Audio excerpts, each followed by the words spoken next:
Welcome back to Solynod Hex, everybody. Today we are holding session number 244, and today's session is sponsored by our patrons. Thank you very much, patrons, for your generous pledges. Yay! We couldn't have dynamic lighting without you. Thank you. Players at this time, go ahead and click on your main character's token, and then hold the shift key and double click on your token to open up your character sheet, and go ahead and add 200 points for showing up on time. Thank you very much for showing up on time. A couple of you have some new tokens. First and foremost, Gromnar. I found hopefully the perfect token for your character. It's an actual ogre that is dual wielding 2 swords. I love it. Yeah. And then So let's see, I'll show that to everybody right there. Hey, Josh. yeah. Since I can't access Varen's sheet, you're gonna have to add the XP for me. That is right. Okay, I'll add that right now. And then you'll notice Velkane's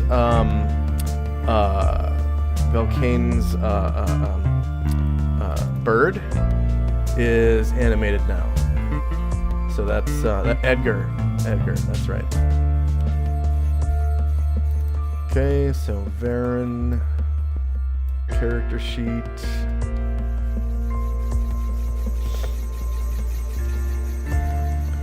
And I'm just adding on to what you already have. So it looks like you have 3 RP bonuses, 1040 XP chunk, and then plus 90. So I'm just I'm turning the 3 into a 4. So it's 200 That's times good. 4. Okay. Is that normally I add all the XP when the session's over, Yeah. but I lost control of Varen at the end of the session, so. well, Yeah. and think you could do the same to Calamar? Just add 100. Yeah, I'm actually going to flip Varen over to you real quick, so that you can tally up any other RP bonuses that you earned last session. There we go. Save changes. Okay, and then also for Calamar. Yep, no problem. Thank So, you. yep, I have not added the bonuses to Calamar, so I'll add be it. aware. Alright, bonuses tallied up. I'm done. Okay, save changes. Alright, so you should have access to Calamar now. And then Varen, I'm taking back control.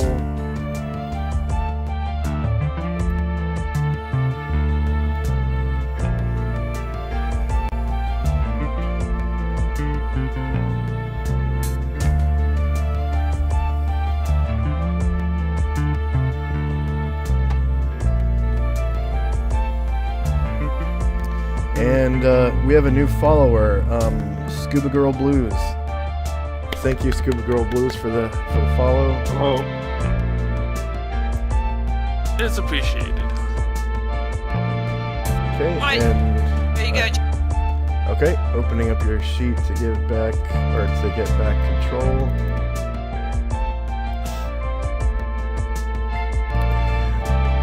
Save changes. Okay. So when we last left off, we were in pretty much, we had the West Wing covered, and then we had most of Varen's characters were in the astral plane. We had Gromnar, where were you? I believe I was trying to bash a crystal. He was In the East Wing. Okay. In the East Wing. We had Brian Druid in the West Wing, right? Pretty sure. Astral plane area. Jumping air. Yeah, If you remember that. Leifon Show was in the West. Velkane was in the East. Calamar was in the West Wing. And I think that's everybody for now. Okay, I'm going to go into the astral plane real quick and add those Asheras to the turn order tracker. a second time each. Morning. Good morning. Oh, hey. She's returned. We didn't scare her off after all. Yeah. All right. So you haven't Now missed you'll anything. have- Yeah, by the way, the loading thing after loading is completely black and nothing in there, even after I zoom. Okay, 1 second.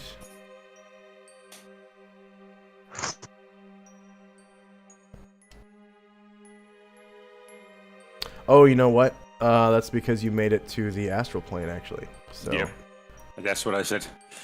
Oh, I didn't hear that. Okay. There you go. So, people on the astral plane are here. And then Fenella, I believe, was still outside. So, the entrance. Me Okay. and Mom Mule are on our way to the indoors, but yes, we are still outside. Yeah. Okay, so Fenella is at the entrance. And I just want to make sure that you are on the tracker here.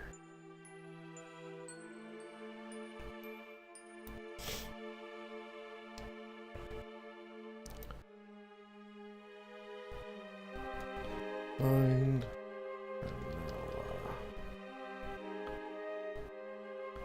Fenella. Okay. You probably can't even see your token, so I'm gonna... Let's see. Lazarus. Control you. Moors. Control you. And Onras. Any other? Ashras that need another... Oh, I see Raymond. Okay, there he is. Yeah, let me just plug in their initiatives real quick. Moore's is out at 113.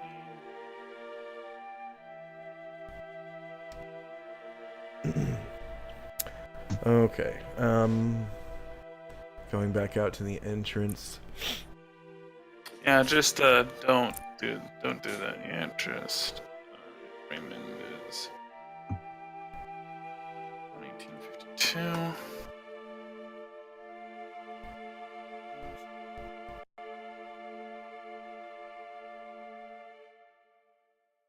Okay, Fenella, I'm gonna take care of your token real quick.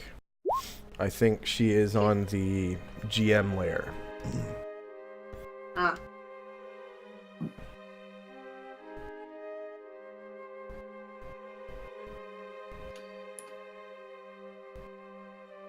Yep, there she is. Okay, so...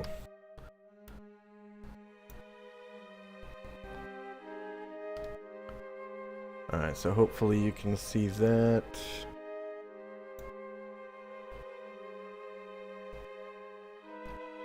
I've just added her to the tracker.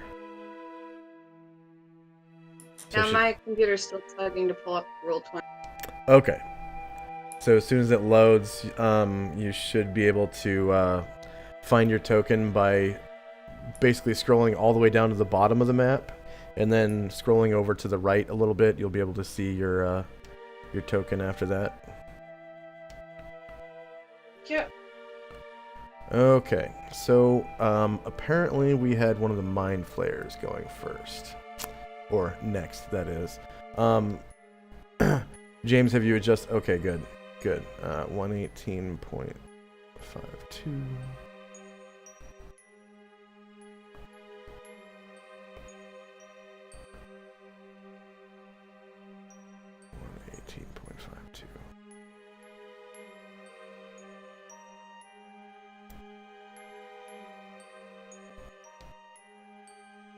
$113.92.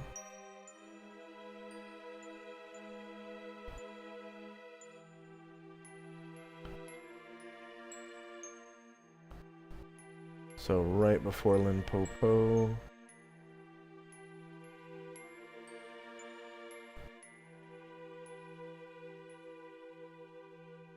There we go.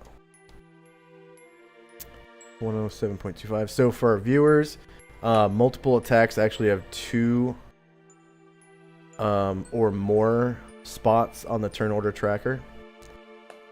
True multiple attacks, that is. So if you use a sword 3 times in a round, it will have literally 3 spots on the tracker. If you use a bow to shoot 3 arrows, it will have 3 spots on the tracker.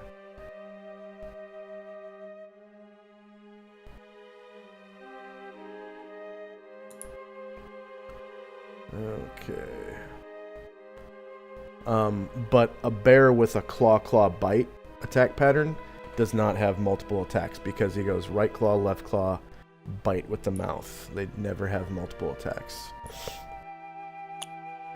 Okay.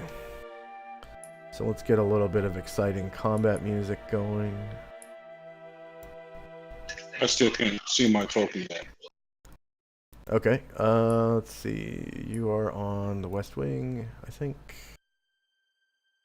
Or did you jump through the color pool? No, I was on the west wing. Okay.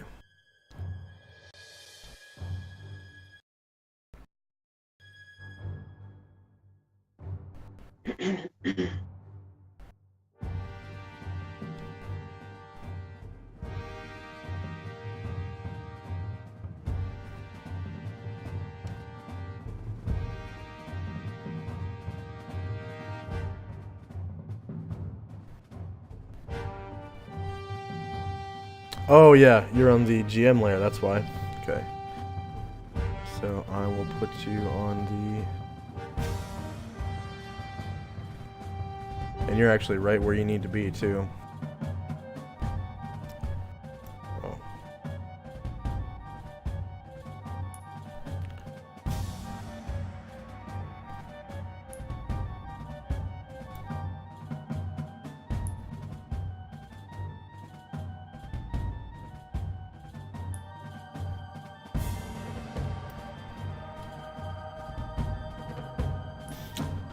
Alright, so you're standing right in front of Lin Po Po, right here. And he's like, saying, in common,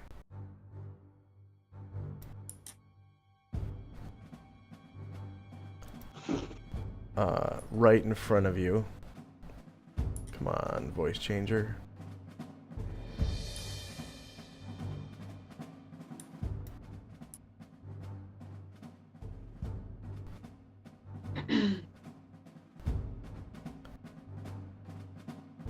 Okay. Yeah, he's yelling, he's shouting real loud and saying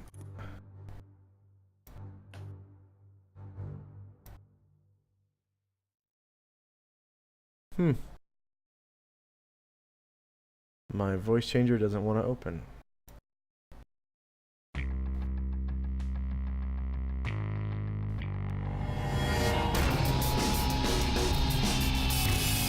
Anyways, he's saying, Lei Fan Shou, show yourself, you coward!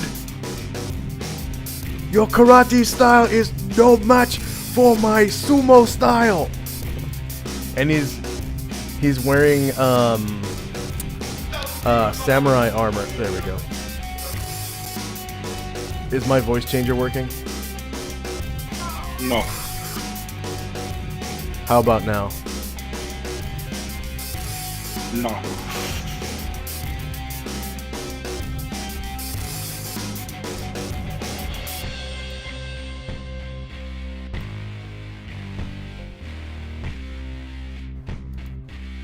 How about now? Yes, they work now, but Okay. still, your technique is no good yet. Okay. So, he's standing in front of you, wielding, he actually has a weapon in his hands. He has...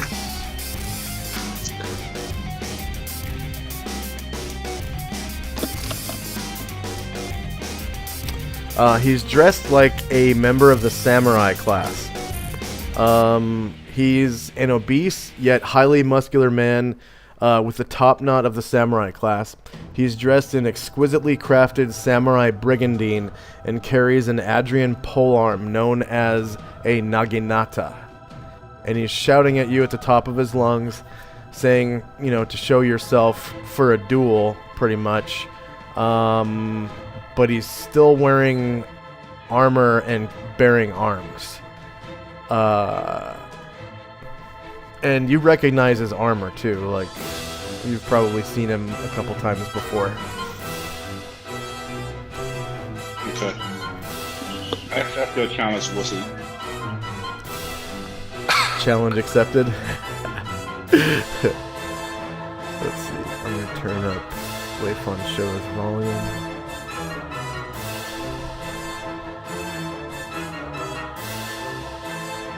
See, look at that. Leifon Show now has a proper unknown rival. Too Oh, yeah. bad when I kick it hard, he will go tell my father. Come on. There we go. Oh, I already have you turned up all the way. Okay. So first up is a Mind Flayer somewhere. Okay. So this Mind Flayer... this is the one that has control of Calamar, so I'm going to give this Mind Flayer a dot of some color. Green dot. And then I'm going to give Calamar a green dot as well.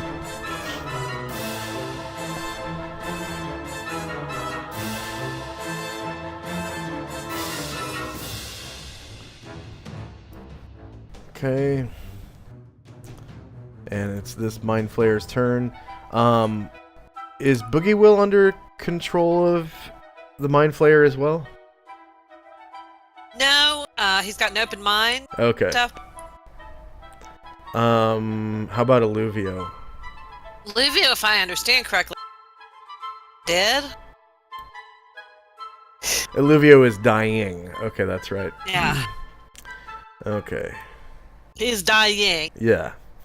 And Not dead yet. yeah, Leifon Show kind of ran up to Alluvio to use a spell on him this round to bring him back to life. Missing the area of your light AoE. Okay.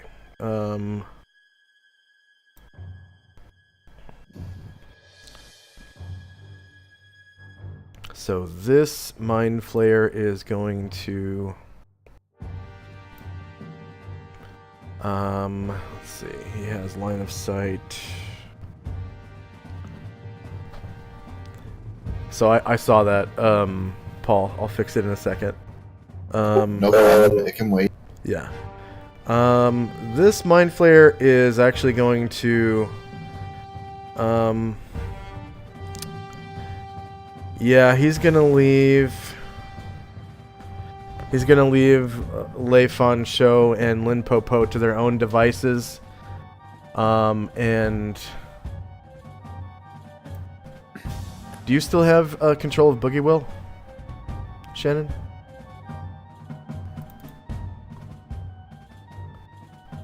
I missed that part. Hang on. No, I do not have. Okay, that's because the Mind Flayer has him. Okay. Okay, I'd forgotten that. That's boring. I don't have Okay. anybody on this map to control. Oh. Okay. So you will in a second. Let's see, I'll give.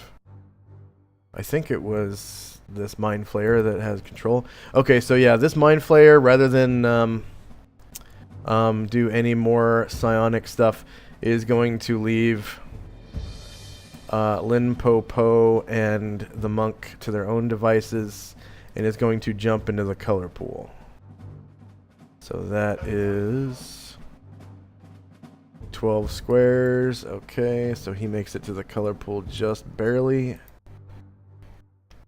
Copy, backspace, maps, and astral plane. So another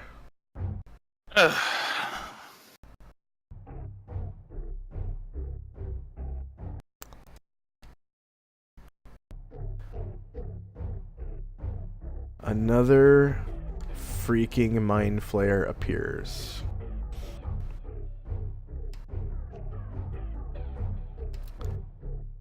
go.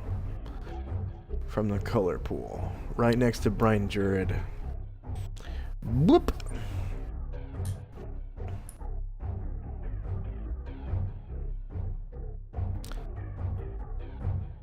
Okay. So I'm going to give Varen a yellow dot, I guess.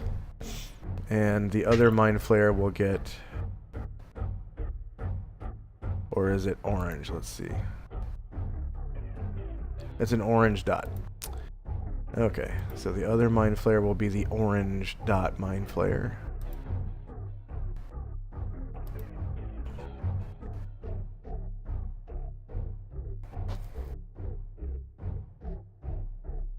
And this Mind Flayer went over half his movement rate to get here, so his turn is done. And we are now on... Paul, which... Okay, you're on the east wing. Alright. Yes. And I meant to give you a special token for your light. Okay, so...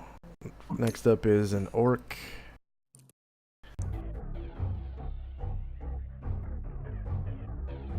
Okay, so Velkane's orc, hopefully you saw that ping. Okay. It's this one here. Set. Whoops. It's going to, he's moved at, what was it, 9? Yeah, they're slightly encumbered because of their armor. Okay, so. Gonna just explore around a little bit more.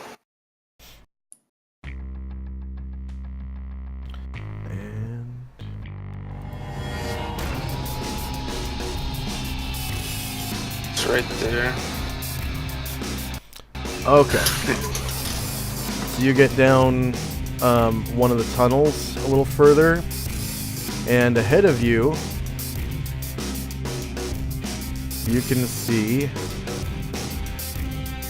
this.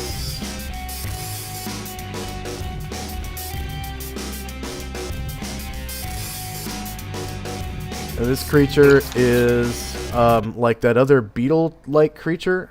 This creature is trapped in some sort of stasis in this psionic machine, and it's not moving like it is on the screen right there. Seems to be dormant somehow.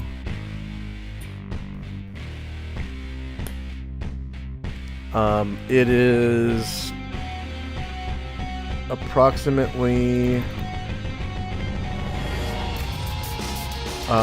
25 feet long. It's gargantuan. It is basically this gargantuan purple earthworm that has these big nasty teeth, and looks like it has a stinger on its tail, and it seems to be dormant in this psionic machine.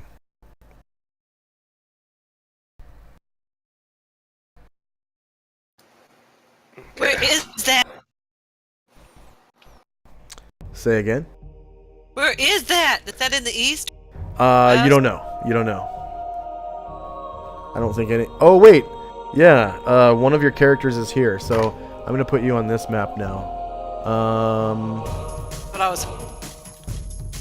Let's see, Calamar on the east wing map. There we go. So you do have Jezzy on this map. And she's not aware of what the orc sees, I guess, unless you can zoom out and actually see it with your token.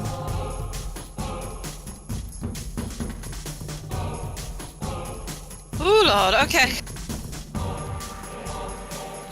Yeah, I guess you actually can. So that's, I don't know, can you see this token over here? Where I'm pointing, because my DM site is messed up still from the update in January.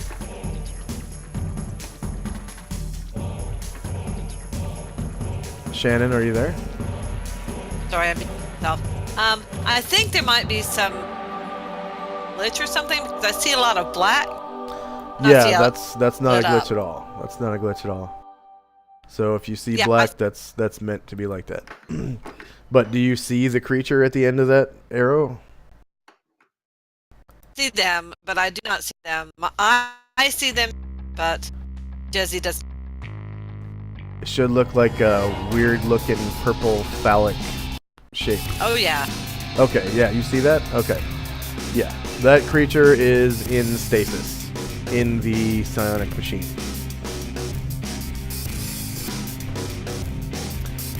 House. Okay. And next up is actually happens to be Jezzy, so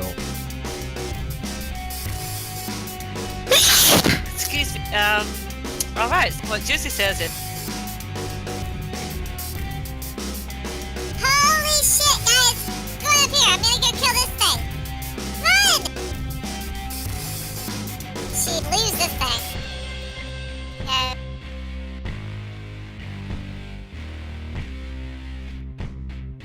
I've...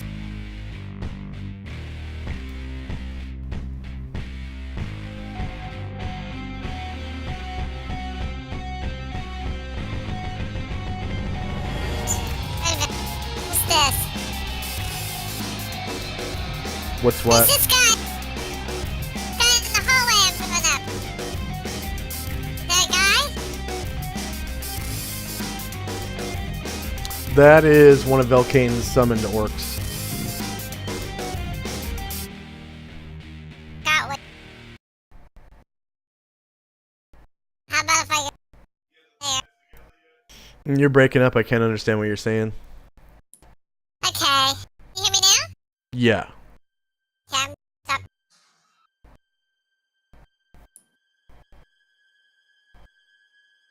can't do anything because I ran. You can't do anything for the rest of the round? Else. Yeah, I can't do anything else. Okay. I ran. Oh, her run is actually, well, her jog is 12 squares. Aww. So, because she walks at 6.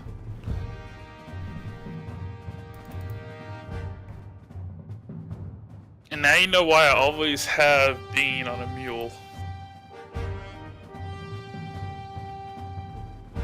It's great. It's just I can't go fast. Okay. So, Grab someone by the neck. Gromnar, I just gave you a continual light token. It's just to your right. Okay. To front. Actually, I'm going to put it to back. That way it's underneath you. And you don't accidentally click it instead of your character to like roll attacks and initiative and stuff. So it should be right underneath Gromnar. Alright, thank you. Yep. Okay. Next up is Velkane. Okay. How many? Because he searched these barrels. How many gems were in them? Let's see.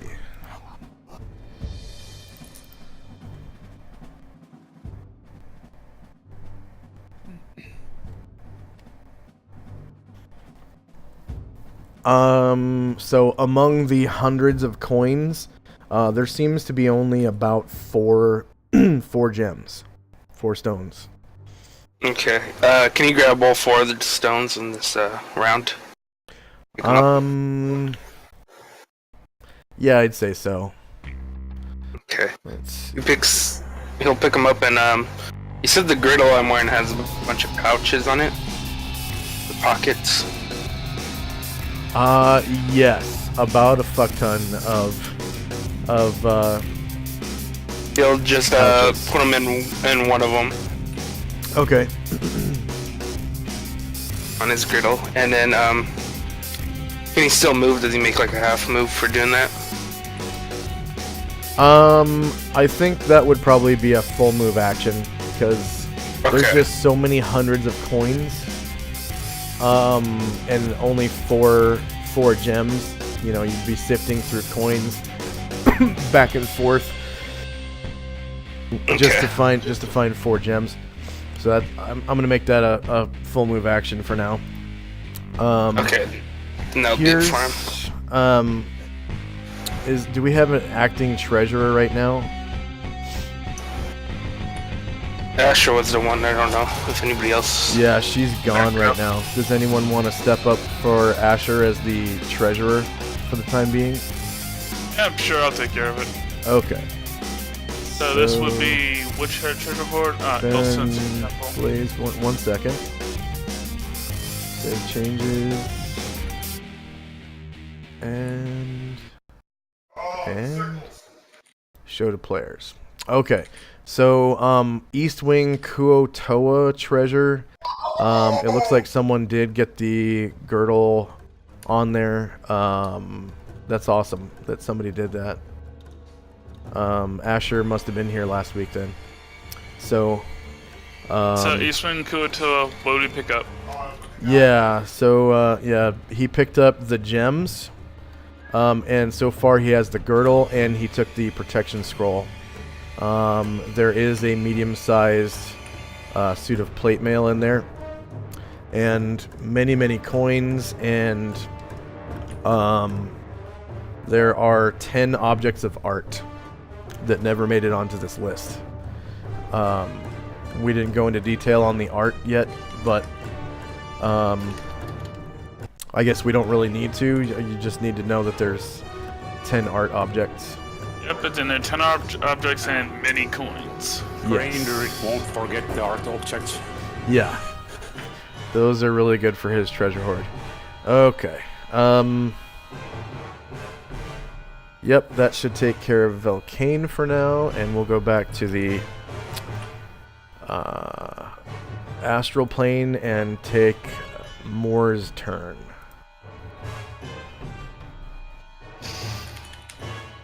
Alright, let's get some stuff done. Alright, here's a question. Probably forgot, but are these, are the blades of these drows slathered in poison? It doesn't appear so.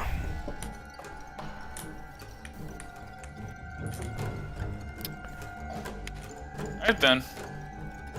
In that case, yeah, Moore's going to, he will provoke 2 attacks of opportunity doing this, but he'll move over to the Mind Flayer. Okay. I'm guessing, height advantage doesn't really exist in the astral plane. No, it doesn't actually. Yeah, all attacks are same elevation in the astral, just because everyone is essentially flying.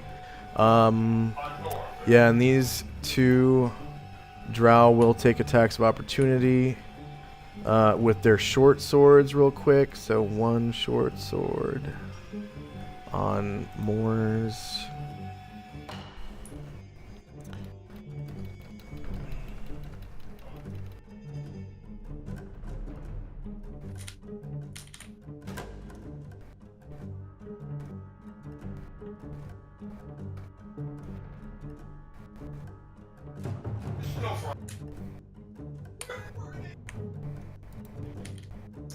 That's gonna be a no. And then another short sword on Moore's.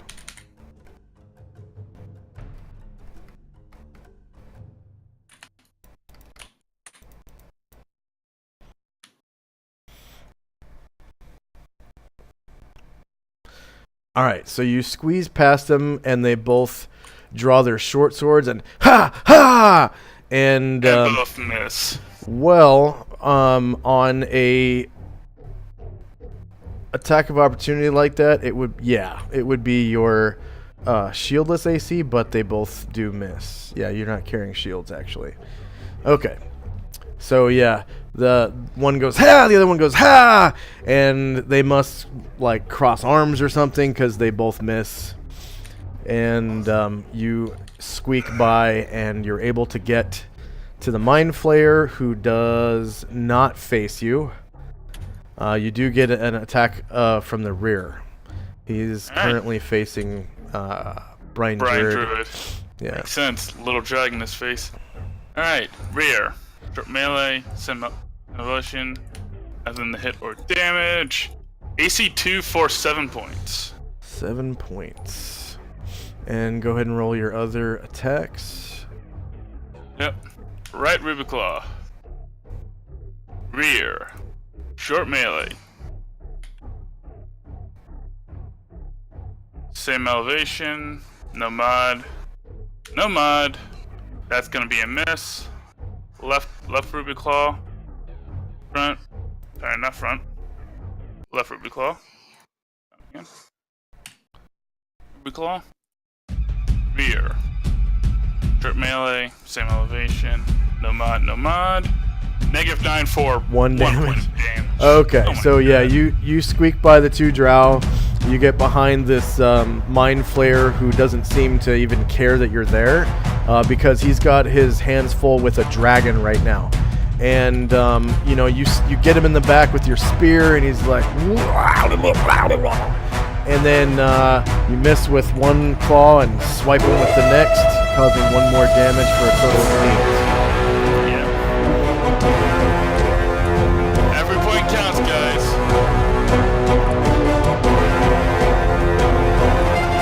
Every point counts. Okay.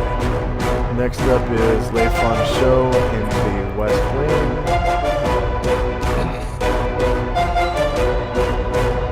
Okay, I'm casting a spell. Oh yeah.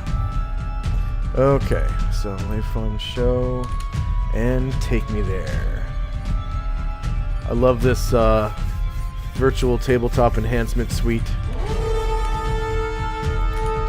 Okay, so you get your spell in.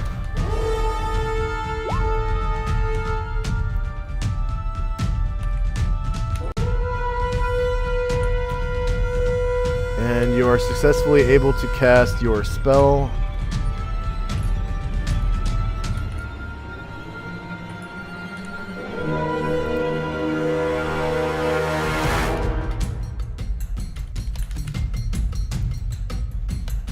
Alright, cure moderate wounds. Okay, go ahead and give yourself 200 experience points. And Shannon Illuvio is now at 1 hit point. Yay! Okay, I'm going to leave the hovering on death's door symbol on him so that you know that his movement... Actually, I'm just going to change his movement rate to 1. He automatically fails all saves and checks for the next 24 hours. His movement rate is 1, and he can only hold disjointed conversations. So just very short sentences, if anything. And he's basically crawling at movement rate 1. But he, like, lifts himself up fast. Healed him. Life on show. And Thank You best you stay here west, not moving around too much. You might leak more blood from asshole.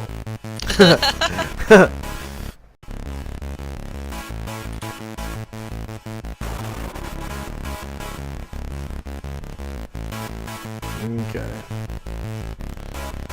So next up is actually the matron. I use my movement. Damn. Did you add those 200 points, Leifon? Yes, I did. Do I still have movement? No, you cast a spell. Let's see. The matron was casting a spell, so that's I don't remember what spell it was.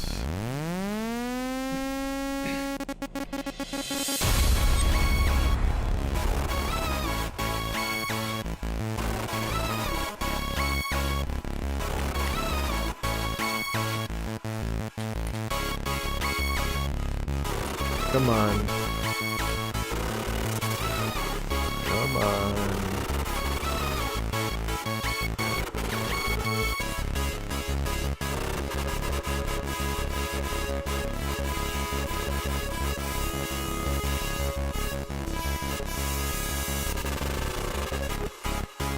This was 2 weeks ago, so I don't remember what spell she was casting.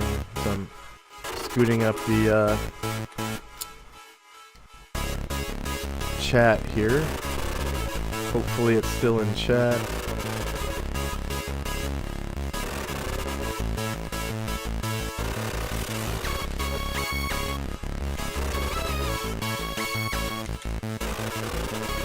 And of course not.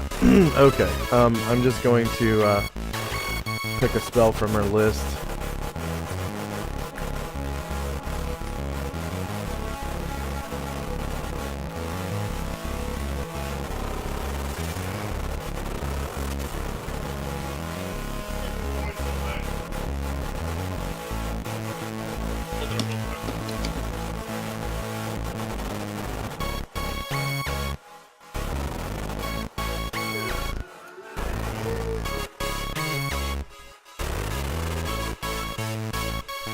And multiple voice actors. Yeah, Steve Downs and Daniel Cudmore and David Wall. Depends which game. Oh, that's right. She was casting a spell, but By Steve Downs. Calamar stabbed her. That's right, and it fizzled her spell. That's Wait, I didn't stab anybody, did I? That's what you forget the list. Yeah, Calamar stabbed her in the back, and you fizzled her spell. No! So she doesn't get yes. she doesn't get I a was spell. confused. Okay. Okay, so next up is actually Onras. Alright, I can. do some damage. Hopefully. Anyway. They move according to the rate of their intelligence, and luckily for me, Asuras are super geniuses. So again, going for a rear attack. Will he turn to face me? No. No, you get a rear attack. Because Brian Drew's got him that scared. Alright. Rear, short melee, same elevation, no mod, no mod. That's gonna be a miss. Okay. Right Ruby Claw. Rear, short melee, same elevation, no mod, no mod. -2 for 2 points of damage. Okay. Left Ruby Claw. Not front. Left Ruby Claw is rear. Rear. Short melee, same elevation, no mod, no mod. -1 for 5 points of damage. Okay, so that's a total of 7 damage, right? 7 total, yeah. Okay. And you can see its mouth tentacles flipping all over the place as you slash him in the back twice. 7 damage total. Yeah.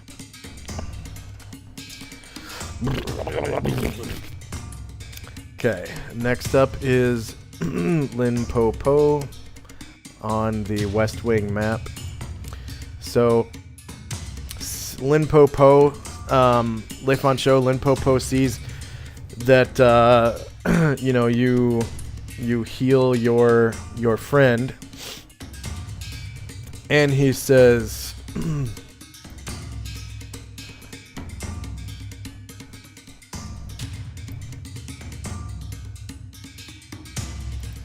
come on, voice changer, open up. He says to you, he says,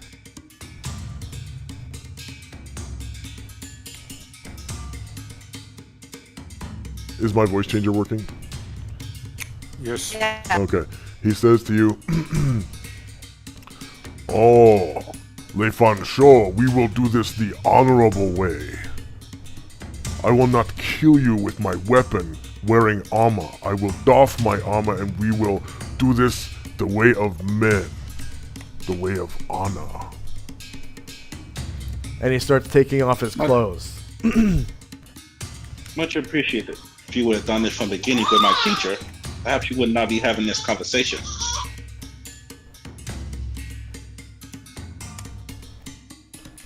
You'll do this like men. Immediately gets naked. Yeah. You insult me, you son of bitch! I get you for that! Yeah. You can insult me when I remove your teeth. Oh my god. Okay. So he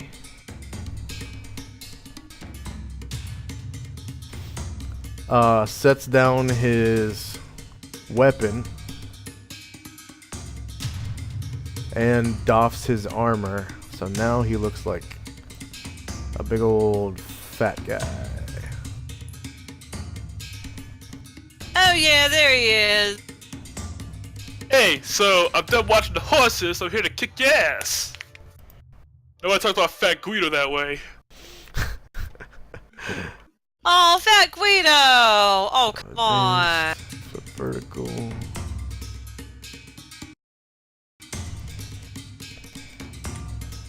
I forgot the Fat. And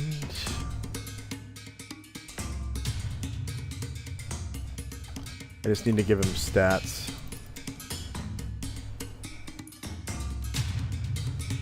Come on, there we go.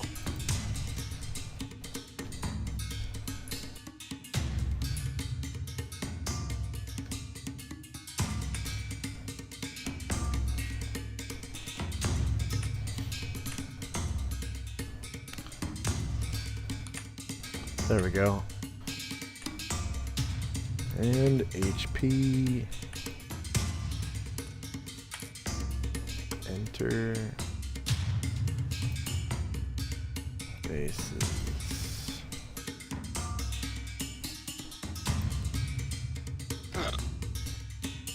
Enter.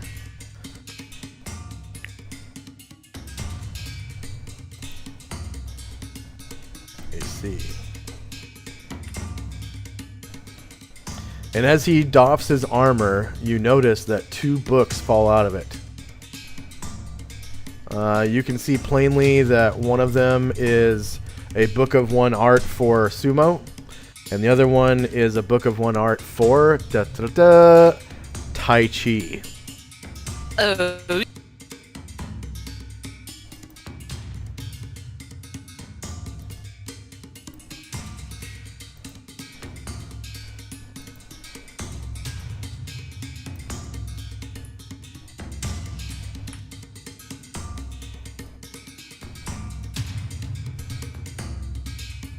There we go.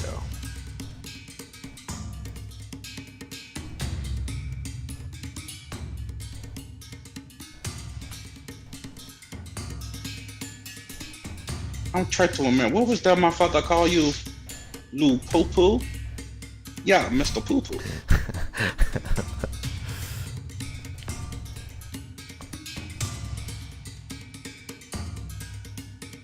Sir, shit's a lot.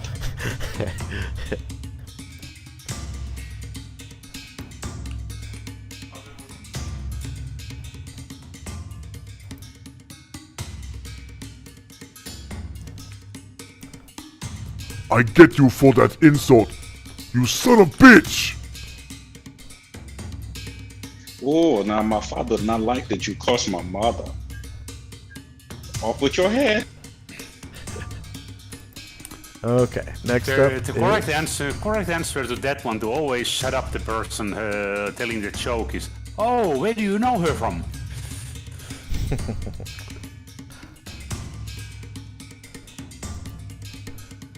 And back No, on the not this east. guy. He's one of my father's bitches. Oh, I guess Illuvio gets a turn now. Olivia get Yeah. Olivia's gonna his eyes are up and he looks there's all these bad people. He'll go crawl over here.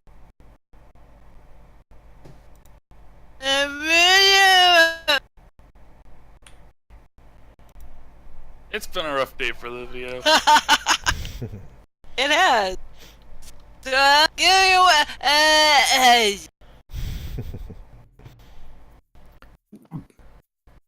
Okay, next up is one of Velkane's orcs on the East Wing map.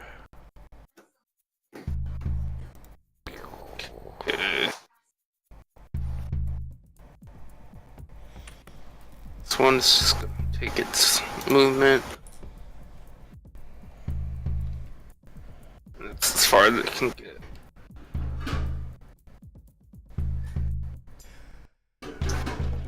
Okay.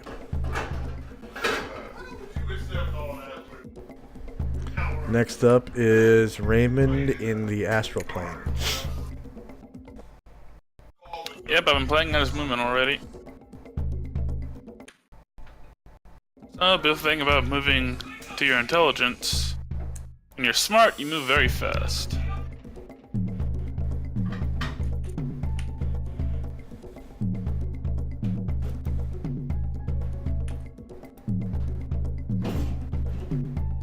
Now, I'm assuming the Mind Flayer is going to keep his back to me. Yep. Oh yeah, and you're actually on his flank. Okay, he's flanked now. Alright. Still plus 1 hit. Flank attack. Short melee. Same elevation. Nomad. AC 4 for 7 points of damage. Very nice. Just... And your other 2 attacks. Alright. Right Ruby Claw for a flank attack. Short melee. Same elevation. Nomad. That's a miss. Roll the roll the 4. Got it. Okay. Flank. Short melee. Same elevation. Nomad. -5 for 6 points. Very nice.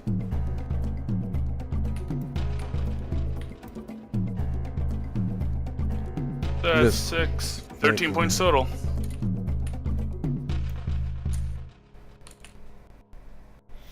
Ah, the brain exploded. Yeah, I was supposed to make him larger on this plane, but I forgot. Okay, so you did a total of 13 points. Yep. So you kind of squeak around the drow and get behind this Mind Flayer and stab him in the back, and he's whipping his mouth tentacles all over the place. And then you miss with a scratch, and then you get him with the second one, and blood is just floating all over in little globules. And you cause 13 damage total. So he's looking pretty fucked up. Alright, might be able to finish him off with the second attacks. Yep. Next up is Lazarus with a spear, long spear. He's using his flame tongue. He doesn't have a spear anymore, remember? That's right. Lazarus is the one with the flame tongue. Yeah, so he's going to basically cut around. Actually, wait. If he goes... That's rear. Yeah, that's rear. Yeah, that's rear. Alright. Fortunately, the flame tongue does a bit better against, well, it can do a bit better against certain targets. He only gets 1 attack this round, but the rear, short melee, same elevation. No mod. Normal creature. No mod.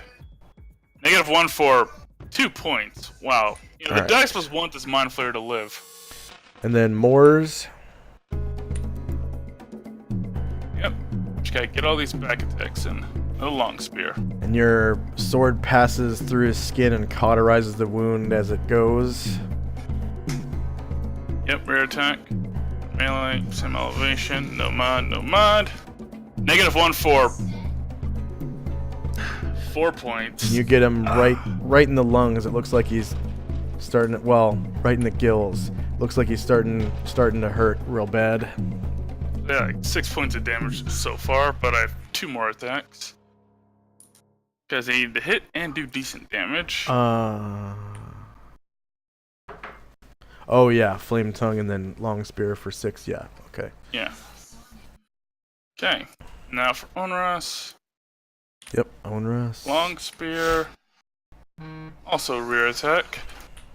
Short melee, same elevation, no mod.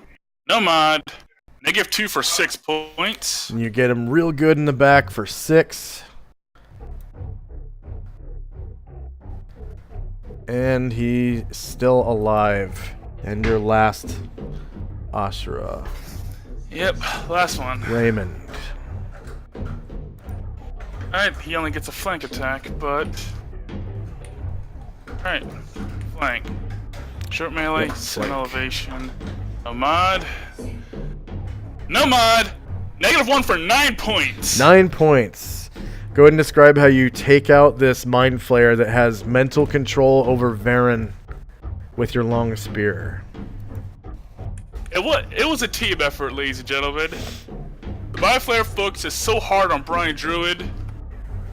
As he's about to raise his tentacles in a rude gesture, his face goes blank as several spears jut out of his chest. He looks like a porcupine, looking like a medieval porcupine. Yeah, he stops moving, and he gets a little red X on him, and he goes adrift in the astral. As they draw their blades, they all say in unison, "No one messes with the boss but us." And it looks like Varen snaps out of it, and he loses his orange dot. He is still dazed. Yay! He is still dazed. He loses his orange dot, and you regain control of Varen. Good, because being mind controlled sucks. Yes. Which is good because real talk, there's a good chance Varen might have killed a player character if this round would have ended without that dead Mind Flayer being dead. He could have killed a bunch of people. Okay.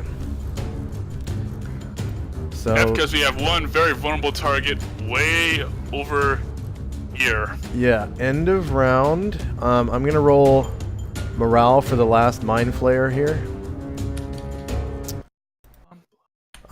And these drow, because that turn of events was bad for them. Okay, so Mind Flayer. Morale. No mods. Just straight morale. Okay, and drow.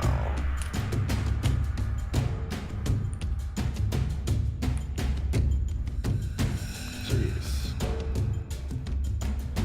I think these monsters have pretty good morale anyways. Oh, this one is shaken. He gets a little white flag above his head.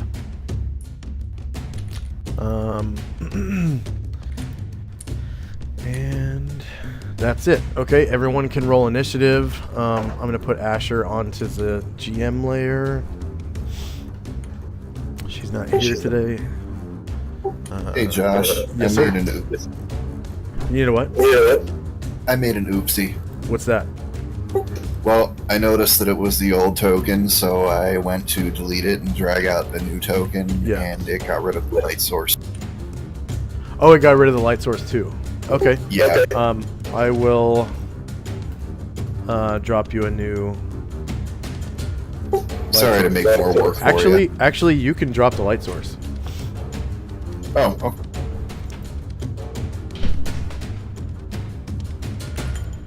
Can I go over to East Wing? Why can't Say again. you? Can we go over to the? Oh, to East roll map? initiative for sure. I only rolled for Luvio, and he's not doing it. So Jezzy's my girl. Yeah. Gotta get her. Yes, Laws. Were you able to drop that light token on the? Should be continual light, right? Yeah, I'm not finding it though. It's in. You're letting me down on Russ. It is in. Miscellaneous tokens, light sources, and it's just above street lamp and right below chandelier. Oh, all I have in there is torch, hooded lantern, campfire, and bomb. Okay, 1 second. I'm changing permissions right now. Players journals, all players. Save changes. And there you are. The picture won't appear. I think because it's JPEG or something like that. But it's just it should appear as a little gray aura with an invisible token. Well, I dragged it out, but it didn't light anything up. Okay.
Which map are you on? East Wing. Okay. It didn't light anything up because you don't have a token on the board. So go ahead and drop. Oh, okay. Yeah. Go ahead and drop your token down. You'll be able to see the light.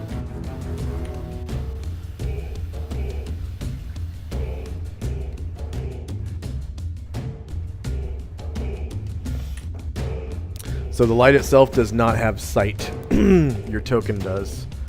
Gotcha. Okay, so I'm going to put the token to the rear.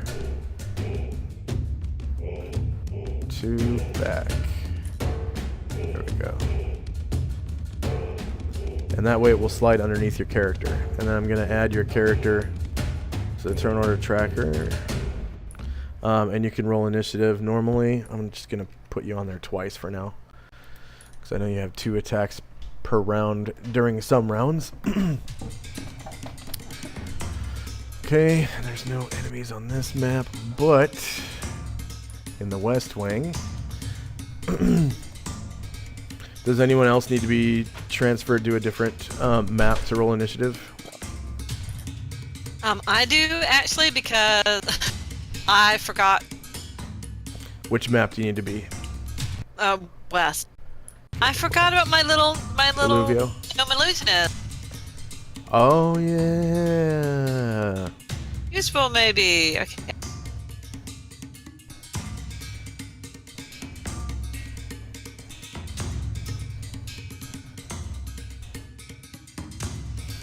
Okay. So I get to roll initiative for Calamar.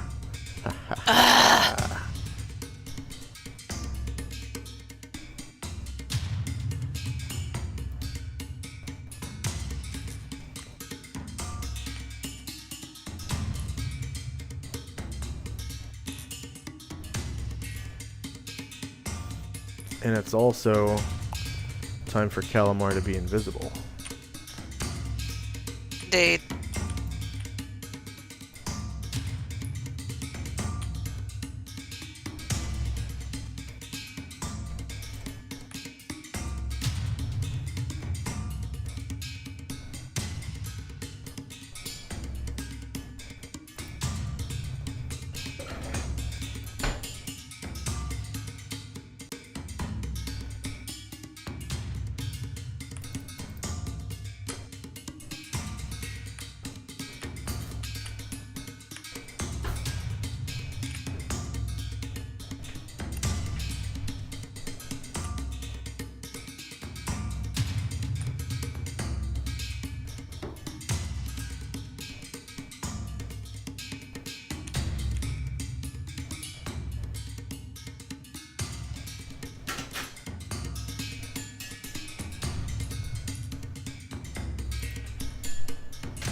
Okay.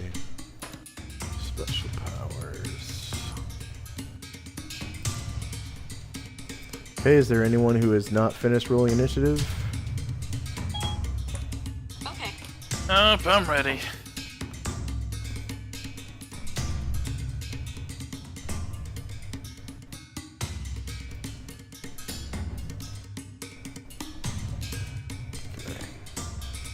Is it me, but has Elder Brain gotten bigger?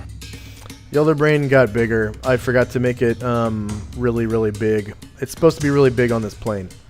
Ah, okay. On that plane. So it's only like the top of the Elder Brain that pokes through the portal or whatever to be on the Prime. Like the very, very tippy top of it. And most of it is supposed to be on the Astral. So okay. And Limpopo as well.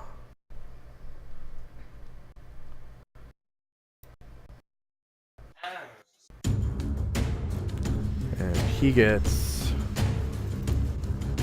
to do his sumo. So that's a medium-sized creature. Base speed.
Okay.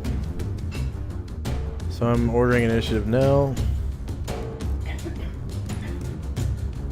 Oh, I'm going to remove Luvio's HP from the turn order tracker as well. Okay, ascending order, and here we go. Alright. Time now is 11:19 a.m., 28 December 10:85. The Mind Flayers will summon Il Sensine's avatar at the end of the round in 8 rounds. Illuvio will be dazed for 2 more rounds. Shirka's Flame Blade has 1 round remaining. Kalamar's jump spell will be done at the end of this round. Velkane's Orcs will disappear at the end of this round. Varen's Daze effect will disappear at the end of this round. Fenella has not rolled initiative.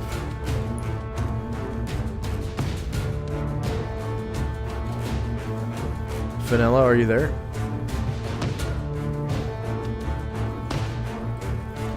Okay, we'll just have her turn retroactively. First up is Walt. Okay, so he's going to.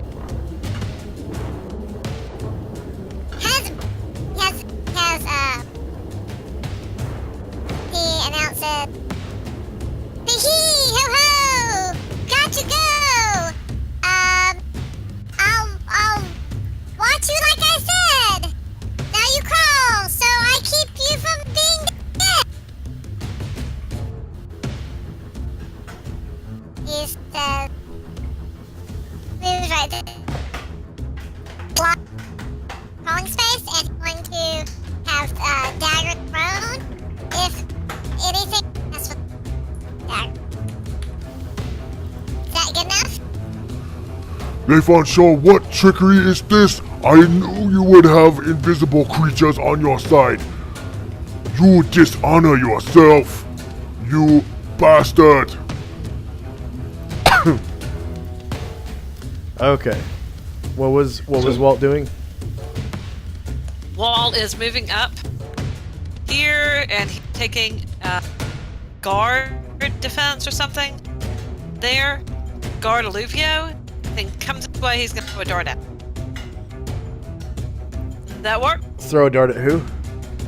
If anyone comes this way, not friendly, he's gonna throw a dart at.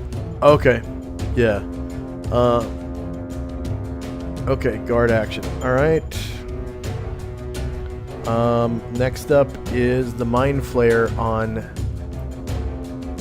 the astral plane.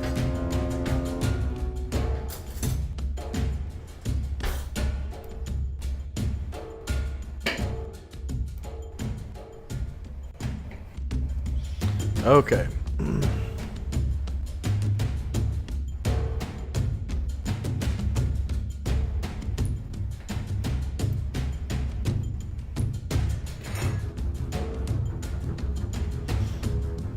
So this Mind Flayer, seeing that Varen has snapped out of control, is now going to try to establish control. Let's see, special powers. My saving throws ready. Psionics. That is telepathy. It is a science. I'm still dazed. Fantastic. Yeah, domination over Varen. These edges will leave me alone. Yeah, no miscellaneous adjustment. He's level 9. Yep.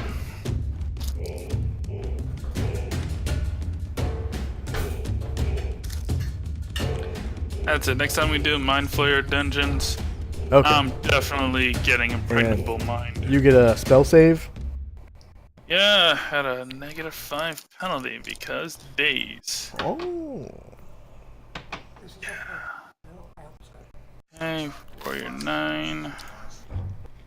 Almost classed, not triple classed. And, shocker, I failed. Okay.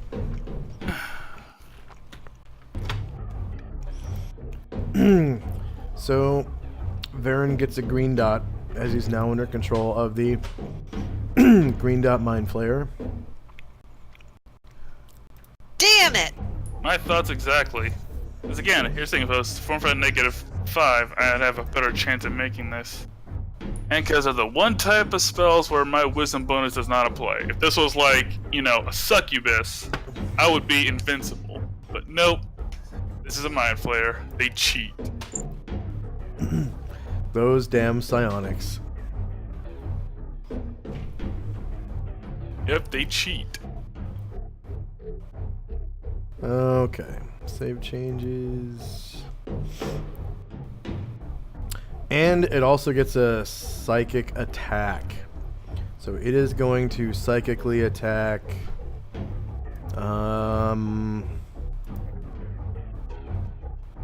I guess Lazarus. Lazarus is a big threat. Okay. So...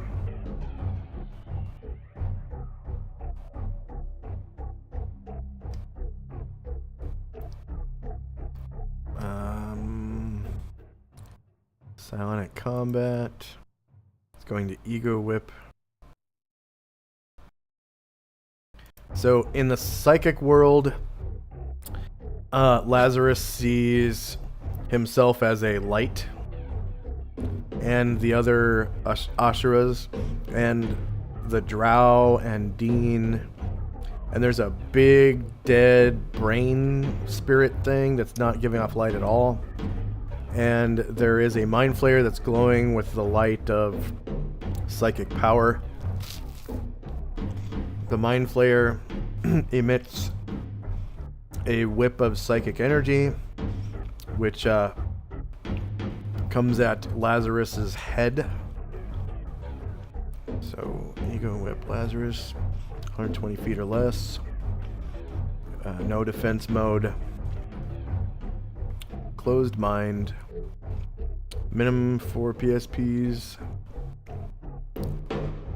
Okay. Hits MAC 6 or worse, so that might have missed. Yeah, it does. His MAC is 2.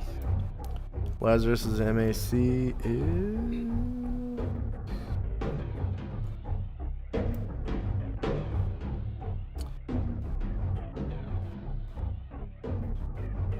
Not a Psion Assist and no mental armor.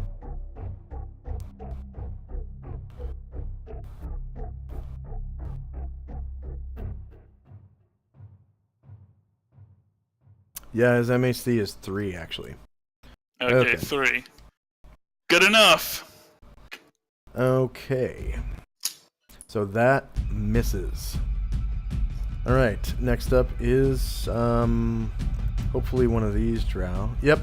Okay. So this drow is going to flee.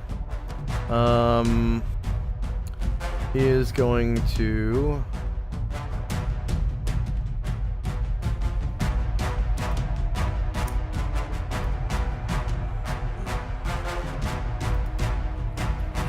squeak by. Oh, actually, he's gonna squeak by this one. He's gonna go.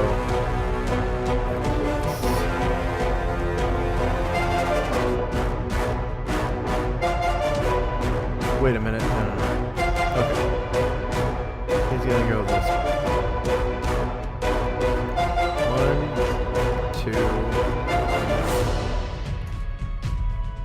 3, 4. 1,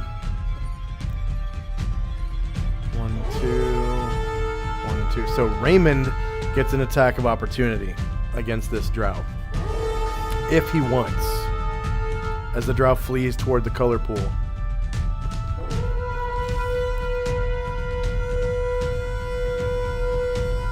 I am a fighter. I can make as many of these as I want. So front. It's like half your level rounded down plus 3 for a fighter. It's like 7 then. Yeah, it's a lot. So a lot. So I can do it then. So this would be what, from his flank or rear or what? It's gonna be from the front, yeah. Front, short melee, same elevation. Nothing to hit for damage. -5 for 9 points. Alright. So I get him in between the ribs as he runs out. Yeah.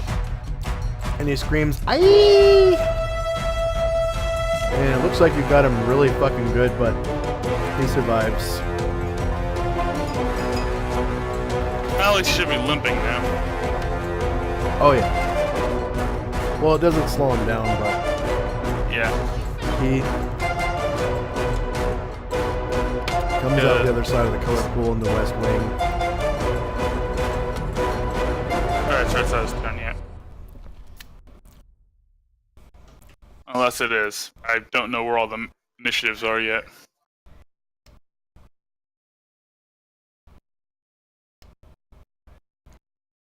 Okay.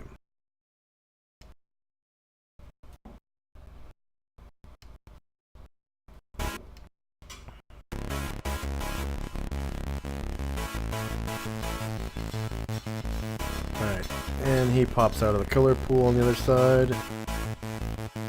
So by the way, on the other side, the color pool is invisible on the prime material plane. I just put it there so for reference. It's just for reference. That's it. Okay. Okay, back to the astral. Next up is Lazarus. Let's see. Do I have to be? Yeah, Lazarus is gonna move forward. Nice.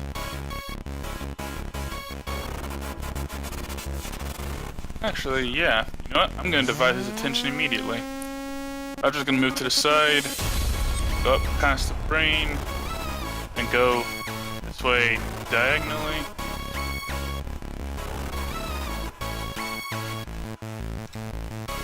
Alright, so is he gonna turn to face Lazarus?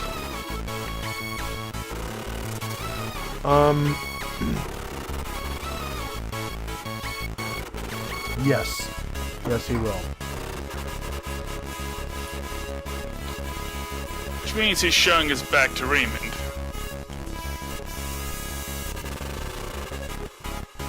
Would that be an AOO? He's right here. Got a long spear. He's actually showing his back to Onras and Moors. So Onras can still get him. Reach. Yep, Onras and Moors because they have a reach of 2, right? Yep, long spears. So I'll do Onras' first. Spear attack. Spear attack. Short melee. Same elevation. No mod. No mod. AC 2 for 3 points. Okay. That's from Onras. Now Moors is AOO. Rear. Melee. Same elevation. No mod. No mod. Miss. Yep. So a total of 3. Hold up 3. Oh my god. But and Lazarus. And Lazarus. Yep, his attacks. Well, attacks. Yeah, attacks. Front, short melee, Girlfriend just made me egg in a basket. It was delicious. Thumbs up. You know, normal creature. Bad about a swing. Missed by 1. Good job, buddy. Yeah. And your claws. Okay, right. Front, melee, semi elevation. No mod, no mod. 5 exactly for 1 point of damage. 1 point of damage. Ugh. So you go slice and miss, and then hack with claws. Well, it's a good thing the other ones 1 hit got to and elevation. No mod, no mod. Oh my god. Nice job, boys. You're really impressing me here. you did 1 damage total. 1 damage from Lazarus. I did like 7 points with not 7. All right. So next I up, got like 3 points with Onras and 1 point with Lazarus. Onras, it wasn't even his turn. Onras did more damage. yeah. So next up is Boogie Will, who is being mind controlled.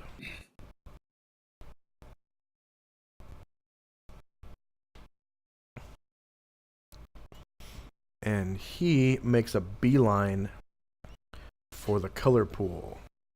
So, Leifan Show, you can make, if you wish, an attack of opportunity against Boogie Will. I would not. I don't even know that he's actually controlled by mind. Okay.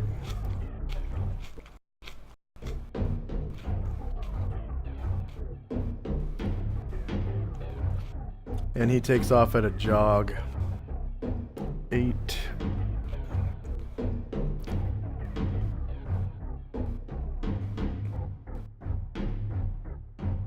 He makes it to the color pool.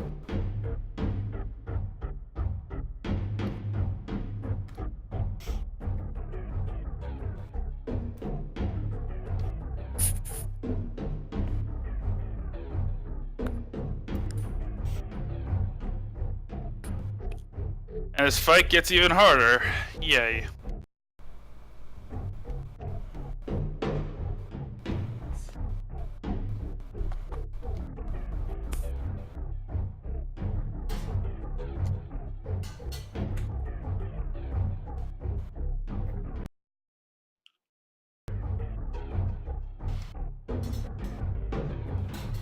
There we go.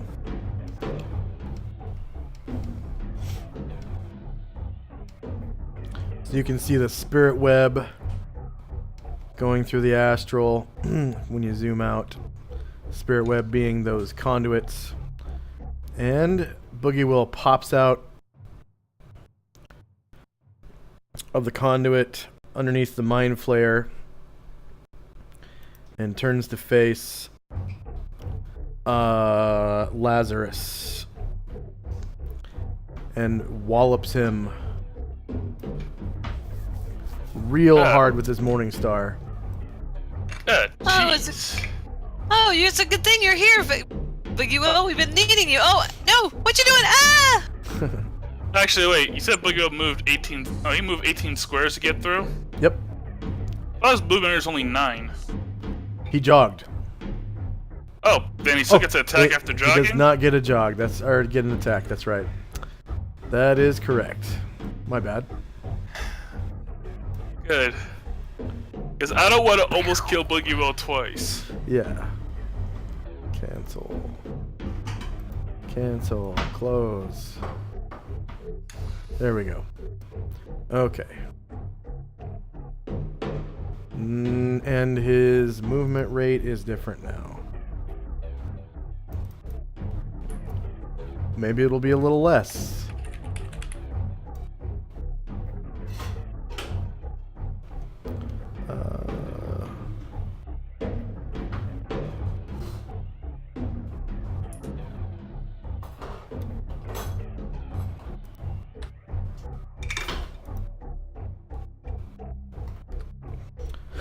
Okay, next up is Illuvio on the west map.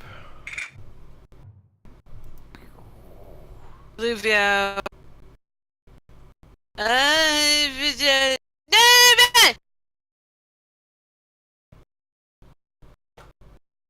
And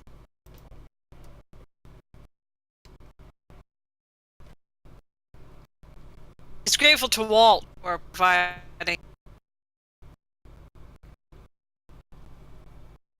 Can't really. I don't think.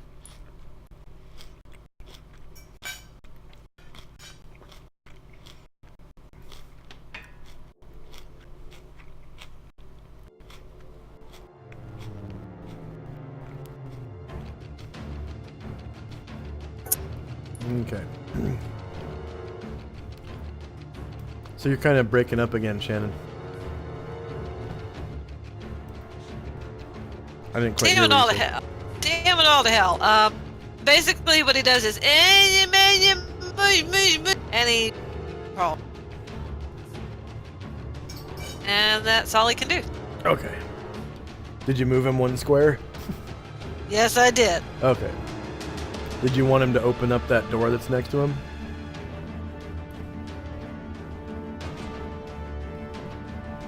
Hell no. Because he had 1 point and he can't even stand up. No, he'll leave that for somebody else. Okay. I'm sorry. Unless there's a bath in there with water that'll give you. Next up is Shirka. She is going to...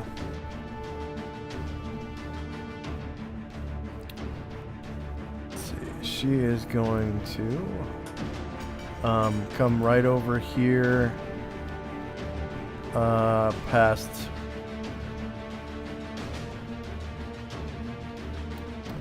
Brian Druid, and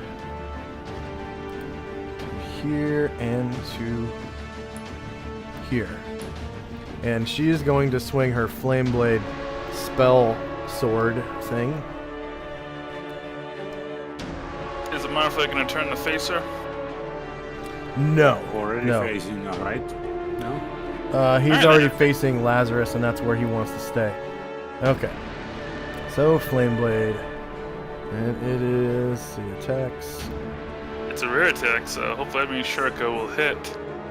Promise Druid Thaco ain't amazing, but then again, my guys have great Thaco, and they've been struggling to hit AC 5 lately.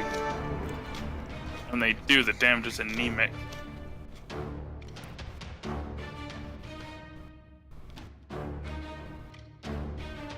So they are normal targets to fire.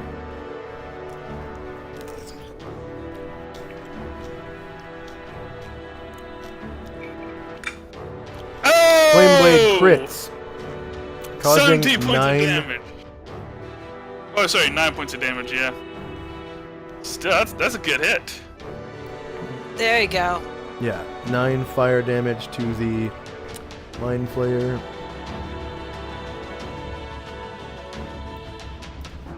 Yeah!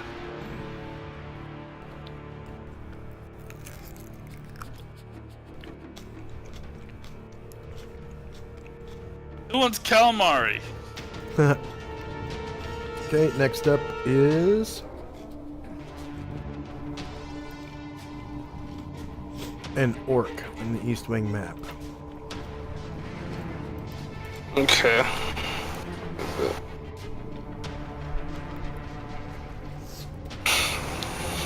Okay, it's Spear Orc. It's gonna attack the crystal. Okay.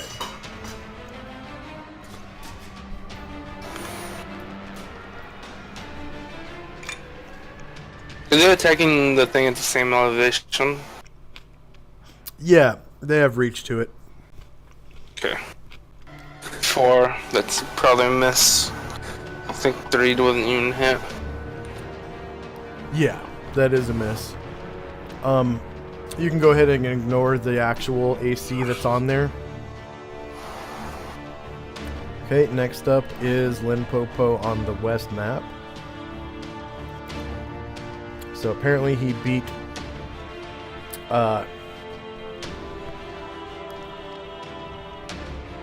You beat Le Fancho. Le Fancho's initiative.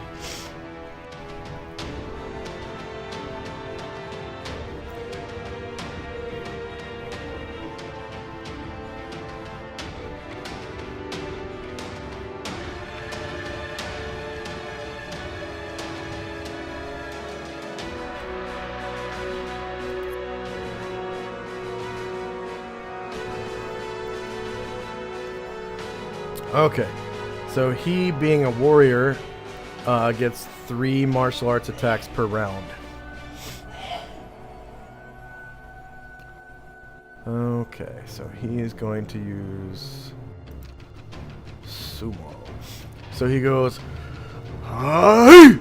Hi!" and sort of slams his feet down in this wide stance, and he sort of leans over, and his man boobs sort of hang down a little bit, and his thick arms sort of like wave back and forth, and he's got his fingers spread wide, and he's got this angry, like angry-eyed look in his face, and he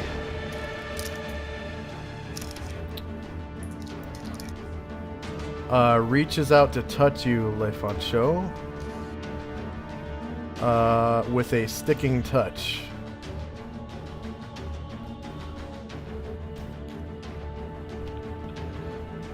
Oh, good luck, Le Fancho.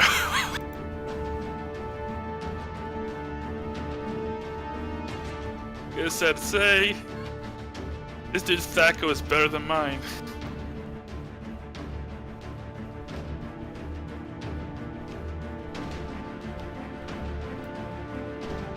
Okay, attacking from the front.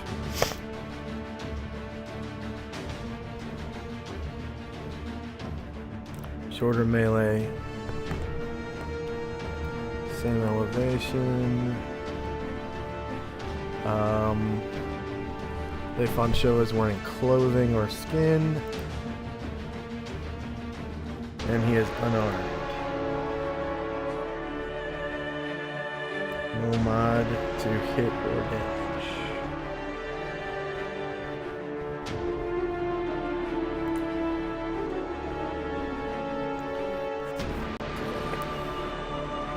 So Limpopo reaches his hand out to grab onto you, Le Fancho, and hits AC 5. Go ahead and show me your Kung Fu armor class. Okay, how do I do that? Click on your character and click on Kung Fu. I mean, sorry, Karate. Karate armor class, not Kung Fu.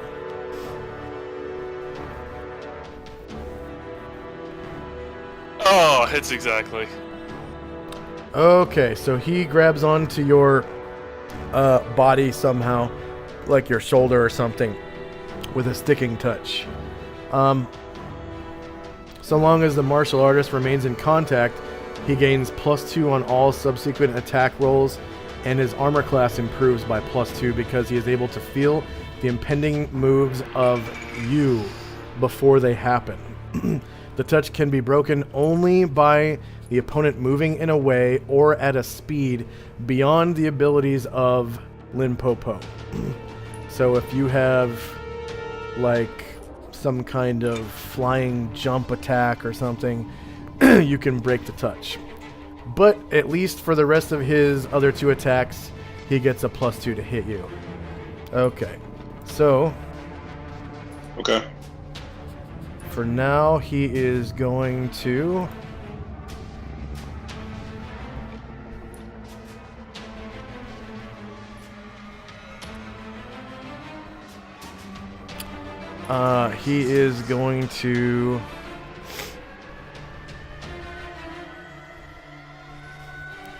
attack you with his sumo hand. Ehad does 100 hand slap.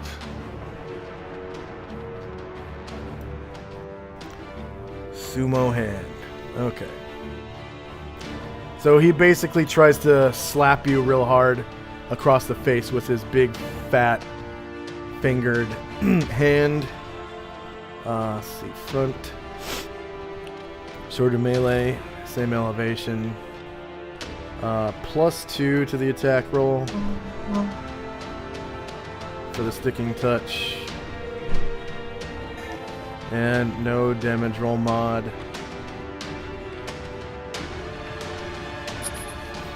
And apparently this one doesn't take into account armor or anything like that because it's just a regular attack. He crits you for 3 damage. I like to parry that attack. Huh? I like to parry that attack. Oh, okay. Yeah, go ahead and you can spend one of your... Wait a minute. He beat your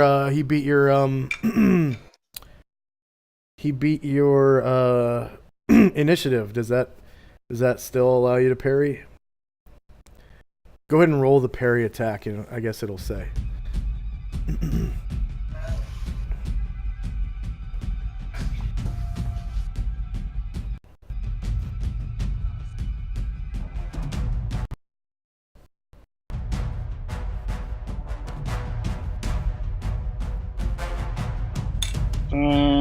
When it says opponent's weapon, what do I select? Unarmed. He's unarmed and he's not. He's just wearing a loincloth.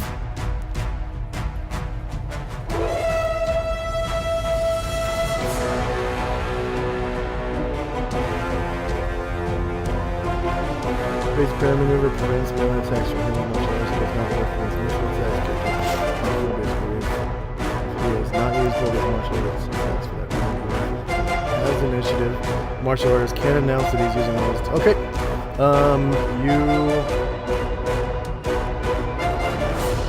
Let's see. AC. He has a bonus of +2 to his AC, so you still hit because you hit AC -1, and you parry his slap, so you take no damage. And now he is going to, for his 3rd and final attack,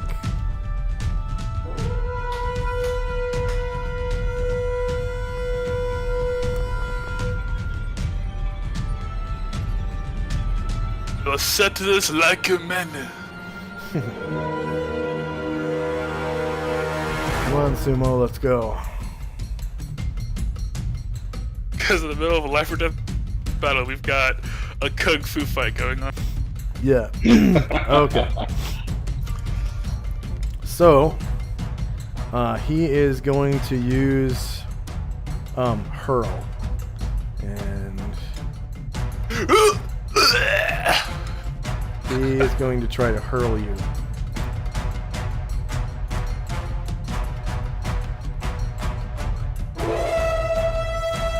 From the front. Shoulder melee. in elevation, clothing or skin, unarmed. Miscellaneous attack roll modifier is +2 for the sticking touch. And in which martial art stance are you currently? This is sumo. Damage roll modifier is going to be +0. It's no mod. Do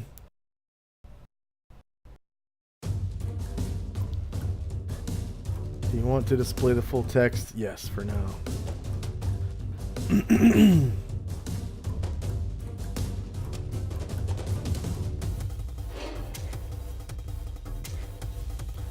Okay. He hits an armor class of -7. Which hits you. The martial artist can attempt to pick up an opponent and throw him to the ground 2 feet away. The attack adds 1d4 HP to the basic damage of the martial arts style. Okay, so he throws you 2 feet, and you take 5 damage. So that's basically you just go into the next square. Now, Can I use my acrobatics to catch myself? Because I have tumbling. Let's see.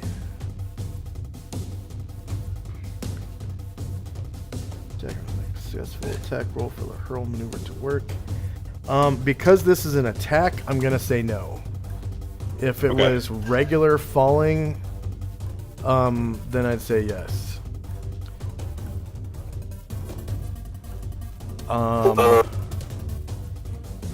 Okay, so you, Lefansho and Walt need to roll dexterity checks because he basically just hurled you into Walt's square unwittingly.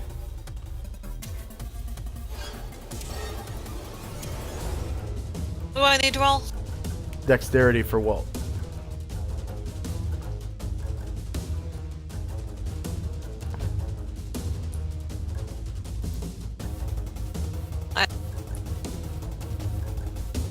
Dang. That's right. The sticking touch is broken by him hurling you. Okay, so you both make your checks, and he goes, "Ha ha!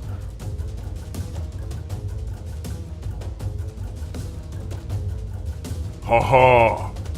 So your cheating shows where your friends are." And you basically pass right through the square. Deftly sort of like avoiding being prone or whatever. The attack roll fails. The attacker loses all remaining attacks for the round. Automatically loses initiative for the next round. This type of throw relies a great deal on strength and less on leverage. Martial arts can attempt to pick them up. Attack has 1d4 HP with basic damage. Martial arts. Okay. So that's it for Limpopo. Next is Morgan on the East Wing map. Okay, Morgan's still trying to close his mind, so what was the roll that I had to do for that? 1 second.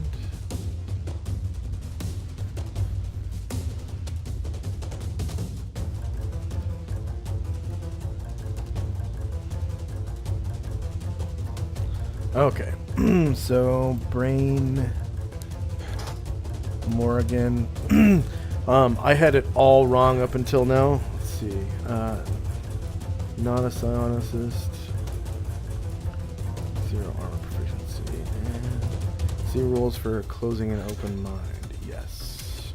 Alright, so there are 2 methods for closing an open mind. There's one for psionicists and wild talents, and one for non-psionic minds. Okay, so for a non-psionic mind, you roll a saving throw versus paralyzation at no penalty because there's no psionics being used against you right now. Okay. If No there penalty. were psionic's being used against you this round, it would be at a -4 penalty. But it's versus paralyzation. And then for psionic mines, it is wisdom checks. So wisdom check at no penalty, and then wisdom check at -3. He didn't succeed. I get psychic surgery. Yeah. Everyone, we gotta go and get psychic surgery. Oh yeah, for to become a wild talent, yeah. Okay, so next up is Varen on the astral plane, but he has become dominated, so he will not act for this round. Next up is Velcane on the East Wing map. Okay, Velcane's gonna take a jog and just kinda... He's done with this area. And he's gonna leave the people back here to deal with the crystal. Okay. He's got nothing that can deal with it. Yeah, he gets there at 20 to the exit of the map.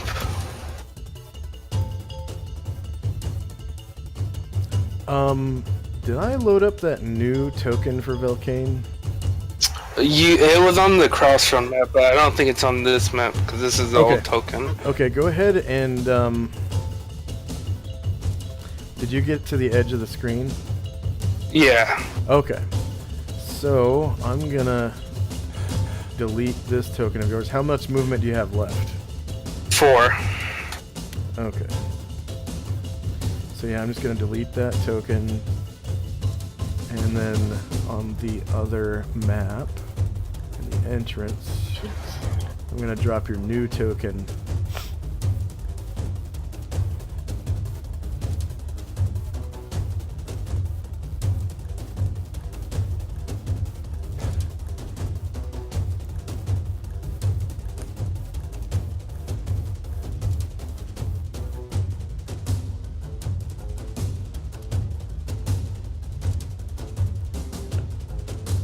Okay.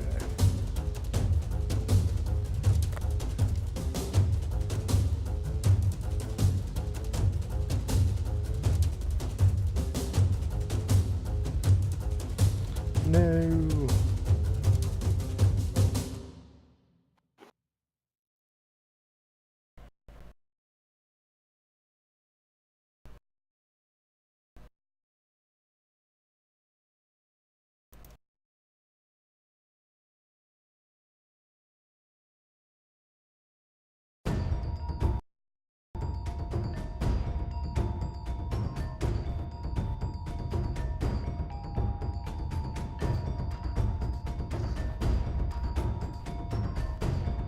Okay.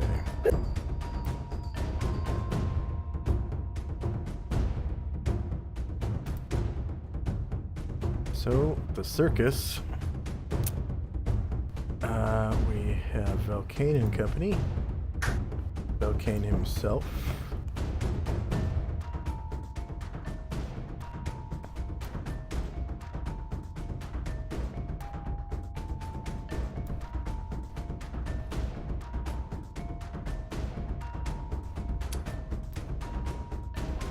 There you go.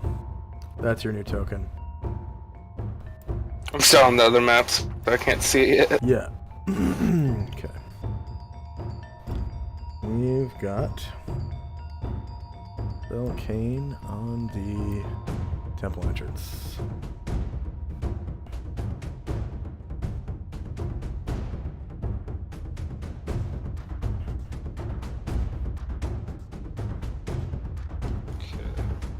Do I, when I come out of the East Wing, do I hear any commotions going on from any direction, or is it just kind of... Yes, you hear a great commotion coming from the west. From the west? Okay. Yeah. And a chanting coming from the north. The north. Yeah. He's gonna take the last 4 of his movement and get right there. Start heading west. Wait, west or north? You hear a fight to the west and chanting from the north. Yeah, he's gonna head towards chanting, and he gets right there.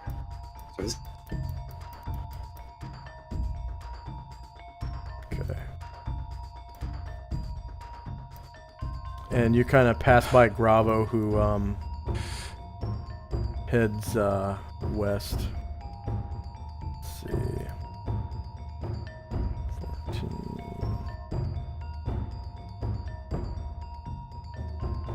1.8 squares. 9.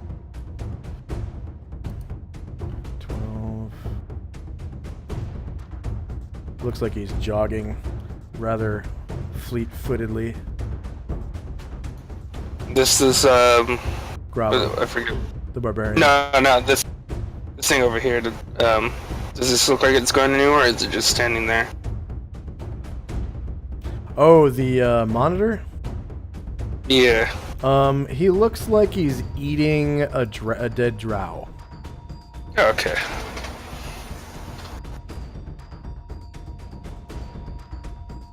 Oh.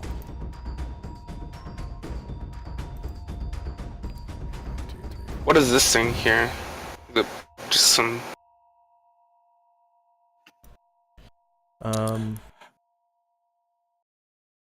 Whoops. That is a spear. Oh, okay. I don't remember where that came from. Okay, so next up we have a drow, probably in the astral plane, but we'll see.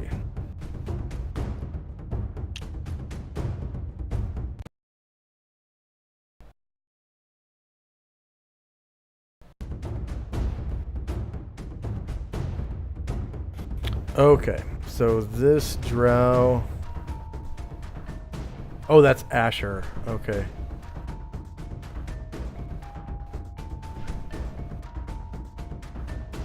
Yeah, this is the drow that's just north of the color pool. He is going to slide by Varen and step up behind Lazarus. Does Lazarus turn to face him? That would give Boogie AOO some now. Okay. He's also slightly facing Dean Dorvo. Alright. And he is going to pull out his short sword and dagger and get Lazarus in the back. Twice. Stab, stab! So rear...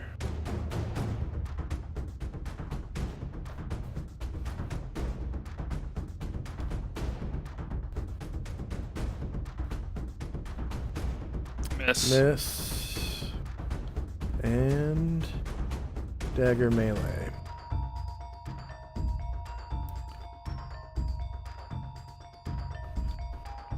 Rear. So he comes up behind Lazarus and with his short sword and dagger. Gets him with the dagger for 4 damage. Yeah. Okay, That was next up inconvenient. is Raymond. Alright. Raymond's gonna move over here. Turn. And yep, stab at the mind flare. Okay, Is he you gonna get turn? a flank. Yep, is he gonna turn to face Raymond? Nope, you get a flank. Sweet. Okay, long spear. Flank attack. Front. Short melee. Simulation. Nomad. -8 for 7 points of damage. Okay. And you Sir. also get your claws. So we have 7 so far. I keep getting so close to crits. Okay, Yeah. so flank, short melee, sim elevation, nomad, AC2 for 1 point of So that's damage. 8 so far. And your other claw. Left claw, So Raymond kind of flank, skirts Short around the other.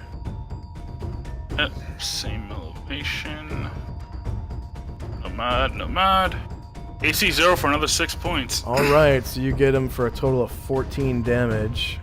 Yep, So 7, 8, 14, yeah. And he goes, and his mouth tentacles sort of whip around as you stab into him with your long spear and slash him up with your feet.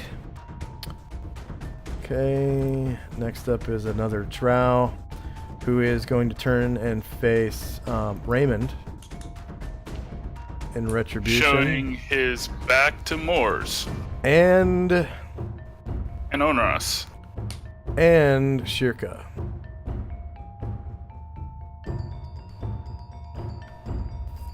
Let's go ahead and make those attacks of opportunity. Rear. Short melee, same elevation. Nomad. -5 for, wow, 4 points. You know, I'm hitting, but my dice damage is so bad. Okay, he survives, and go ahead. Yep. Rear. Short melee. Same elevation. Nomad. And miss. Yep, there's a miss, and then the flame blade from Shirka.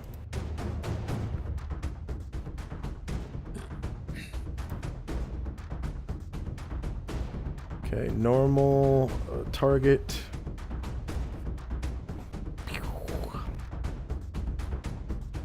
-1 for 5 points of fire damage. -5. Okay, so let's see. That's a total of 9 damage, and he looks pretty fucked up. Okay, next up is Morris. All right. The question is, what do I need to do here? Probably most important that I stab the Mind Flayer. So the cool thing about this being a three-dimensional space is you can actually occupy the same squares as friendlies. So it gets confusing, but you can. I guess I'll occupy Shirka's space. Honestly, this might not be too bad. Morris does have 18 charisma after all. She might enjoy it. Anyway, he's going to stab them. Is Mafia going to turn to face him? No. Okay, rear, trip melee, same elevation, nomad, miss by 1. Yes, indeedy. Okay, rear attack, trip melee, same elevation, nomad, crit fails, and he gets a target on his back. Okay. Yep. Are you doing that now? Yep, just let me find it. It had happen eventually. Yep. Alright, back to Calamar. So Calamar is almost freed, but not quite. Calamar's back in the West Wing.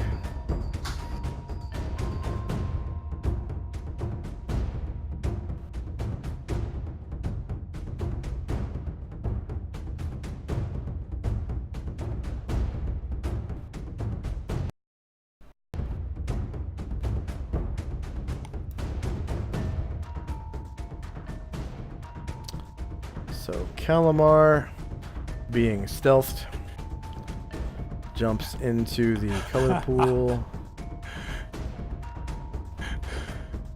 with a half move.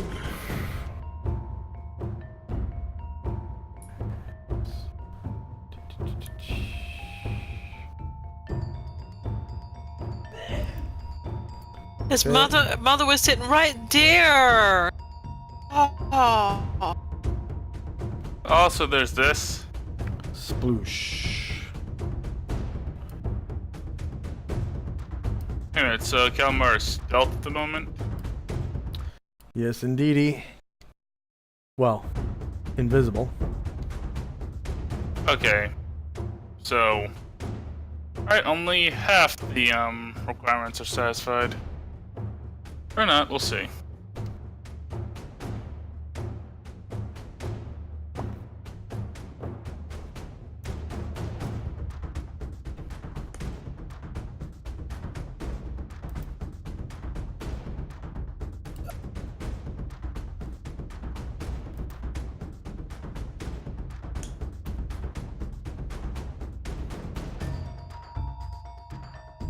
Okay.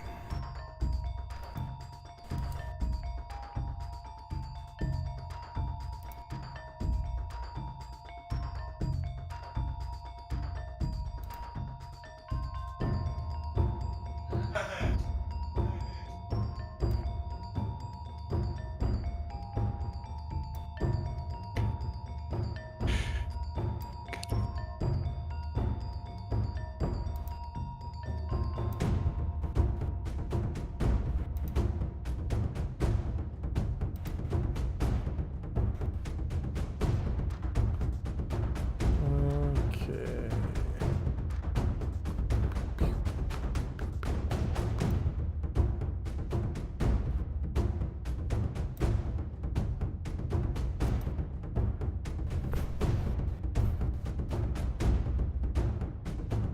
Oh, hell no!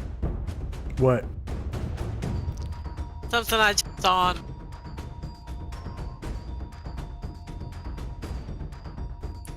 Not gonna. I won't. Love.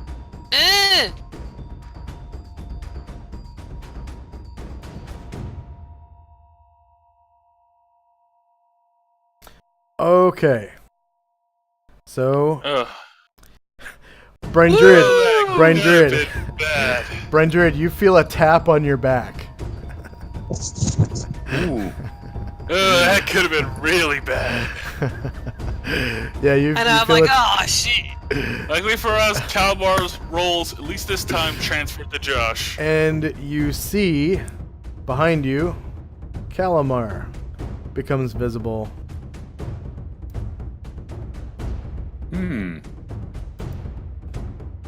Does he look normal? Does Calamar look normal? He Seeing as how- it has seeing as a how- very hateful look on his face, and he just tried to stab you in the back with a longsword. He tried to Alright. sharpen his blade on your spine. Yeah. Well, I do reason pretty quickly after that one. Don't worry, I'll get you out of it. Yay. And then my gaze goes back to that mind flayer. Okay. Because we got them bites. Next up is one of Velkane's orcs on the east wing. Okay.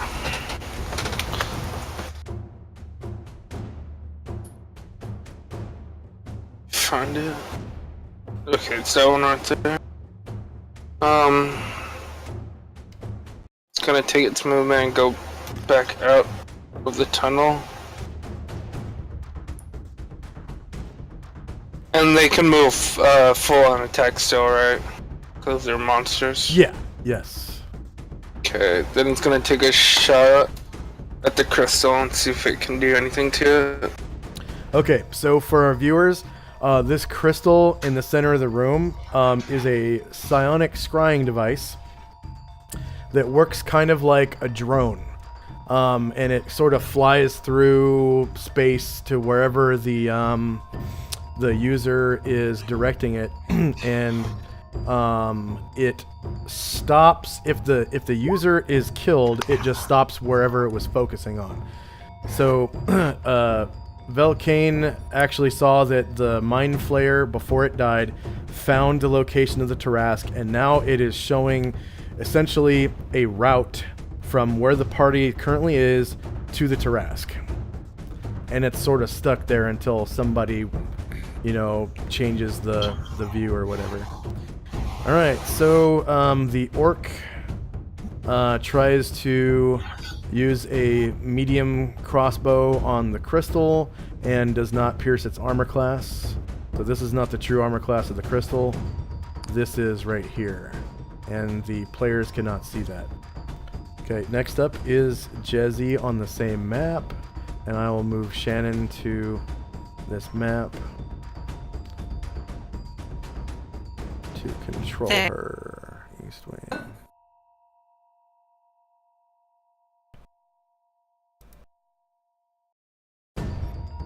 Okay, so Jezzy is right here. Yep. She's going to yell out,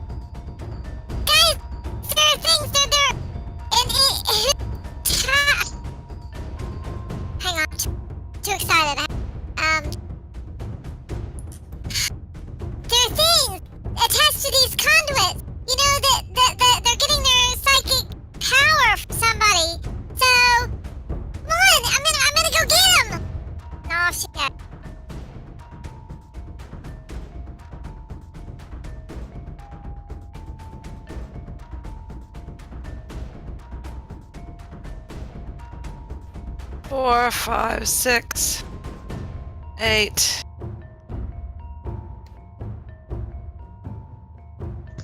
9 and 12. Alright. So you can Am see I that. in combat with me? Say again. Go ahead. So you describe can it. you can see this weird, like, psionic field around this purple worm that's holding it in stasis. And it seems to be produced by, of course, the psionic machine.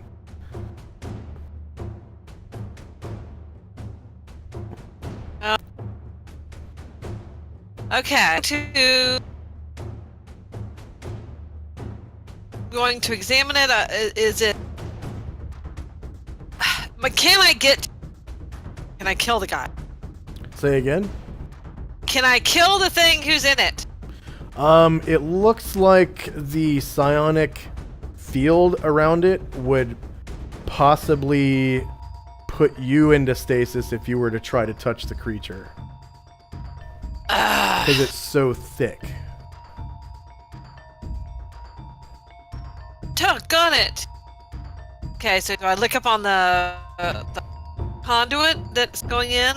What about that? What's that like? Thing? The beam of light? Yeah. Okay, so that looks like some sort of psionic beam that is emanating from the crystal in the center of the room. Well, hell! I was just beating on that thing! Fine. She's gonna stay here examining this, and if it doesn't work out, she's back to... Okay. It's actually very interesting. It looks like some sort of subterranean creature. It has no eyes or ears. It has very soft, like porous skin that's very damp looking. And it has big, nasty teeth around a circular orifice that looks like some kind of mouth. And then its tail has some kind of stinger that's has some kind of poison dripping from it slowly. Wow. Looks like its poison sacs are full. But it's in stasis. The Yes. silence. Yeah, it's in stasis right now. Okay, I'll roll it next. Okay. Next up is one of the drow, probably on the west wing.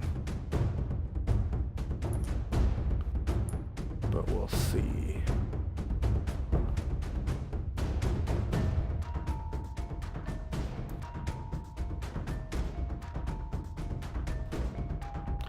Indeed, it is a drow on the west wing.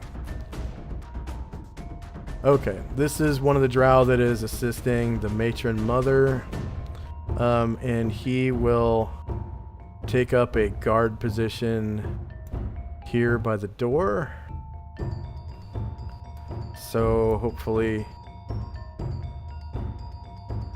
Leifon Show and Illuvio can see him there. Oh, come on.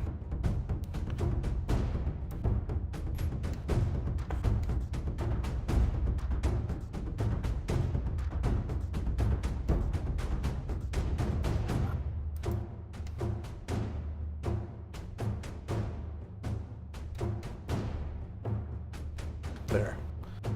Okay, next up is Leifon Show. Okay, I'll be taking movement, and I'm going to attack using my tumbling. Do I roll that first, or Yes, go ahead. do I roll Yeah. it out? Yeah. If successful, you will get +2 to hit with your martial arts for the rest of the combat. So I go to checks, Yeah.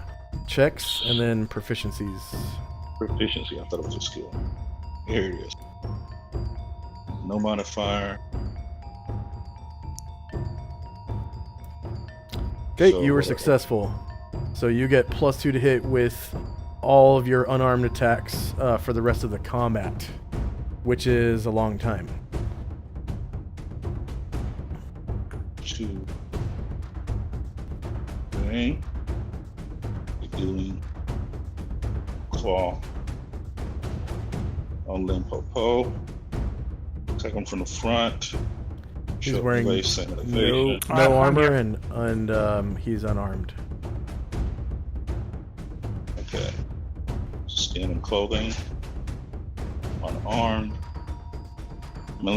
Miscellaneous attack roll. That's why I put the 2 in? Yep, +2. It's not 2, it's +2. Okay. Plus damage modifier 0.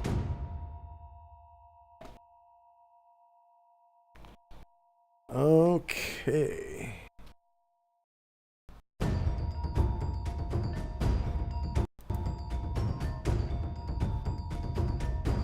Alright, so I need to actually change his armor class because he's not wearing armor anymore.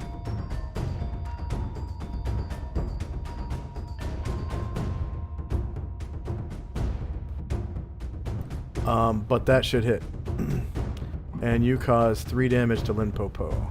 So his AC gonna be 10.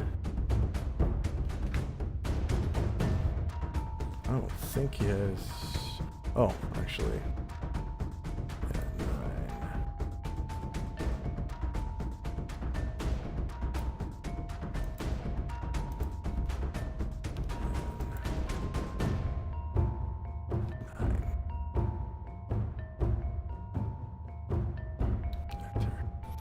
Okay.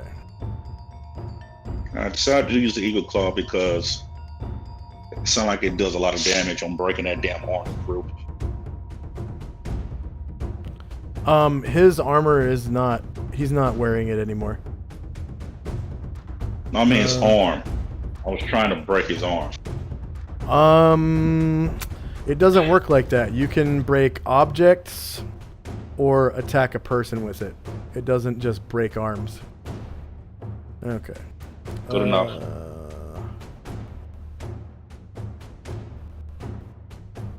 Through physical exercise and concentration, martial arts can summon immense crushing strength into his hands. On a successful attack roll, he can shatter objects, snap spear shafts, crush stones, etc., crush metal items, and cause 1d8 HP damage, plus damage bonus for strength per attack. This ability requires great concentration and is the only action the character can take during the round. So that was your entire round's worth of attacks. Okay, next up is one of the drow.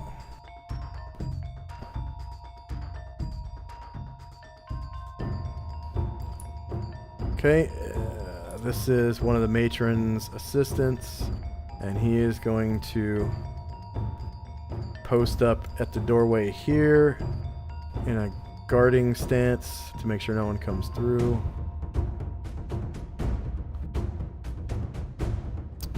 And a third drow.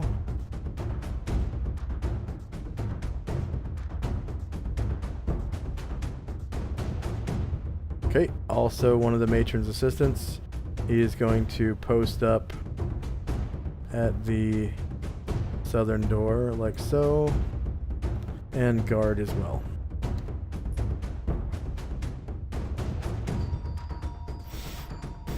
Okay, next up is the Osquip, which is right behind you, Leifon Show. It is going to skitter by on the south side. Actually, I forgot its movement rate.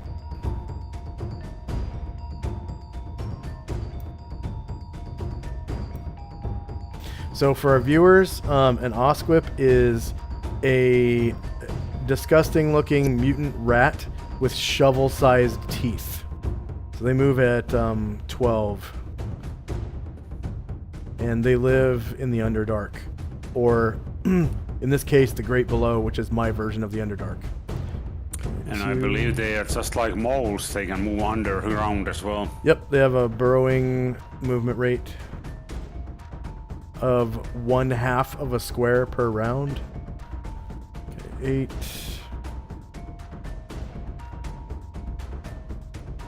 10. 11. And not understanding what guard actions are, the Osquip runs right into this drow. And the drow gets an attack. And the Osquip is going to bite him back. So let's Good see. chance I end up killing Shirka's pet. Short sword. I doubt it. Osquips are kind of tough.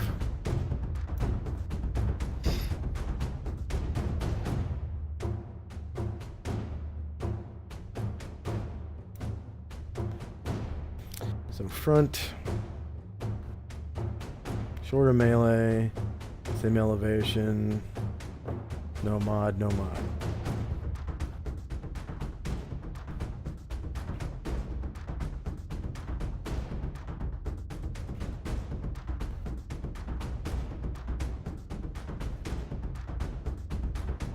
Okay, AC 2 for 7 damage to the Osquip. I stabbed a small creature. I found success today. Hashtag drow thoughts.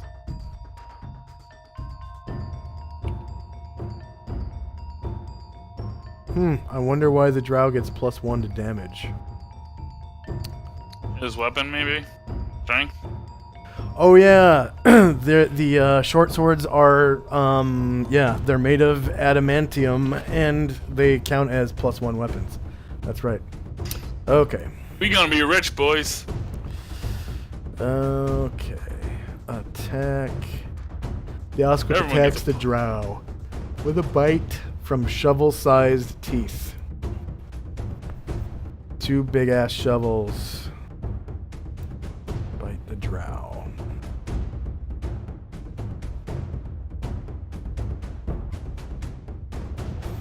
Front. Shorter melee. I'm just going to spam through because there's no mods whatsoever.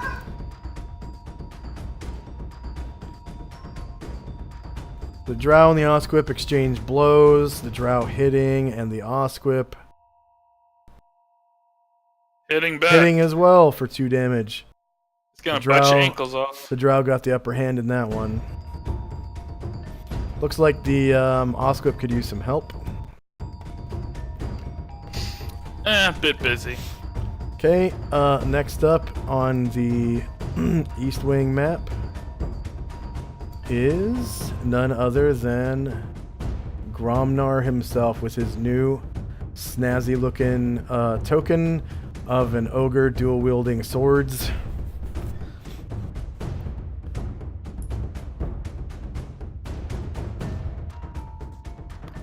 And he's just gonna keep doing what he was asked to do, trying to smash this this. Okay, go ahead and take a swing. And I think this round you have 2 attacks.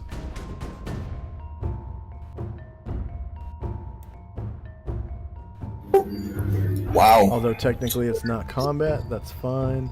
Yep, okay, so it will count as a large creature. You do 26 damage to it. You crit hit the crystal, doing 26 damage. And then 18 from the first one. No, you missed the first one. No, you hit the first one, causing another 18. So you shatter the crystal. Grobnar smash. Now what? Okay, so the crystal shatters, right?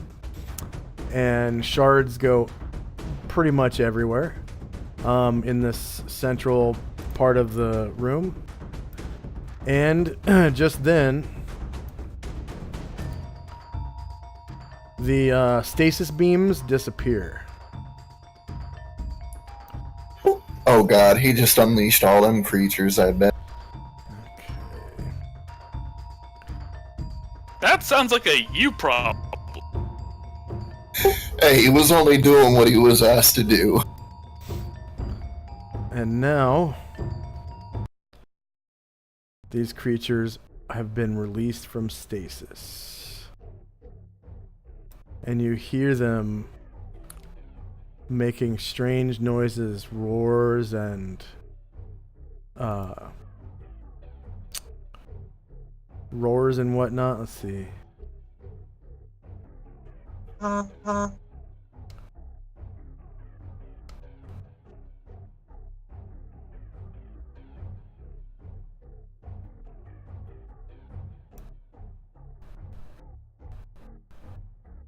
You know, it's kind of funny. Gromnar gets himself into less trouble doing his own thing than he does doing what other party members ask him to do. Yeah. It's hard to get in trouble when all you do is stare into space. This is true.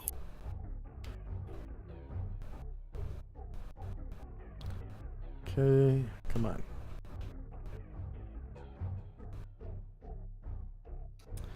So we have new players in the arena.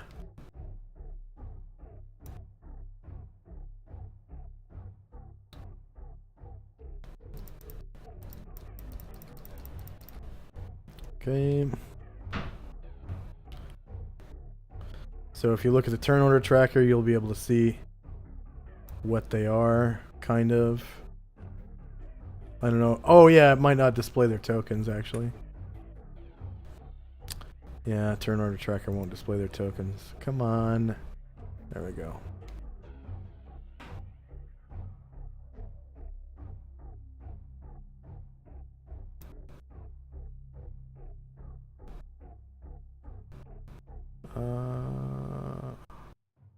I'm rolling bulk macros for them, which is a really nice feature of this VTT enhancement suite.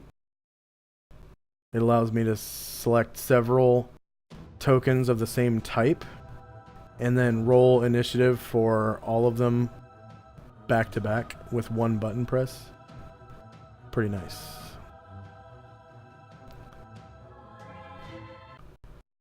Come on.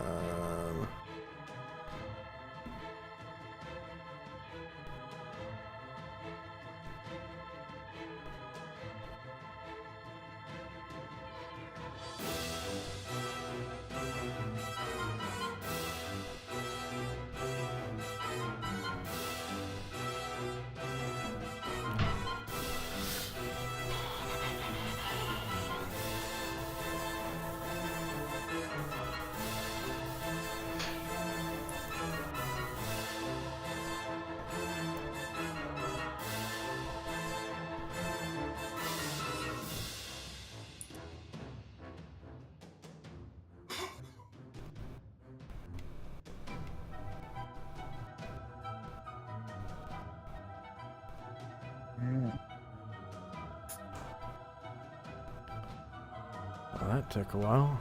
Let's see here.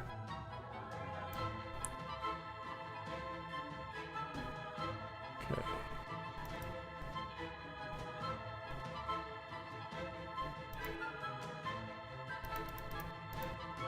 All right, and these three.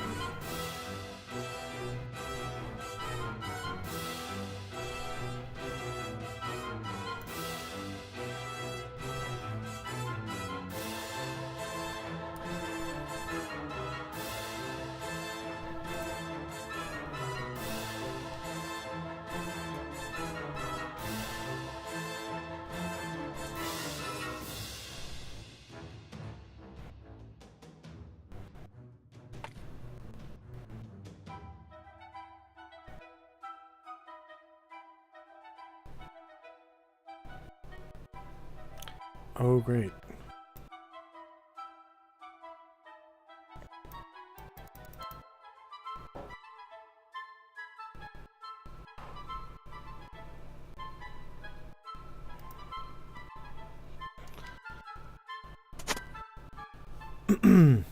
One of these monsters doesn't have enough weapon slots for an initiative thing.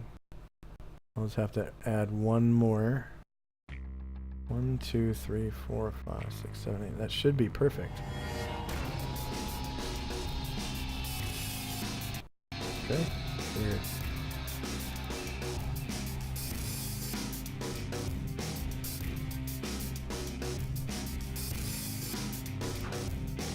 get so many pink blocks when I try to do my initiative. Say again. I get like 6 pink blocks.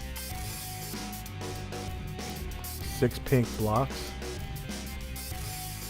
Yep. What are pink blocks? I don't understand what you mean by that. Each one has a different wording. It says like you try to use, repeat, section, so forth.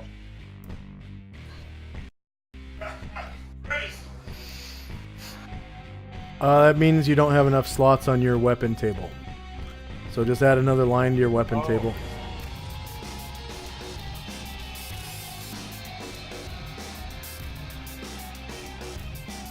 There we go.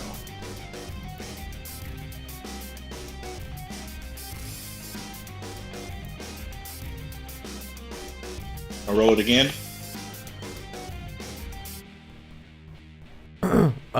Yeah, you can if you want to. Okay. So next up is Dean Dorvo in the astral plane. Yep. Deandora's gonna share a space with Lazarus. That was terrible. And let's see, so that'd be front, trip mailing, same elevation, nothing hit or damage. Leading with the battle axe. AC 3 for 6 points of damage. Okay, and your other attacks. Yep. Warhammer. Front, trip melee, same elevation, nothing hit or damage. Miss, but 6 points of damage. Because when you ask the right questions, you can get a lot of things done. Oh, this is against the Mind Flayer. I'm sorry. Okay, yeah. Go ahead. That was your last attack? Yeah. Okay, so you caused a total of 6 damage. Yep. To the Mind Flayer. To the Mind Flayer. Next up is Brian Druid. Finish him off, Brian Druid. We'll try. Hopefully I don't get a bite of air this time. Yeah. And you get a rear attack, Brian Druid.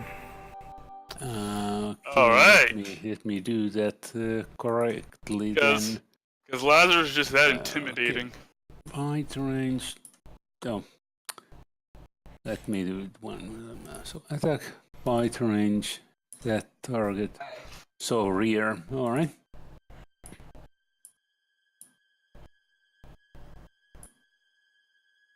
Yeah! Very nice. You caused 27 damage to the Mind Flayer. Go ahead and describe how you take him out with your bite. Well, since it turned its back at me, I'll aim and jump off his right leg, shake my head a little bit, blood spraying around while I jump it through. Okay. And at that, Boogie Will, Varen, and Kalmar, I think? Yeah. Yay! Yeah, Calamar. They're all uncontrolled. Okay. Varian Boogie. I look behind me. Calamar, you okay now? I don't know. I wanted to hurt you. Really weird. Didn't make any sense at all. Yeah, very just covered. It was the monster I bit the leg off. I'm getting tired. I'm getting tired of being mind controlled. You can go ahead and remove that green dot. You're still dazed, Varen. Let's see, Shannon. I know what I'm doing in my next initiative round. Okay, this says Calamar. Save changes. And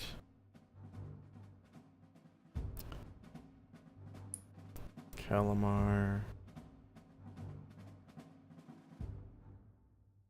Calamar proper. Okay, edit. Controlled by Calamar. Save changes. Thank you. Okay, and I'm going to put you onto this map so that you can take off your green dots. So Yeah, I'd Calamar love- on the astral plane. And you can finally get a look at what the astral plane looks like. Alright, so for viewers, the astral plane is the psychic realm that separates the prime material plane from the outer planes. The outer planes are spiritual realms, such as, you know, heaven and hell, places like that. In order to get to heaven or hell from our world, you have to pass through the astral plane somehow. Whether it be by color pool, or if you astrally project, you will pass through a conduit, which is this weird swirly thing to the right of the party. These conduits form what's called the spirit network. Okay, and they are pathways from prime material planes to outer planes. And there are myriads of them because a prime material plane might have 5,000 ways to get from the prime material plane to hell. So those two connection points form a conduit in the astral plane. So there are infinite numbers of conduits throughout the astral plane. And these ones that are on the map are just the closest ones.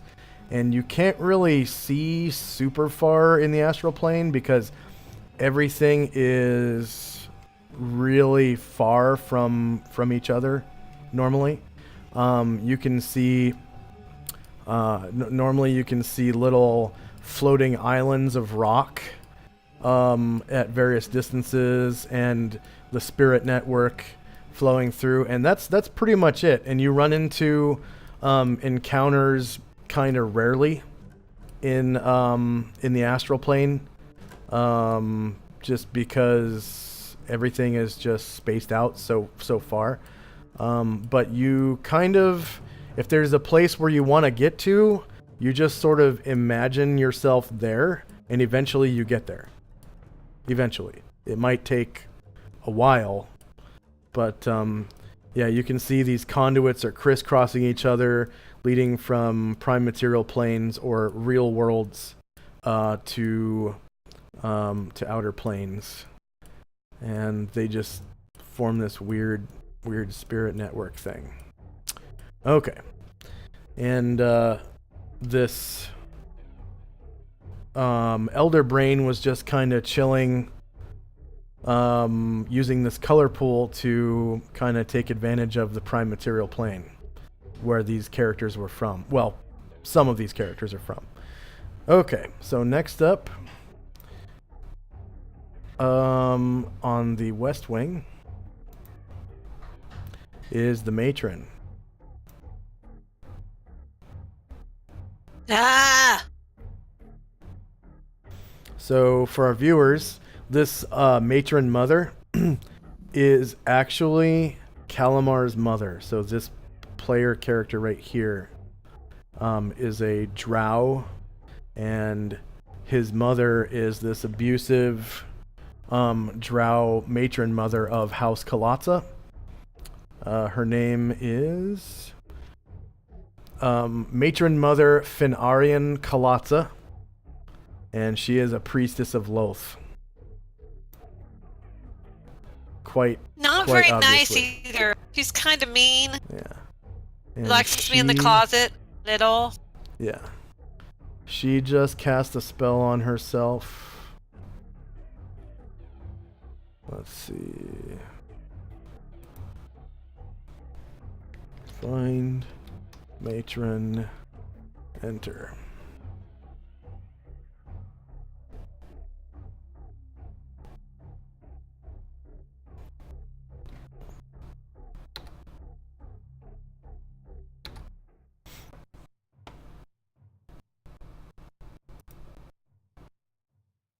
Okay, that's not gonna work.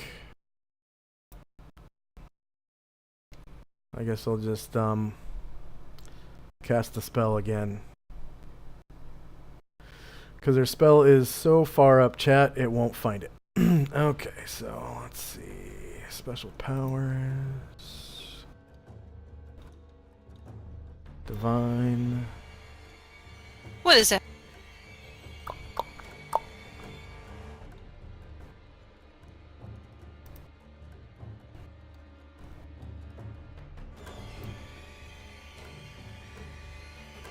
Tell me.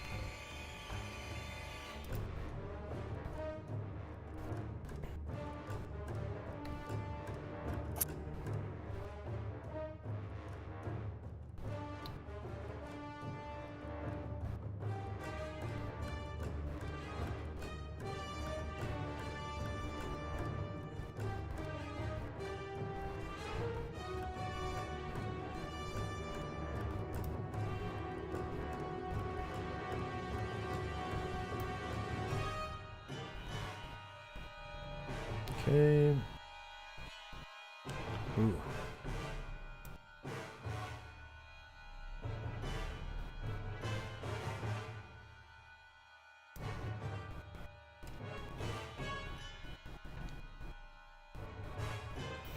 And because she cast a spell, she can't move. Okay, next up is an orc in the east wing. And she's healing. Great. That means that I hit her hard last. Don't need to be getting Yep. looped. Come on. Problem is she's drawing breath, so you didn't hit her hard enough. I tried. Really, I tried. Alright, so Volcane, what's up with this orc? It's gonna move down this tunnel. What does it see? Alright, so ahead of you, you can see an earth elemental awakening from a stupor. Okay. Do I know? I can. Belkin can see through his orcs. What was that? Like he knows what his orcs are seeing? Yeah. You psychically are able to sense what they sense. Would I know that this would try to attack the people that are in this area? You don't really know what it intends to do. Okay. Then I guess this orc will just stand here. Yeah. It does look like it doesn't like being where it is. Yeah, the orc will just stay where it's at. Hopefully it doesn't attack. It doesn't want to try to aggravate it if it tries to attack it. Yep. Next is on the astral plane, Unras. Yep, I'm just gonna share a spot with Shirka. Girl Talk, Shirka's most popular girl today now. And he is going to go for the drow. Is the drow going to turn to face him? No. Smart decision, really. Rear attack, short melee, same elevation, no mod, no mod. AC 1 for 7 points of damage. 7. Go ahead and describe how you take it out. Yep. As the drow looks down at the dead mind flayer, opens his mouth to say something, and then the point of a spear catches him right in the back of the throat, and it pushes out slowly.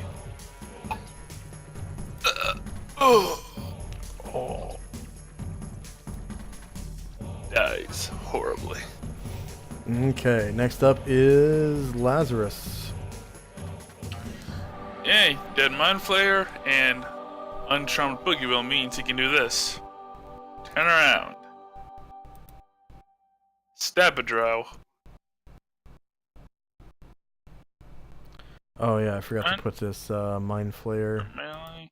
on the other layer. There we go. -6 for 7 points of damage. 7 points. Okay, still alive. He goes "Ugh!" as you stab him in the guts with your flame tongue, slicing you can through you can and then smell. cauterizing. Yeah. Yeah, you smell pork in the air as his intestines start to boil. And slightly like burned shit as well. Not many people know what that smells like. Well, you're in the army, so I bet you do. Oh yeah. And who's next? Looks like Raymond is up. Oh wait, Lazarus gets 2 claw attacks as well. Oh no, that's a multiple attack. That's right. Raymond. He already, yeah. Raymond's gonna turn to this drow. And Pokey Stick. You gonna turn to face him? Yeah. So that's be a flank attack. Yeah, that'll be a flank. It'll be a flank no matter what. From somebody. Flank. Melee, same elevation. No mud, no mud. Okay, misses. Lucky him. Why did I roll that kind of damage when I was... Yeah. Okay, go ahead and remove Moore's thing. Thar kind of goes drifting off a little bit more. You hear him, hee-hawing as he's kind of drifting away. And then Onras is up last. Yep, and he did not move during his turn.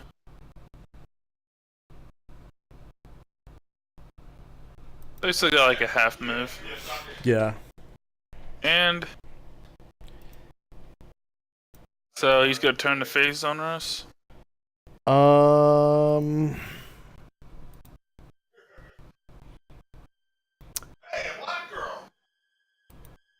He's gonna face Baron, actually, so that won't be bearing his back to anybody.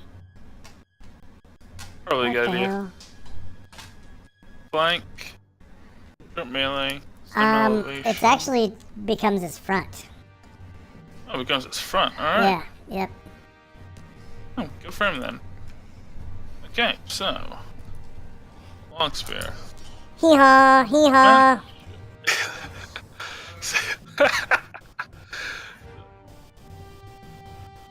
Oh my god, these guys are just sucking today. Alright, this drag gets to live for another round. Lucky him. Okay, yep. Alright, so end of round. And everyone can roll initiative. I'm going to roll morale for this drow. Okay. I got stuff I need these two to be doing. Wow. That is one tough fucking drow. Okay. He's like, okay, I'm still got the corpse of a dead Elder Brain. Oh, I Yeah. rolled for Varen twice. That Oh. should not have happened. That second one should have been on Russ. Alright. Everybody roll initiative. Lottie-dottie, everybody. Okay, there you go. Alright, I've done those on the ethereal plane. Now can I do ones on the western? Yeah. Let's see. Okay, Alright, that's on there. good. Hey guys, how's dividing the party working for everybody? Fenella, are you back yet? Okay, gonna have that come off of our buddy Moore's. And yeah, Lazarus is not impressed at all by this drow, so he's actually going to actually wait, did I memorize the spell on Dean? I think I did. check. I need to be moved to the middle room, or the center area. Actually, I'm Okay. gonna check Dean real quick. I think I had spell memorized on him. Okay, Let's take a look now. Did I hit you up with the West, prayer or spell? sorry, my, the entrance. my brave henchman. Mr. Dorvo, did I give you that spell? Oh, And I did. Alright. Special powers. Fine. Third level. And there we go. You can move me back to the east wing since my character over there goes first. And Lazarus will roll initiative. Actually, This is- yeah, okay, so just when I put you over there, could you delete your orcs? Yeah. They are gone now. They go back to their tribe. The ones that survived, at least. Well, none of them died, so luckily they all get to go back. Okay, is there anyone I have not rolled initiative for? Hey, Mors is casting the spell, so is Dean. Varen Onras on medium base speed. And I roll initiative for Raymond.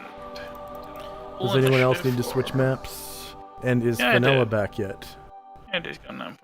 Yep, we're good. Alright, let's do this. Vanilla? Yeah, back. okay. I'm sorry. I'm gonna have to thing.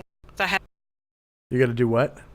I have to. I'm changing Walt's thing. Okay, so you need to be back on the west map then, right? Yeah, I'm on the west. Okay. You're There- breaking up yep. really bad, by the way.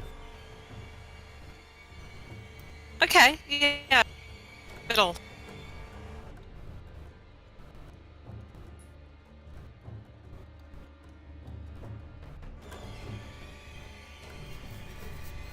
Okay, and now may I be in the east?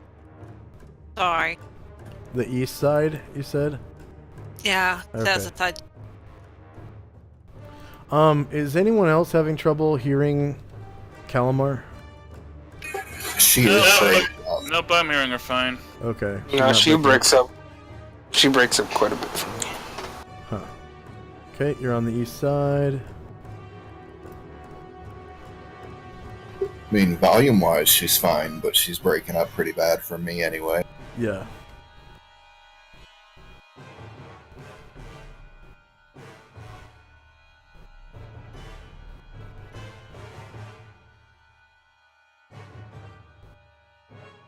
Hmm.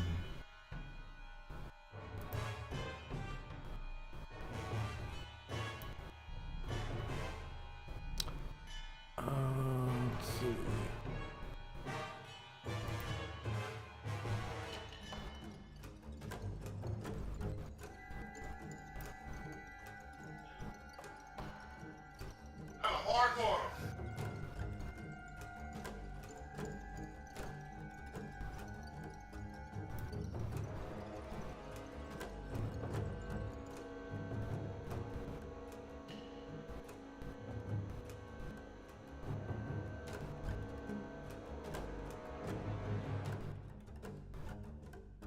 Okay.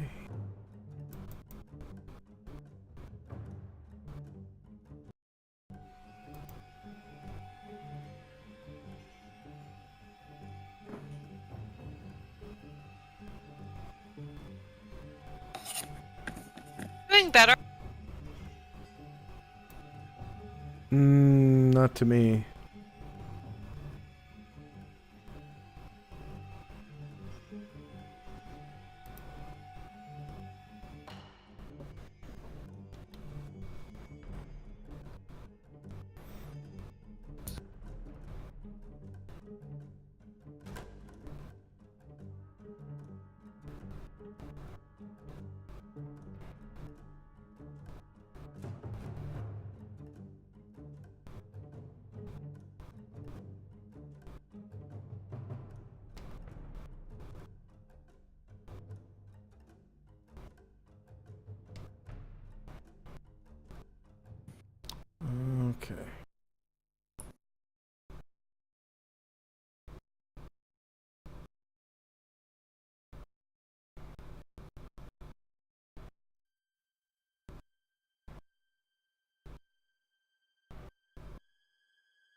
Okay, is there anyone who is not ready yet?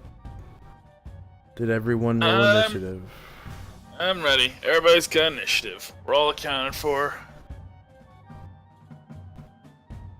Let's go murder some dudes.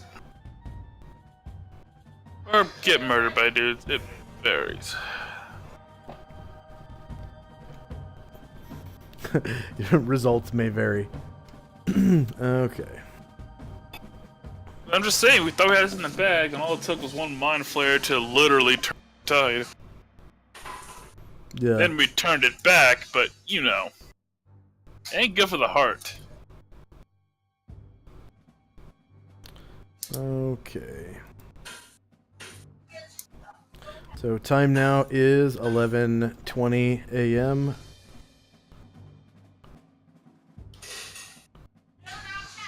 Uh, 10 AE5. The Mind Flayers will summon Ill-Sensine's avatar in 7 rounds. Olivio is dazed for another round. Shirka's Flame Blade will disappear at the end of this round. Kalamar's jump spell is now gone. Velkane's orcs disappear. Varen can remove your dazed condition.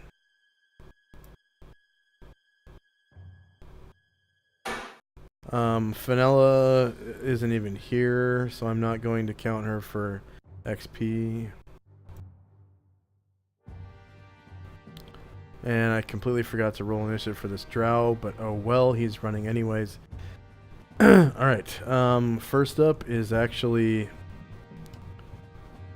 gonna be Gravo on the middle map.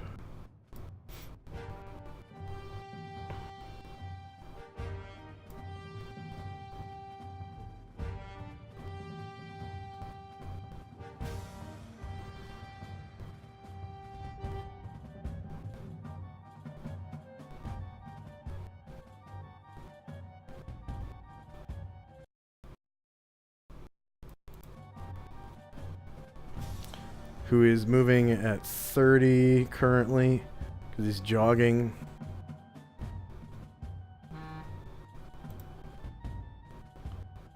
I'm going to see if he can step it up to a sprint. Let's see.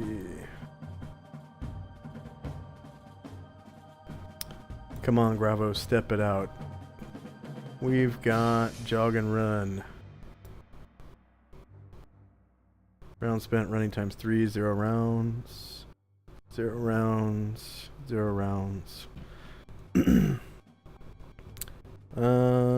Plus 0 to con.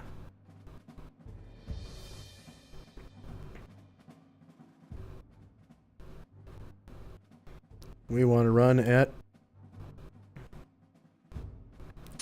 times 3. No miscellaneous strength adjustment. 1 success to run at 45. Okay.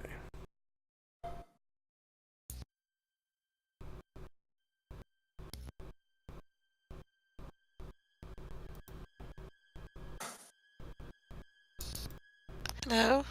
Hello? Finally, okay. It wasn't... Do I sound better? Yeah, a little bit, I think. Okay, I hope so. Okay. Did you adjust the sensitivity bar on your settings on Discord? Yeah, I did, but it made me. Then I was. Now you can. Then you couldn't hear me speaking, and nothing was there, and I just. But yay! Now it's back. So. Yeah. Yay. Okay. Woohoo! So we've got Gravo sprinting at 45, so that's 13, 14, 17,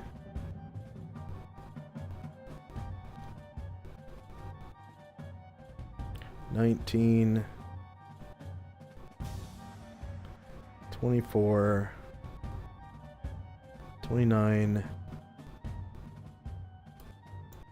27, still has 8 squares left of movement. So backspace. Maps. Bravo's now on the west map.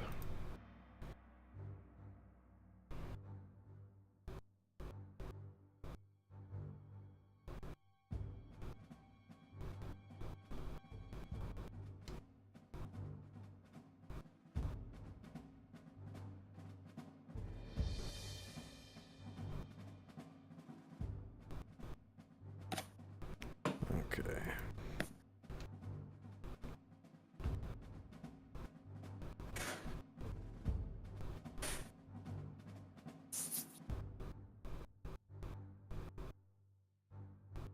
Oh, come on. No torch? There we go. Okay.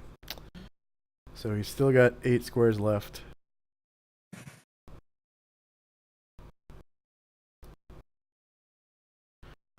Strange, Vanilla just disappeared after I said that. Vanilla was never real, we just imagined her all at once. Yeah. She must be really tired. Okay, come on, Barbarian, let's go. He's gonna run along the wall, I think. Jeez, what is going on here?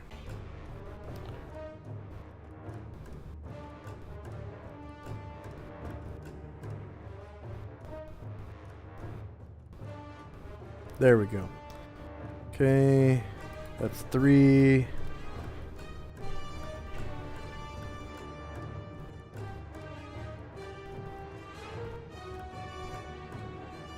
Come on, man.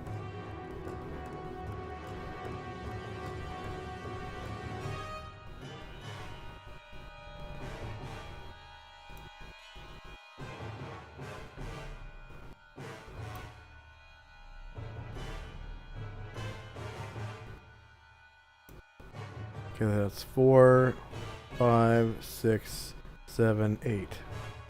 Right in front of Alluvio.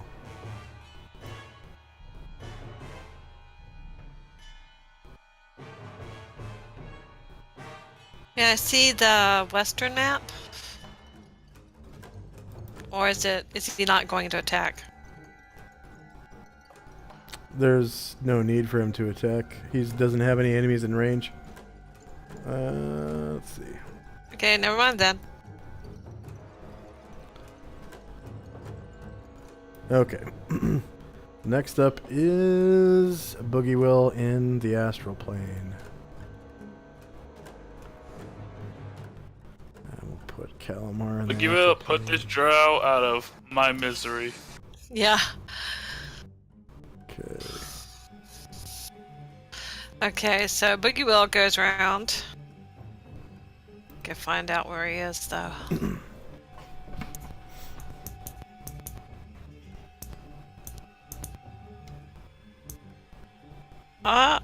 Draw. Where's my token? I cannot find this thing. There we go. Boogie Will turns around and reaches to smite the drow over Lazarus's head. Okay, -2 to hit. Okay. And he's gonna go, "Oh, stupid!" And he beats over your head, Lazarus goes, boom, boom, and that's what he's trying to. Okay, attack.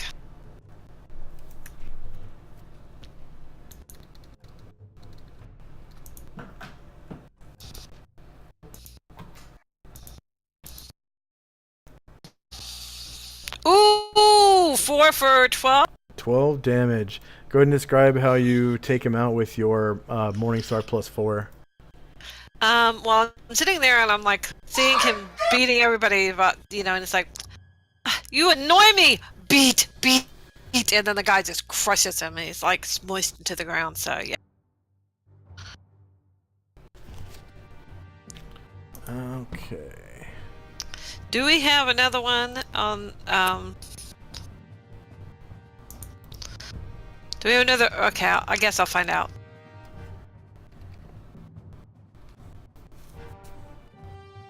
Okay. So next up is Walt on the west map. West Wing map.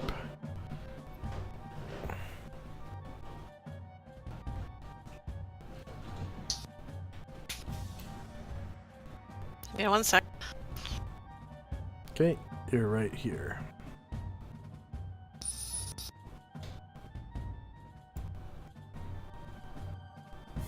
Okay. Times 7. Yes, sir.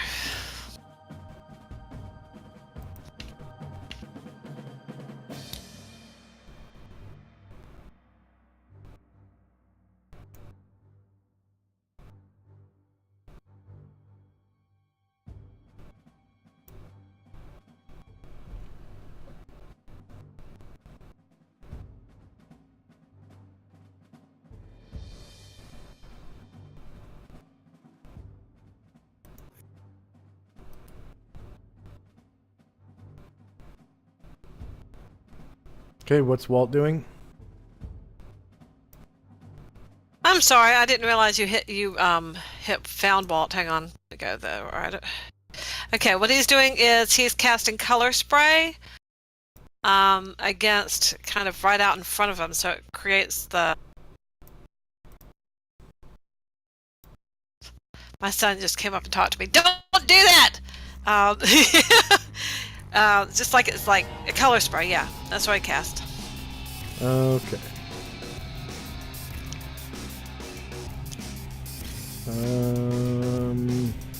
Spell AoEs. Is that level 1? Yes, indeed. Okay.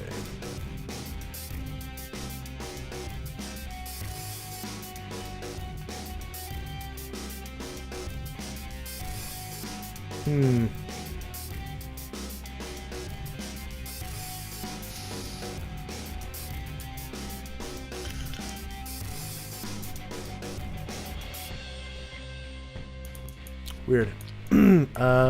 What's the dimensions on the color spray cone? 5 by 20 by 20. And up to 6 creatures.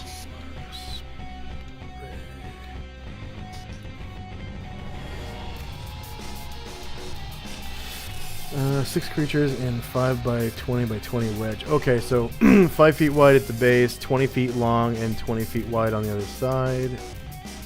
Okay. So we'll just use one of these triangles here. This is only a 15-foot cone, but I'll stretch it. Mm-hmm.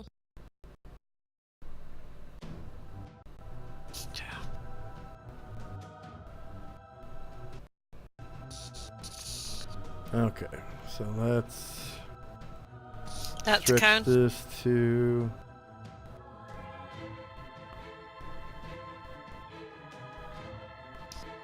A 20 feet cone. okay.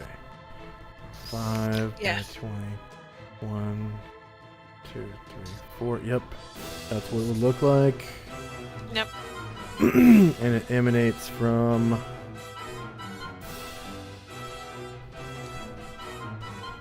Why is it not turning? There we go.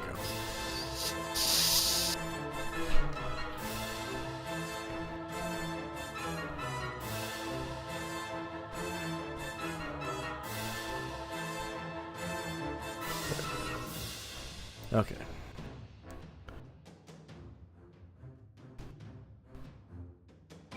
Like that. Okay, so you hit. No, I don't want to hit that way.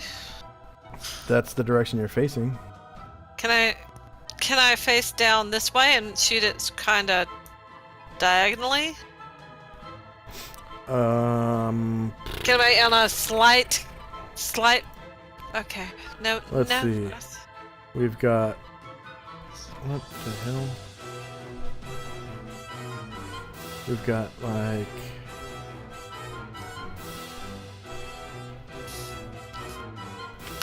Can you point the mouse at it and then tilt it?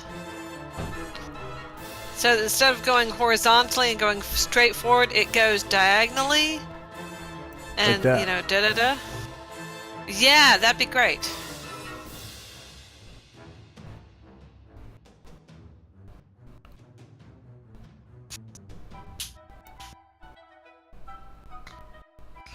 Thanks.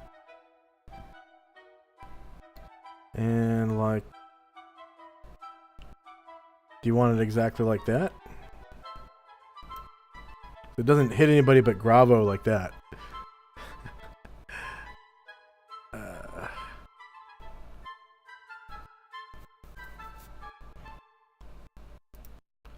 And that way it hits Limpopo.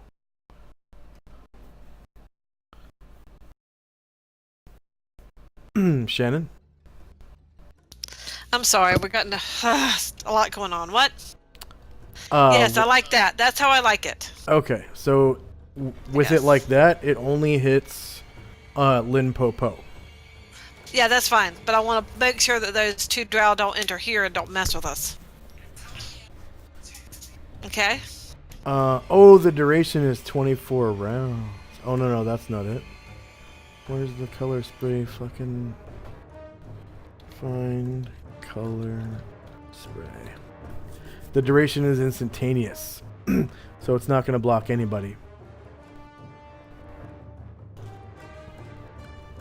When they come in, will they have to check? No. The duration is instantaneous, so it flashes and then disappears. Really? Oh, Poof, okay. and then it's gone. And the saving throw is special.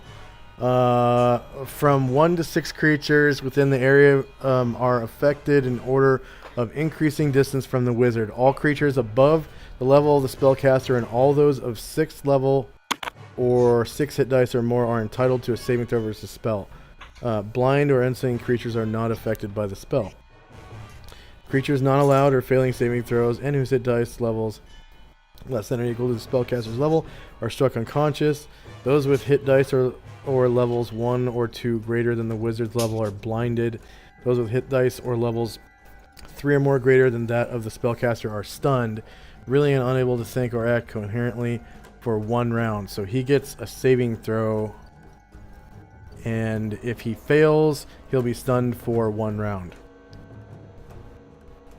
I heard the close rate stopped working after you got to a certain level. Nope. It's 3 or more greater than that of the spellcaster. So you could be level 99 or level 30, have 30 hit dice or whatever, and you get a save, at least. Can I get... Okay, look, I don't want to get Limpopo. So can I... No Limpopo! So can I go directly horizontal out? It is directly horizontal. Do you want to take a 5-foot step forward as you cast yes, it? Please. Okay. Yes, please. Yes, please. Yes, please. So Thank you. Oh, thank you. The perfect word. Do you want to face west when you cast it?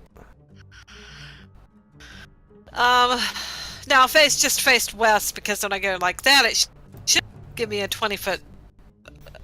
Okay. Yeah.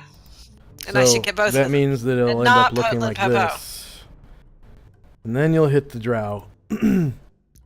And won't hit Limpopo. Right. Because that would be And- cowardly, yeah. you know, if I would hit him. Yeah. And then, let's see, they...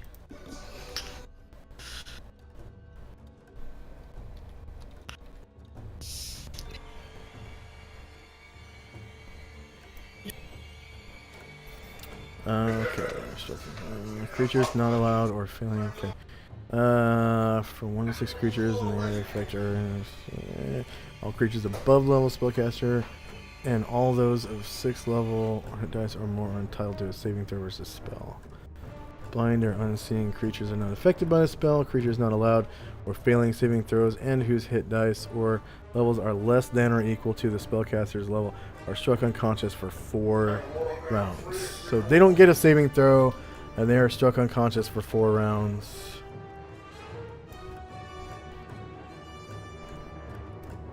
That's Okay. good. I like that. That work. I like that spell. Yep. And he gets 50 points for using that spell effectively.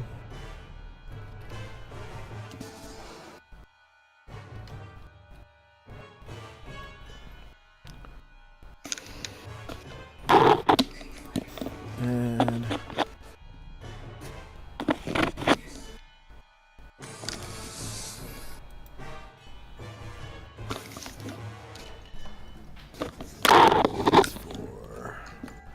enter. Okay, for 4 rounds. Alright, so they're now prone and unconscious. Yay! So, unconscious, prone.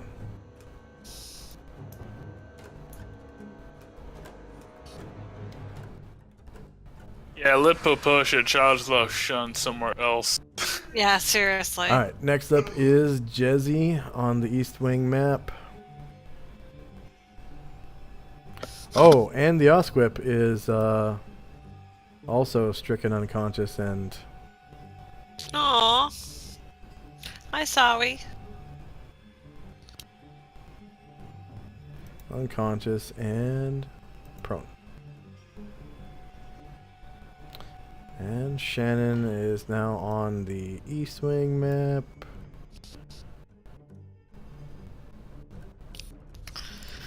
And Hello. we will skip to... We will skip to... As soon as it loads.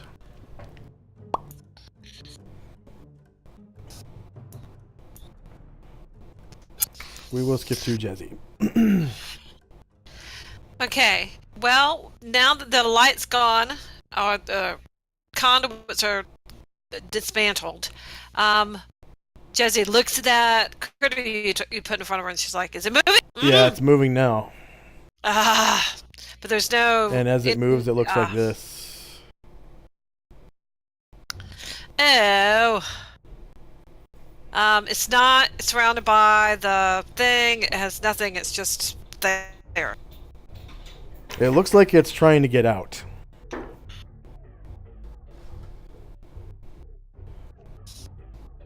But I don't know if it would be friendly or not. Probably not. It looks like a big, dumb force of nature. Doesn't really look like it has the mental capacity to be friendly. Yeah. Yeah. It doesn't also have a spine, so no backstab. But I will try stabbing it in the back, in the back and taking it out. Let's see. Okay. Attack, attack! I So said with my... just to reiterate, this thing is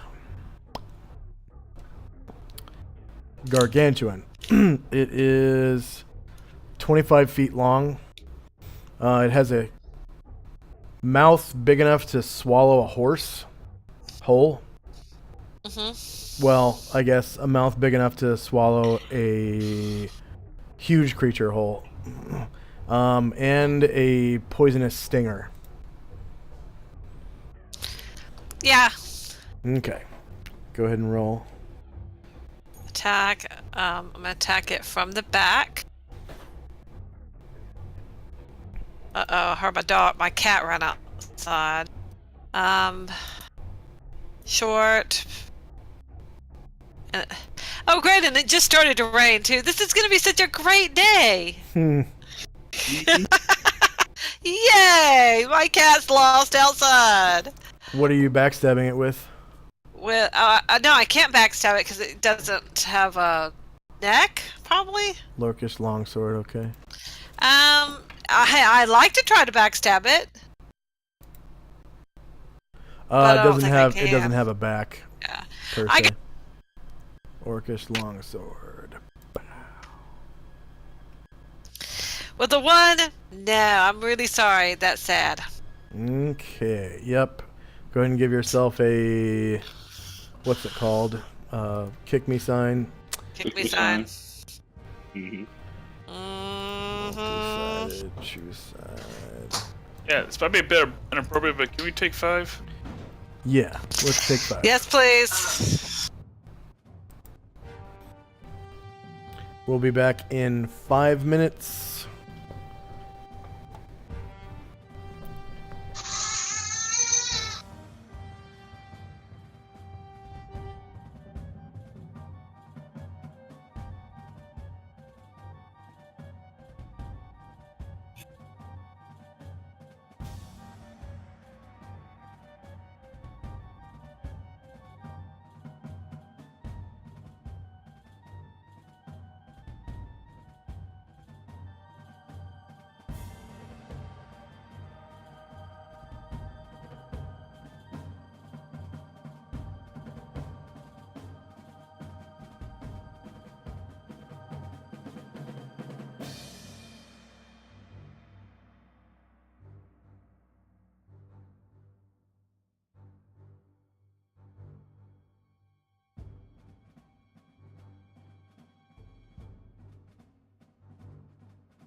Ooh, loud.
Hello? Hello. Okay, good. Hello, hello. Hello!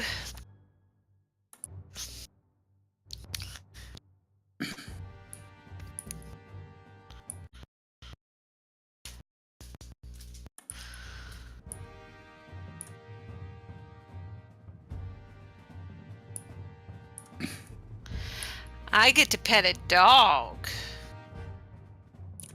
A What dog! kind of? It is, I don't even know. I think,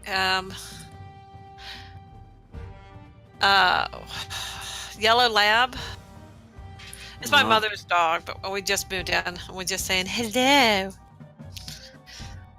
My cats have to get used to her and we have to get used to the dog. No.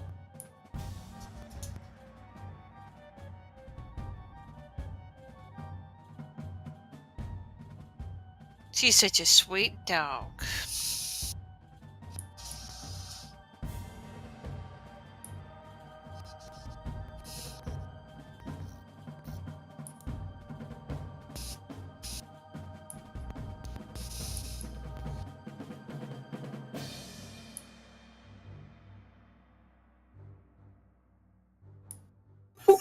It's so funny. We've got 3 bulldogs and 3 cats, and 2 of the cats are indoor only. The other one is indoor-outdoor. And the indoor-outdoor weighs no more than 3 pounds, and she'll get right down on the floor in the middle of all those dogs, and she runs every. Yeah. Next up was Shirka on the astral plane map.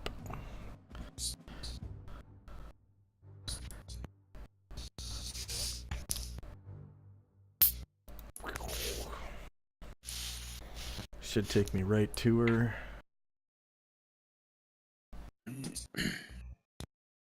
Bam. Okay. So no targets left in the astral plane. She jumps through the color pool. Oh, and her flame blade I think is gone now, right? No, it's at the end of this round. Okay. So her flame blade is still going. She jumps through the color pool. She, as she does, she kind of waves goodbye to everybody.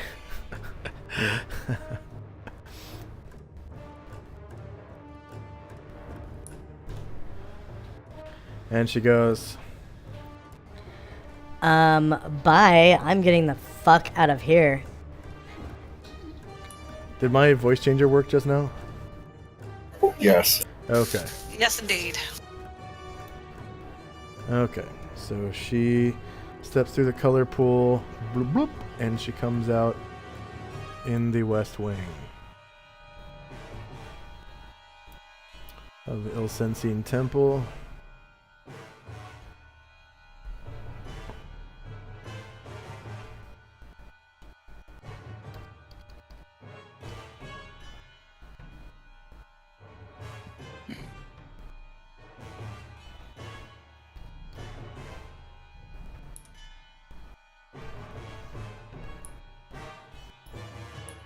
So for our viewers, Ilsensian is basically the god of the mind flayers, or the Illithid race.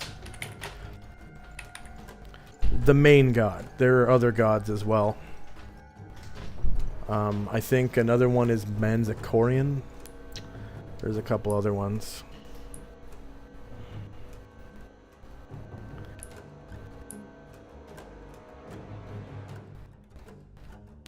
Oh yeah, I forgot to move this drow too. Alright, so she pops out of the...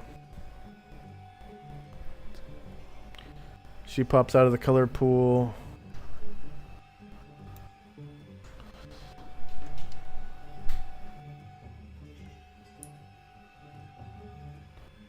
And she sees the matron mother standing there,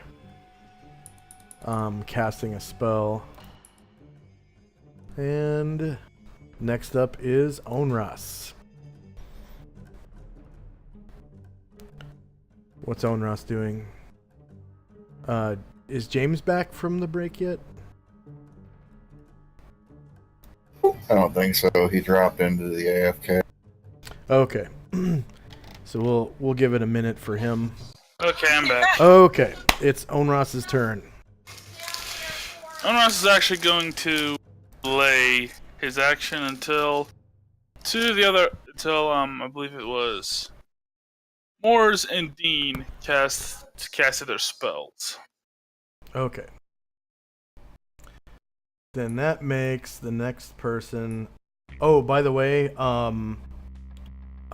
was Shirka's turn just a second ago, and she waved goodbye to everybody and stepped through the color pool back to the real world, and she said, Well, I'm getting the fuck out of here. Bye, everybody. I'll follow you. "Okay." Probably an so appropriate response. West Wing. Next up is Lin Po with his sumo in a duel against Leifon Show. Oh. Alright. Keep fighting.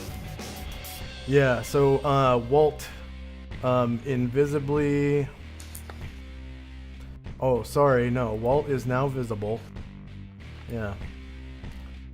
Because he cast a spell. So he popped out of stealth to cast that spell. Multi-sided.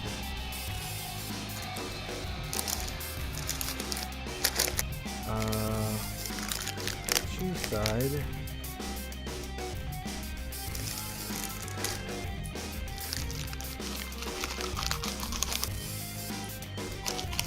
So Walt is visible once again. Oh, shit.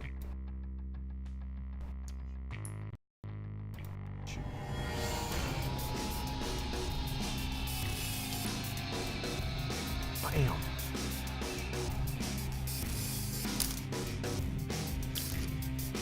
Alright. The AoE, I'm gonna delete the AoE for the spell that he cast. Alright. So it's Lin Popo's turn. He turns to face Leifon Show. And he is going to use Sumo.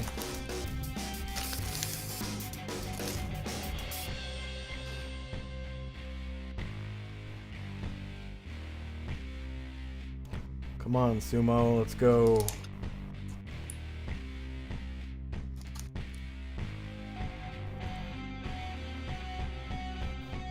Alright. He is going to use concentrated push to hopefully push Leifon Show up the stairs.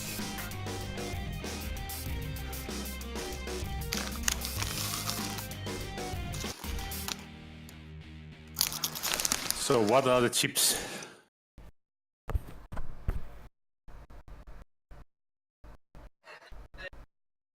Okay, front. Shorter melee. Same elevation. Clothing your skin. Unarmed.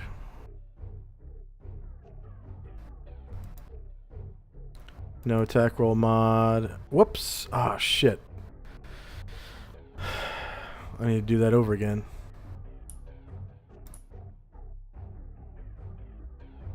Okay. Okay. Hold on a second. So, concentrated push. Leifon Show.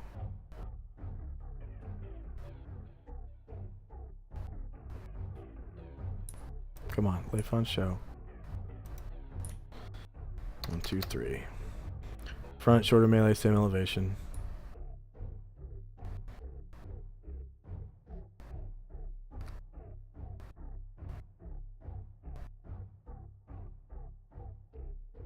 clothing. Unarmed. Attack roll mod +0. Okay, casting level.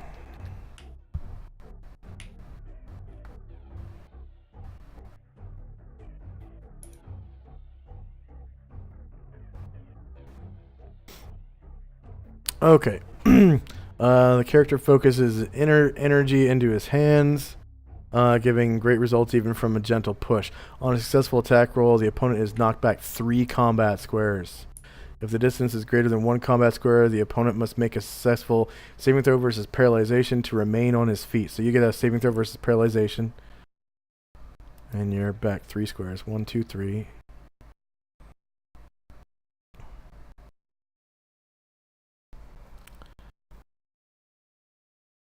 If the opponent hits a solid object, he suffers damage as if he had fallen the same distance. You do not.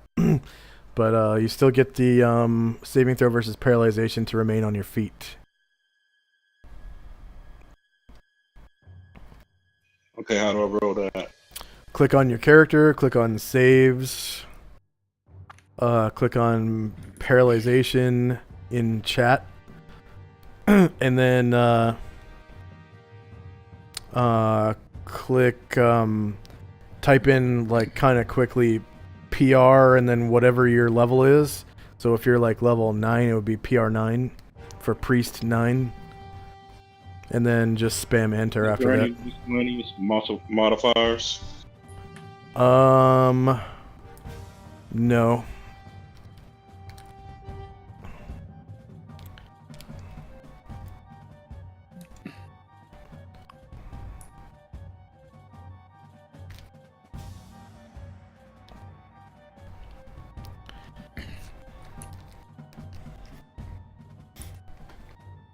Okay, so you stay on your feet. Attack roll fails for the remainder of the round. All the martial artists opponents get a +2 bonus. Weapons allowed, clubbing weapons. Okay, so he pushes you back with all of his might, and you don't hit a solid object, so you don't take any damage. But he did basically push you back. So now he's gonna walk up to you.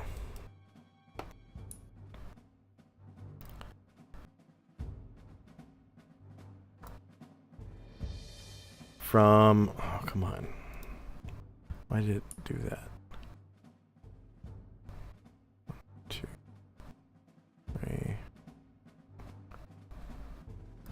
3. He's gonna walk up to you right here. And he's gonna push you again. Sumo.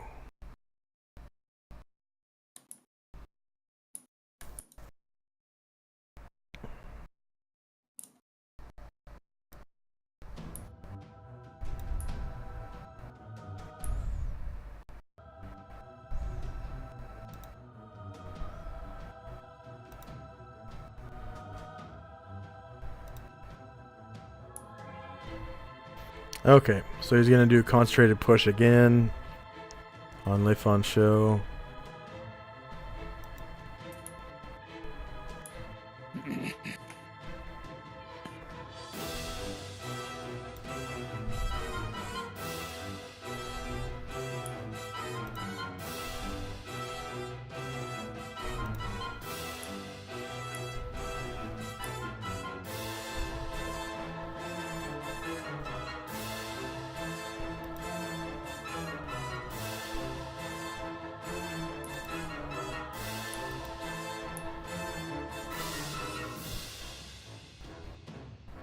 Come on, concentrated push.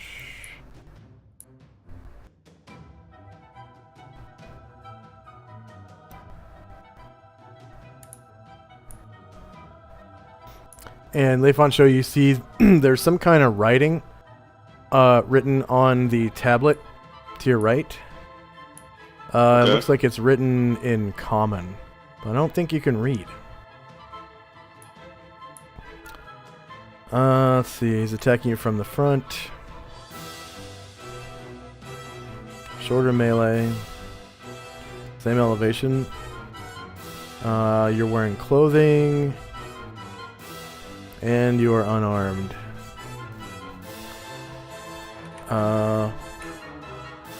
Miscellaneous attack roll modifier is +0. Casting level's 13.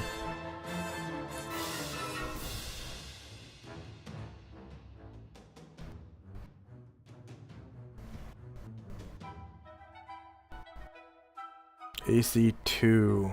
What's your... Oh yeah, your AC is 5 from karate. Okay, so he pushes you back another... I got the tumbling. So tumbling gives me a bonus to my AC. Tumbling gives you a bonus to your what? Gives me a bonus to my AC of 4. That's only if you use it for an entire round just to defend yourself. Ah, okay. Which you did not declare. Okay. So he pushes you back up to 3 more squares. And you strike the wall. So he pushes you back so hard you hit the wall. And let's see. Normally, a character without tumbling would take damage, but I think... go ahead and give me a tumbling roll, and if you succeed, you'll not take falling damage right now from striking the wall. If you do, it'll be basically a d6 of damage if you fail.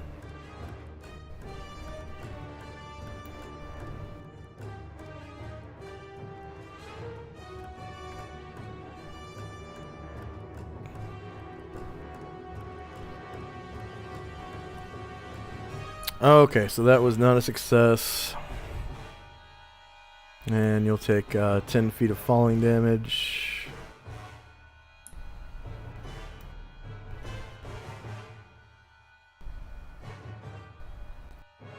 Okay, 10 feet.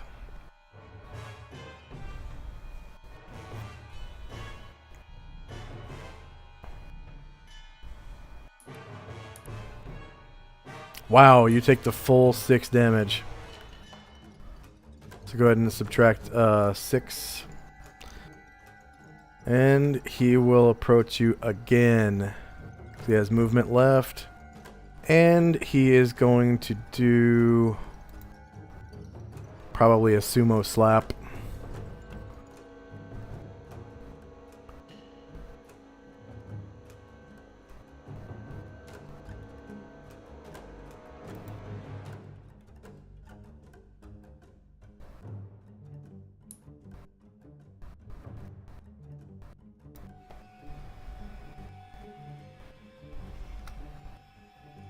Okay.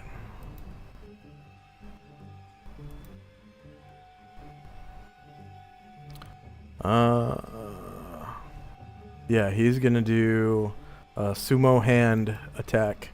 So he reaches out with his big old paw and slaps you. Or tries to, anyways. Are you gonna block it? Yeah. Okay, go ahead and roll the block.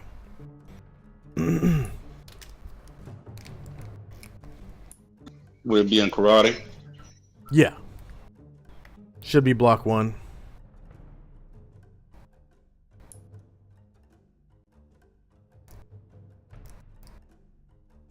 Or parry It's not 1 or there. whatever. Parry 1 then? Eric? Yeah. Yeah.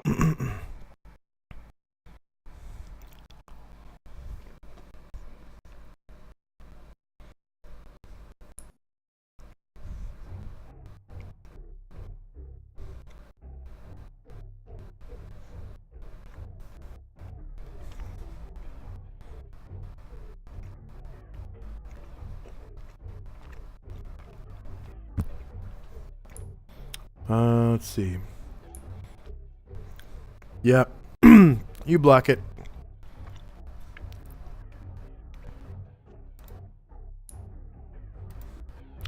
Okay. And you have one attack left. Leifon Show, go ahead and make your attack. Okay.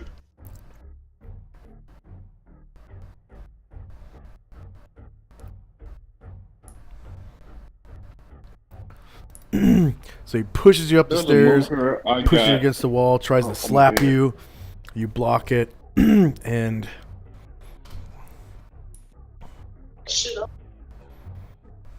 Could I do the what is this move? The chokehold? I never done that one before. yeah, you could try. Yeah.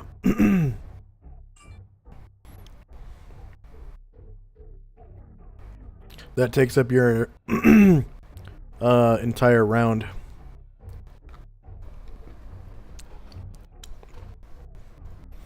Takes up all of your attacks, which you already used one for parry.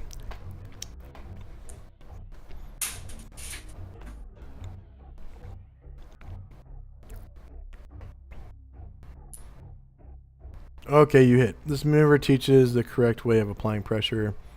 The opponent can attempt to escape by making a successful attack roll with a -2 penalty. Escape can be tried as many times as the opponent has attacks for the round. The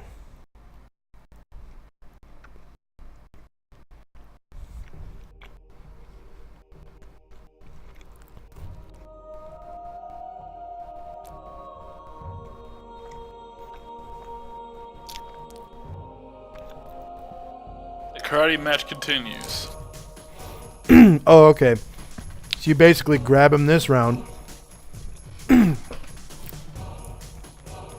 And then at the end of the next round, if he fails to break out, you will render him unconscious for 1 round. So go ahead and give yourself a grapple symbol. And I will give him one as well. And you're still up here, though.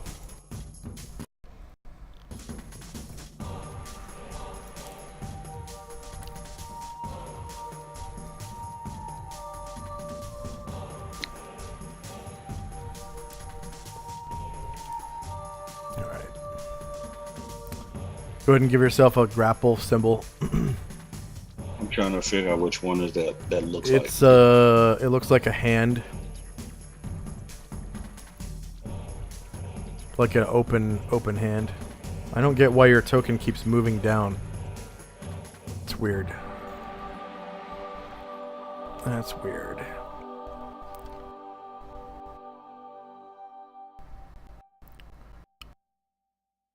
There we go.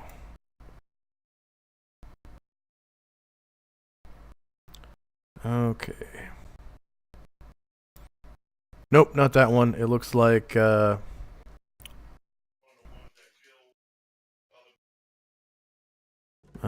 looks like this. Looks like a hand coming towards you.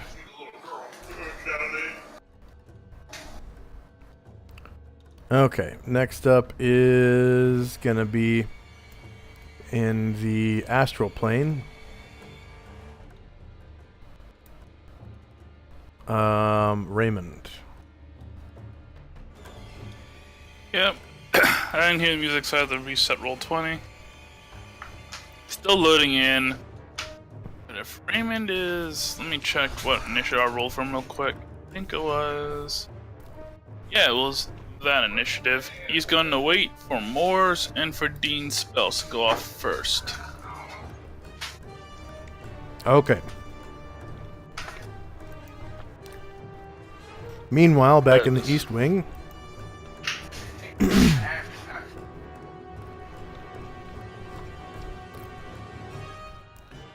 One of the Umber Hulks escapes stasis.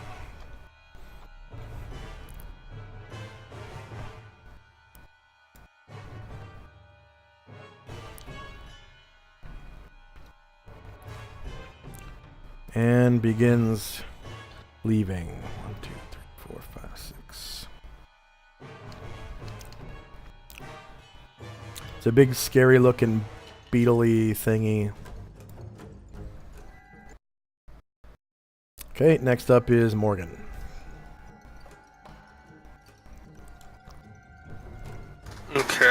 He's gonna attempt to close his mind again.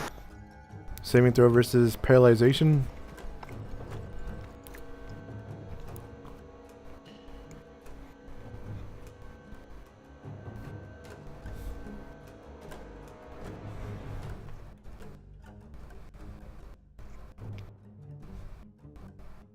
Oh, so he did it. You close your mind. Next up is on the middle, the entrance map, Velcane.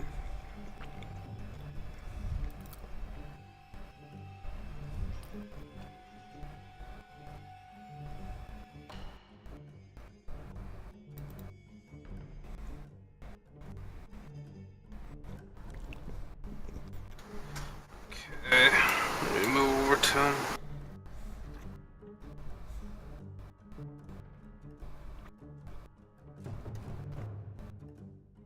There, or 9 to there. He's jogging again, so he's gonna take. Take another 9.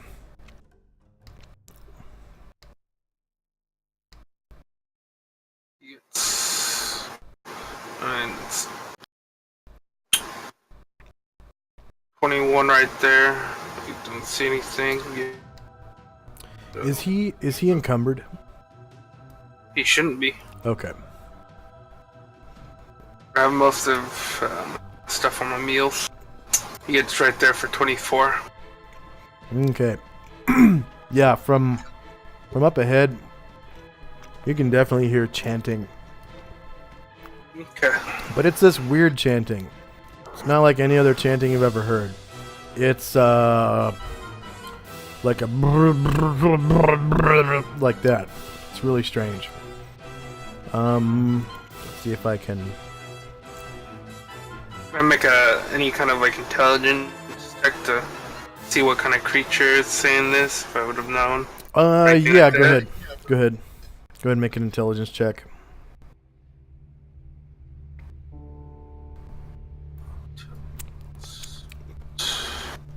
Pass. Probably a mollusk with tentacles on its face. Okay. Okay. Okay. Back on the east map.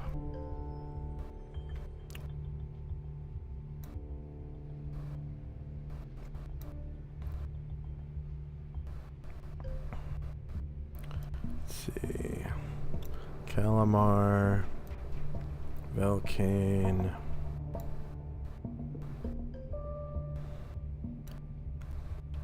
Next up is this dude. So you guys hear this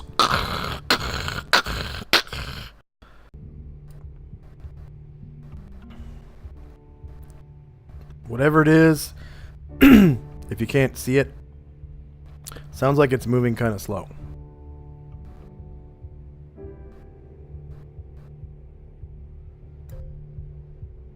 Okay, next up is back on the West Wing. Let's see, who else has characters on the West Wing?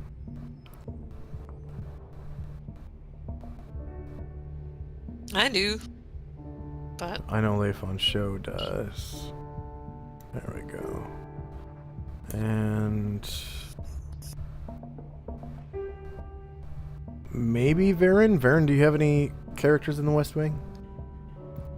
Nope. Okay. They're all in the astral plane. Compliments of, brains. Mm-hmm. Alright, first up is one of the Drow. Okay, this is the one fighting the Osquip. He is unconscious. Next up is the Matron. Oh, fuck, what was she casting?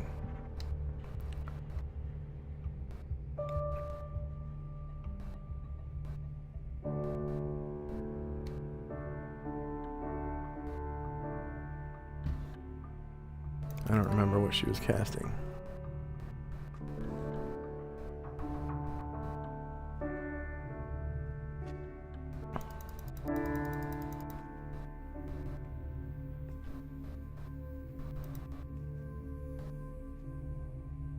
Oh, now I remember. It's already on the tracker. Okay. Yeah. All right. Next up in the astral plane is Moors. Let's see, and Mort was the one casting. There we go. He was casting this spell. He was casting the recitation spell. All right. That's a 60-foot aura. So I'll make this, magenta. So everybody in that range, it's a good day to be them because they are now +2 to attacks and saving throws. Okay. And +3 however you want the Asuras. So Brian Druid, Dean Dorvo, all the Asuras. Go ahead and give yourself a purple dot. Thar, give Thar a purple dot. He's in the AoE too. And we'll say purple dot. Can I have some? Can I get on the map, please? Sure. Oh yeah, Boogie Will. That's right. Okay. And Calamar. Yeah. And Calamar. All right. So go ahead and give those two characters purple dots. I will. And I'll put on the turn order tracker. So what's the duration on that spell then? 9 rounds. Purple dot. Right. Moore's recitation. Add.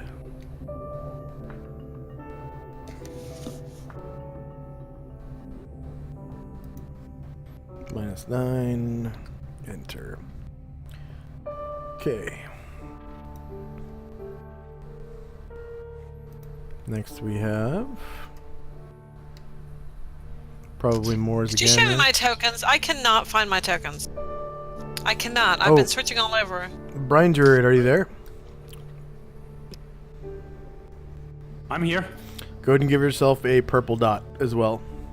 All right. Let's see, dots, purple. There. And Shannon, did you find your characters?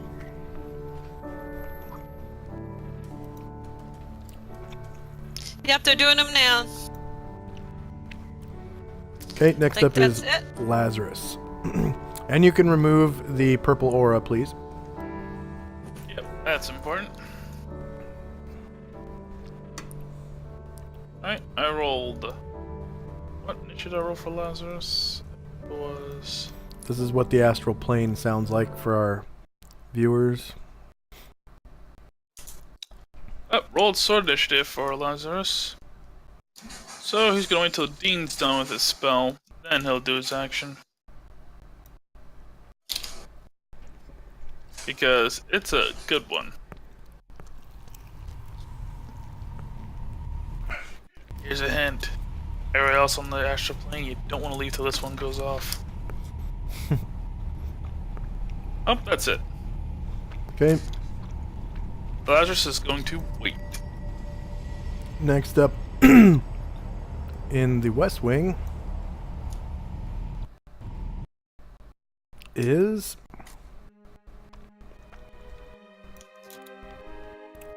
one of the Drow, who is probably unconscious.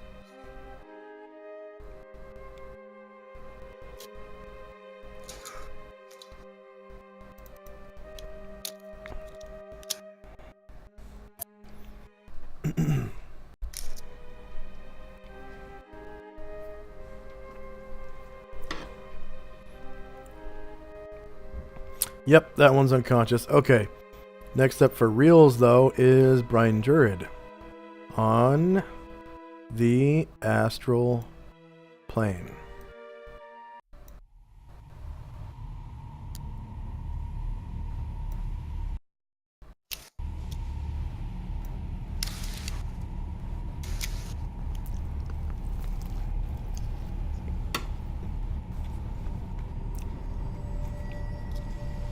Face up.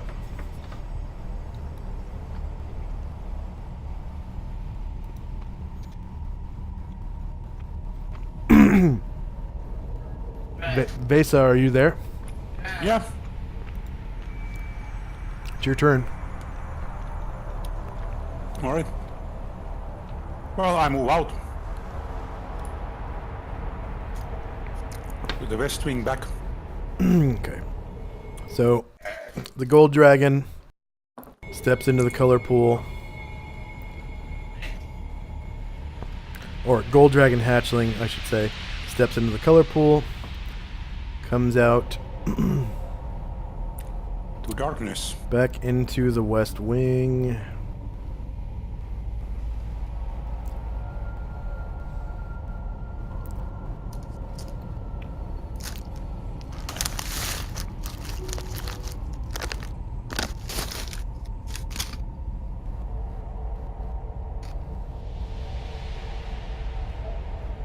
Well, what do I see, since I can't see anything on the screen yet?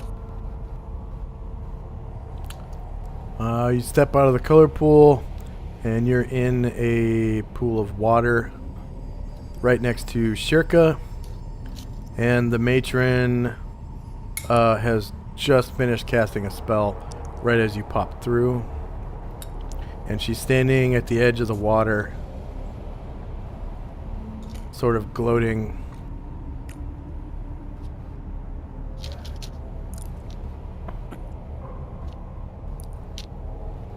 Yeah, I still can't see anything. Of course not. Your token isn't even on the map yet, and I haven't put you on the map either. Oh, okay, got it.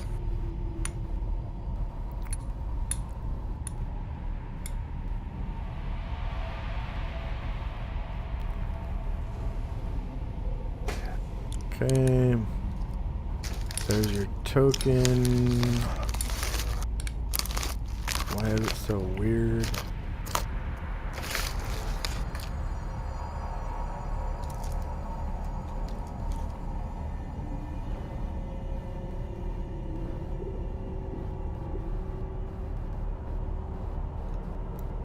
Okay.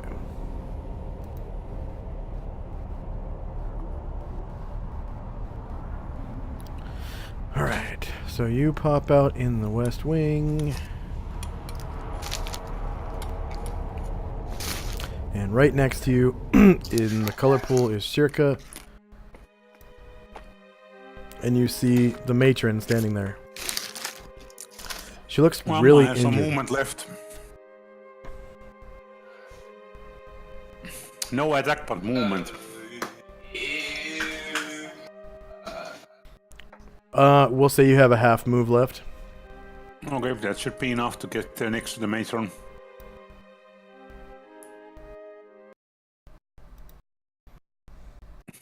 Or 5 foot away. Done. Trying to assess, looks like there's 4 drow visible. Yeah. You can see right up against the doorways there are 3 drow that look like they're knocked out and they're prone. Oh, and the matron mother as well. She is a drow, yes, that is true. Yep.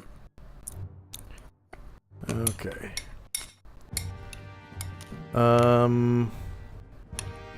Next up is one of the drow, probably a sleeping one. Yeah. Okay, so he's got the KO symbol and the prone symbol.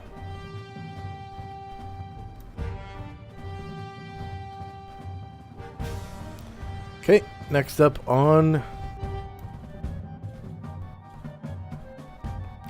the east wing is one of these big dirt-looking things.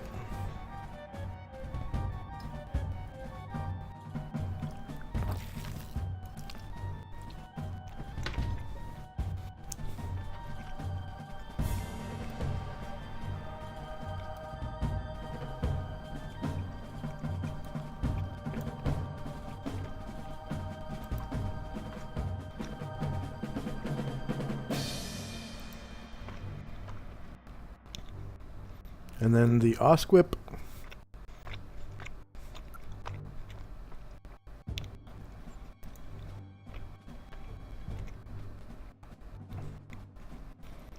He is going to run right. Nope, he is out and down for the count. Next up is back in the astral plane.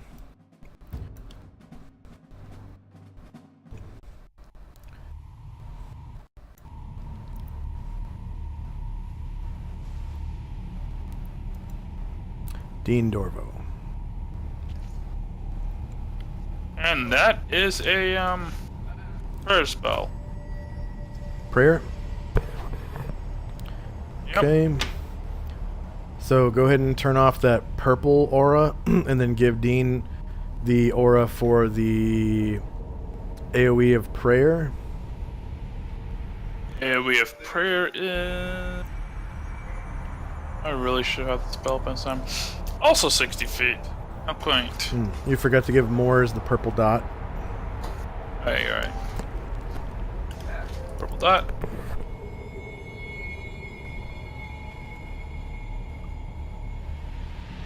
So now what, a pink dot? Yeah. So pink dot. Indora, who is freshly level 7 now. What's the duration? At his level, 7 rounds. He's a level 7 priest now. Prayer, right? Prayer. So, +1s for everybody. And it stacks as our citation. You said 7 rounds? 7 rounds.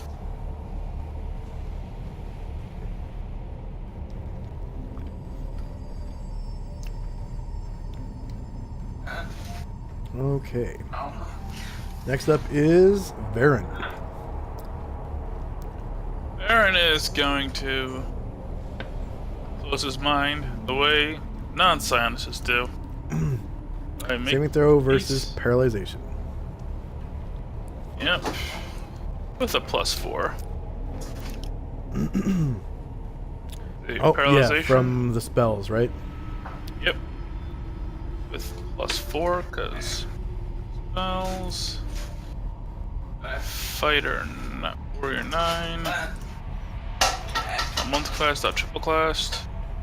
And that's a success. Okay, go ahead and remove the skullfuck symbol. Okay, so back on the east. Can I Yeah, interrupt? but actually, Go now, ahead. not those. Go ahead. You're asking a question. That beats me. I was gonna say that since that was their trigger, so to speak. Onras is gonna do his action and make the same save. Well, try to make the same save. Is it Onras's turn? Had him wait until the spells are cast, and then he was gonna make a saving throw. Okay, because it's Varen's turn, then it's someone else's turn somewhere else. Fair enough. Okay, so... Remember how I had him wait earlier in the initiative? Oh, you had him wait. This is why. Okay. Yeah, this is why. Go ahead. Alright, so East Wing, and then Shannon, what was your question? I was saying, I think I got skipped over in the initiative because I haven't moved yet. I haven't gone. And Who? That's a success. Olivia, as Kalmar. Where are you in the initiative order? It said it was at 11 something, so if you'll scroll back, scroll down to the bottom. It was right there, or was it? Oh no, I'm looking at the wrong one. Sorry. You have to look for on astral plane. Yeah, go ahead. So I can take my move. Okay. I go, Mom, and I dash through and jump in the. Okay. Can you take me to her one more time?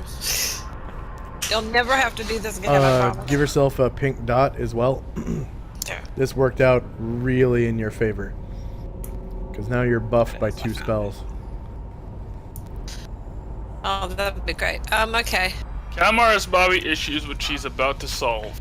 Dean Dorvo needs a pink dot. Boogie Will needs a pink dot. Yeah, pink dot. Thor needs a pink dot. And Onroth Boogie needs Will. a... Never mind. Pink dot. Okay. And what I'd like to say is... Oh no! Mom! Boom! And I dive down the thing. So yeah. Okay, so you jump through the color pool. And you come back to the west wing. Oh, and I made myself invisible too, so... Yeah. Okay.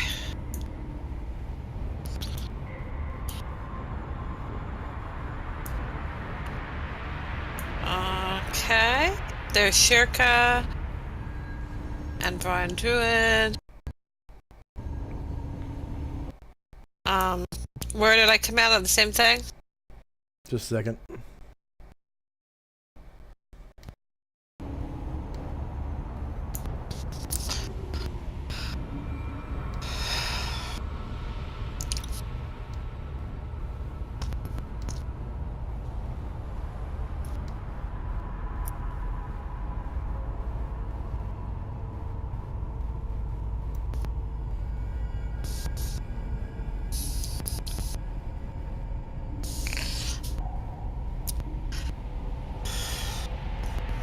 Oh, he sees his mama now. He's like, Okay, go ahead and make yourself Mama!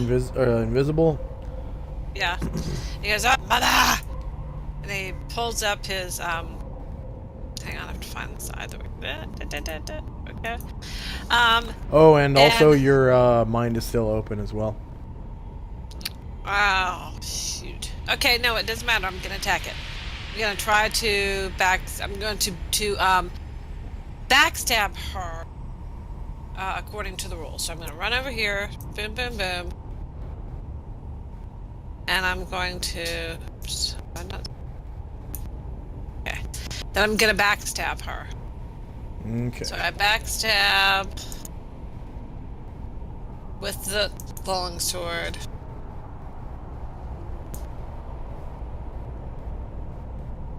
Attack roll is +4. What's my thief level? 11.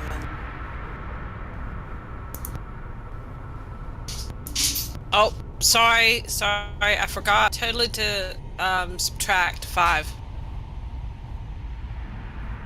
Subtract 5 for what? Don't I have to hide things or something? Do I have an open mind? Or am I, what? No, that's for days. Oh, good. Whew! Days is -5 to all dice rolls. Then I love this because I smack her. I smack her hard. Yeah, you... Spank. Yep, you get her, and you get her by 18 damage. And you become visible again. Go ahead and make yourself visible. I'll do that. You did remember the plus, I think, wait, doesn't prayer add a +1 to damage? It does add a +1/+1. 19 point. And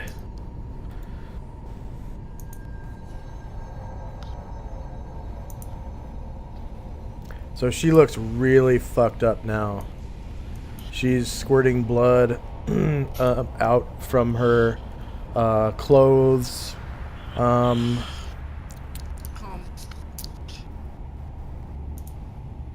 And by the way, when you stab her, you notice that her clothes aren't normal clothes. It's really hard to pierce through them. Almost like you're stabbing through leather armor.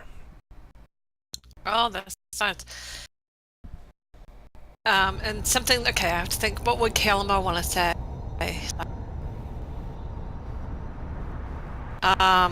He's stabbing at her and he's watching her and she's like, you foul thing, be rid of you, and he, I'm sorry, I didn't know it was nice to give people gifts and stuff. I won't do that anymore. I'll be mean, I promise. And you know, in a taunting voice.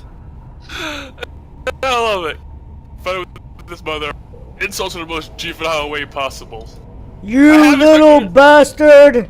I'll get you for this. I I hope expect so. Yeah. You're just like your father, full of shit. Thank you, Mother. Thank you so much. I have expected her to take Calamar on her knee and just start spanking him. Well, that shows then. I'll keep that to myself. You little son of a bitch. You've ruined everything. You've ruined my life. I should have aborted you. I hate you, you bastard. Yeah, you should have had an abortion with me because then I wouldn't be here and I wouldn't be causing all this trouble for you, and you would have gotten it, and she would have, you would have released the Trask and everything. But no, you had to have me, and so I'm gonna bury you in the ground, and I'm gonna, I don't know. Yeah. You hear through the ethereal void. Shut up and kill her. And Calamar becomes visible. Yeah.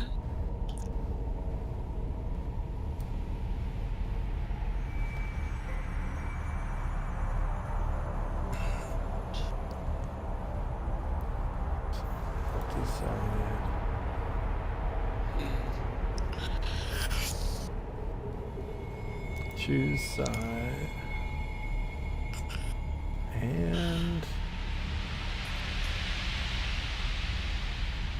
choose. Alright, so back on the east map. Okay, east wing.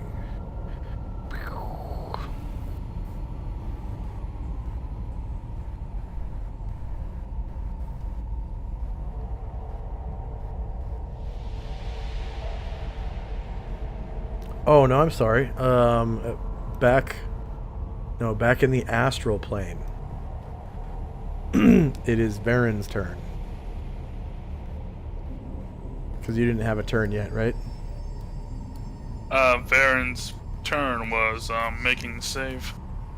Closing his mind. Closing his mind. Okay. So now back on, back on the east wing.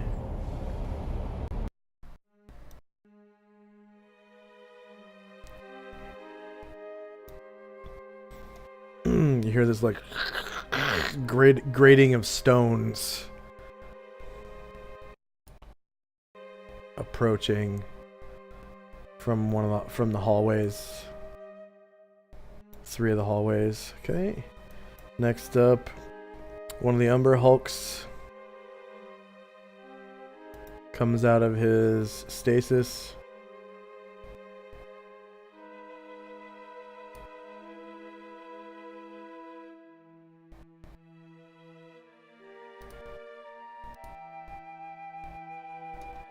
And comes over towards the middle room area.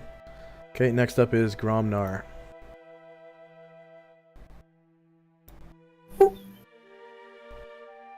Gromnar's kind of at a loss. He broke the crystal and he has no idea what anybody wants.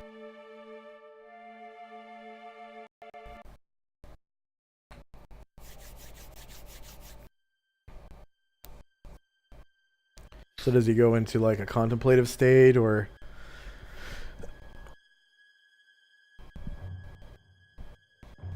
Yep, that's exactly what he's going to do. Okay. Oh, good God.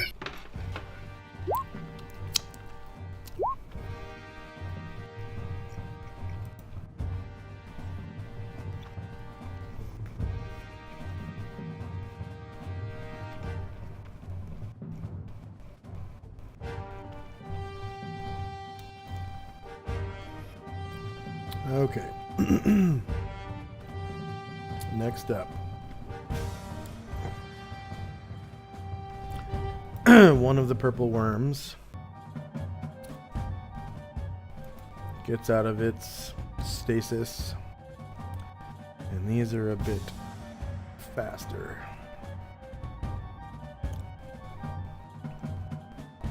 So you can hear this slimy noise coming from one of the hallways, getting louder and louder and louder.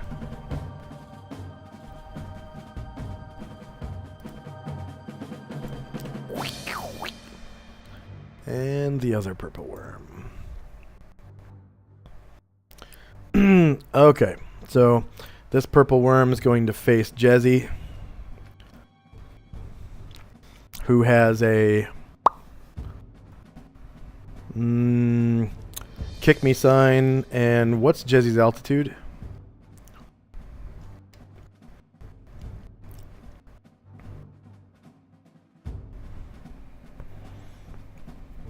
I'm guessing 10 feet. And it gets to attack Jezzy with its bite.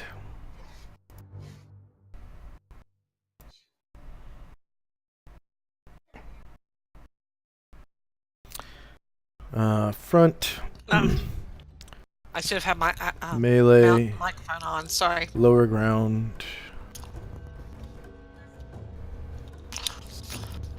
No mod.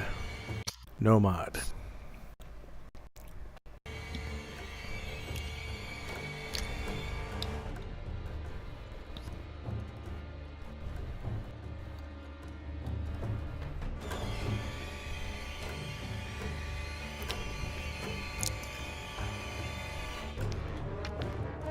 What's going on here?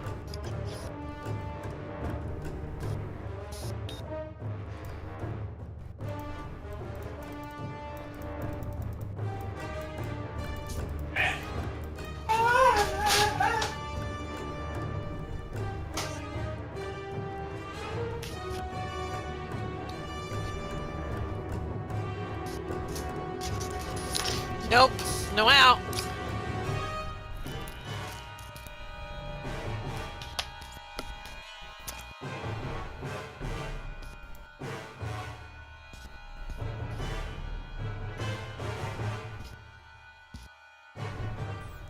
Okay.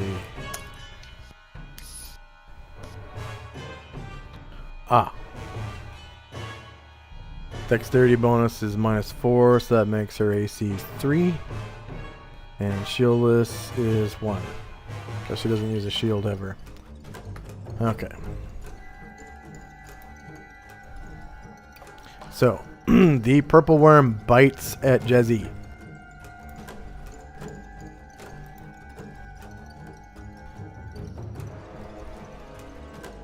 He has stinky breath. Ew. Hits a -8, -8 for 15 damage on Jezzy. Ow! An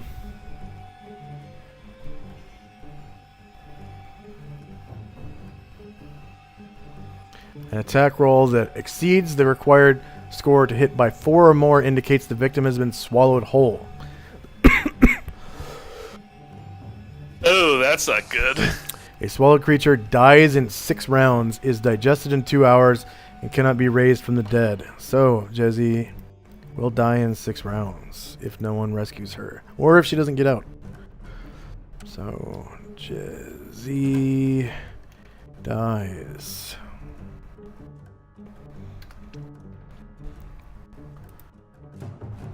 All right then. Anyone trapped inside a purple worm may attempt to cut their way out. The interior is AC 9, but digestive juices weaken the victim, causing a cumulative -1 penalty to the damage the victim can cause. Okay. -6. Well, better save her quickly then.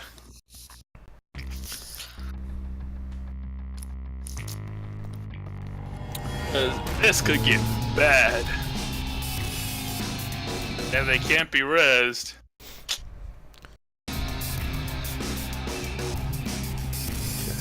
Jezzy gets the grapple thing. And she's now inside the purple worm. Alright.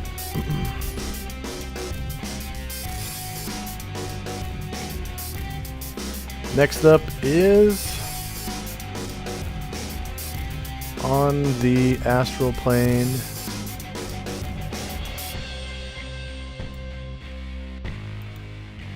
Raymond. Yeah, So what's Raymond doing? Oh yeah, he still has half move. Yeah, go through the color portal. Okay.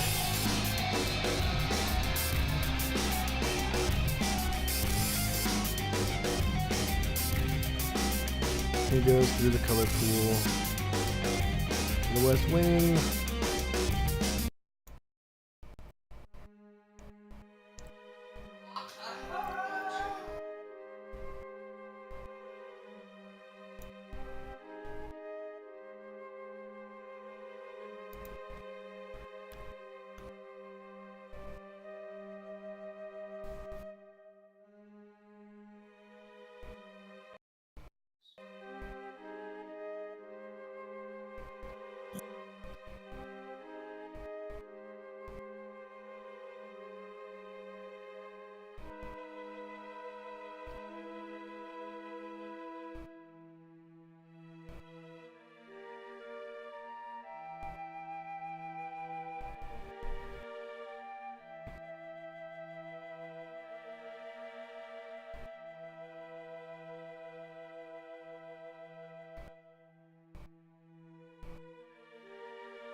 And pops out of the color pool on the invisible end.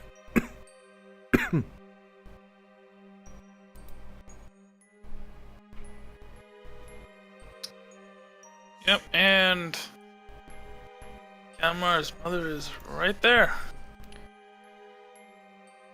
Okay then. Loosened her up real good for you. Yeah, since he didn't attack earlier.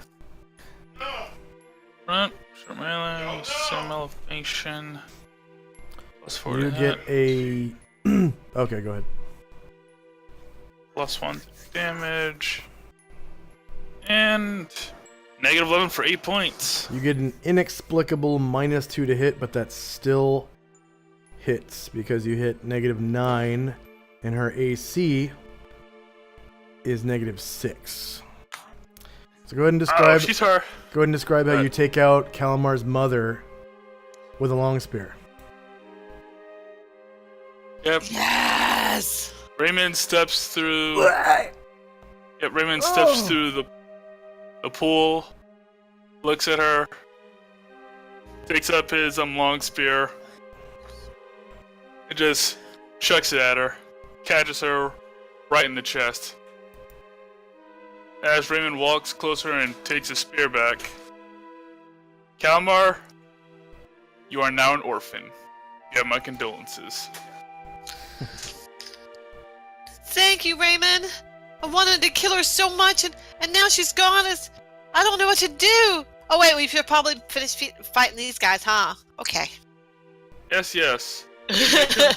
Now that Raymond turned to the others, your matron mother is dead. You are next. Okay, so she is wearing a very high quality looking shield with painted on it is the unholy symbol of Lolth, the Spider Queen, which is basically a female Drider. Yeah. And then she's also wearing clothes that feel kind of tough. Like there was There was no give when you stabbed those clothes. It like I don't know how to explain it. They're just really tough, and it looks like silk, but feels like leather when you stab through it. It's kind of weird. And then she's wearing a really nice looking girdle that has the face of Moradin on the front, which is weird. And then also sticking out of her girdle, there is a potion. And the only weapon she was wielding was a hand crossbow. She didn't have anything else. And she never got to shoot it either. She was just casting spells. Ah, the fearsome belt. Fearsome girdle of opposite. We did not kill Calamar's mom. We killed his dad. Dun dun dun. No. It has the face of Moradin Dwarf Father, the dwarf god, on it. There's a joke, Josh. Okay. Dun, dun, dun. I'm in question about it. So yeah. Plus, you gotta love it. Whoever the last insult to Calamar was, "You son of a bitch," not realizing the irony of that. I know, that's funny. Calamar should have said, "Yes, I am."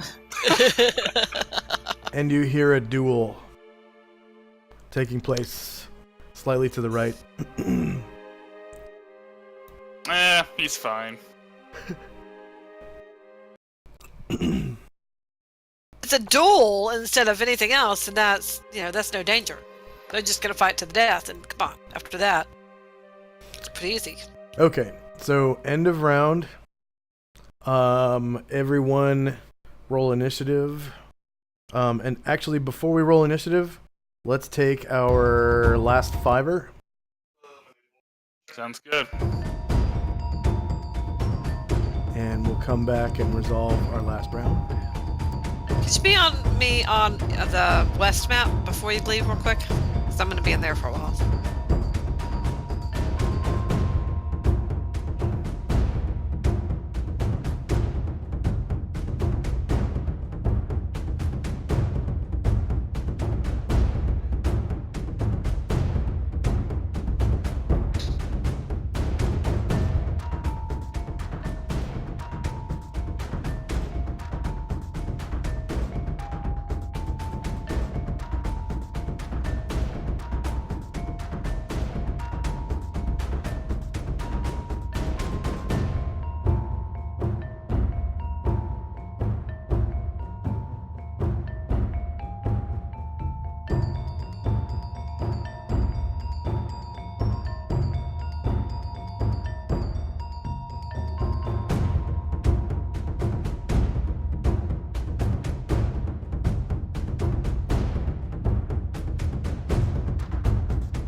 Hello?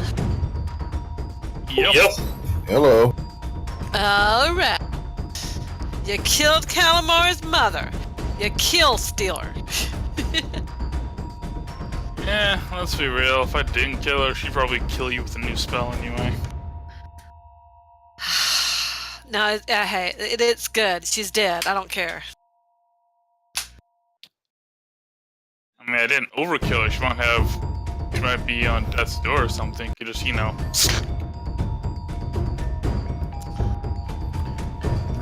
Okay.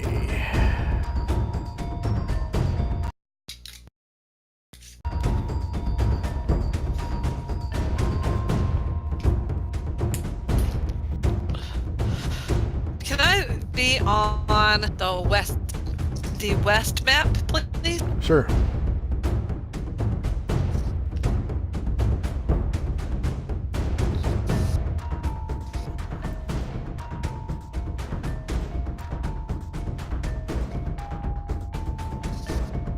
Okay. So won't.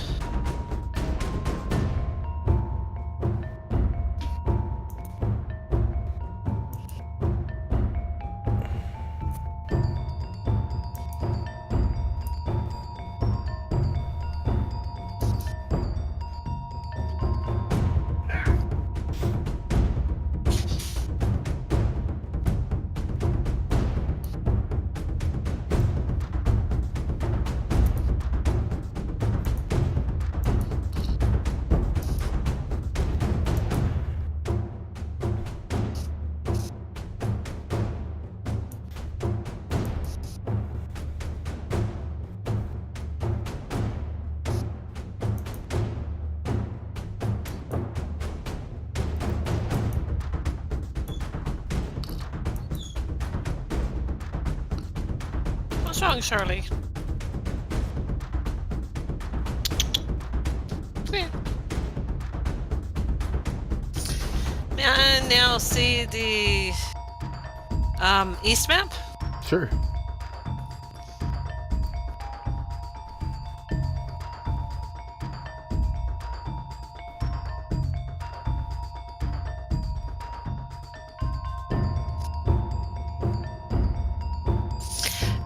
Oh yeah, that's right. I got swallowed. In order to escape from being swallowed, I have to hit it on the throat. Is there anything? Is there any special thing, or is it just what do I need to roll for initiative for that? Roll weapon initiative, and Okay. you actually have to kill the monster for it to vomit you up. If you Oh, don't man, kill it in okay. 6 rounds, you'll die. Well, I'm gonna kill it in 6 rounds then. Okay. And other people can help you by helping you kill it.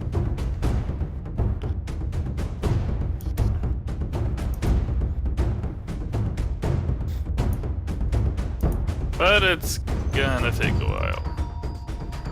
Yeah, as if anybody even cares that I'm walled by a thing over here. No, no. It's me and the beast. Yeah, plus it's gonna be all before the cavalry comes in, so to speak. So, good luck, guys. You do have 6 rounds, and you have a lot of fast movers that do a lot of damage. So I'm pretty confident you guys can make it.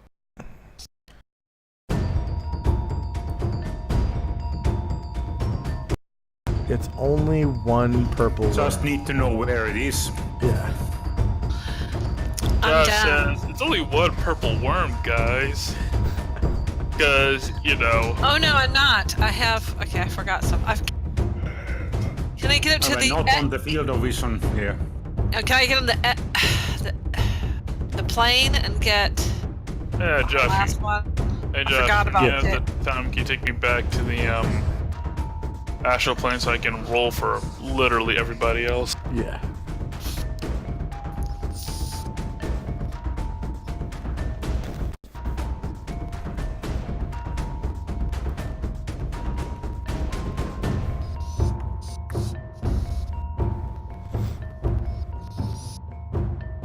What the hell, man?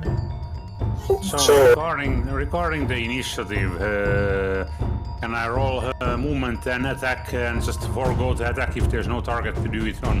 Yes. Okay. Can I have the plane so I can get but you will Oh, actually, you roll movement and then with attack option, right? That's the right way of doing it.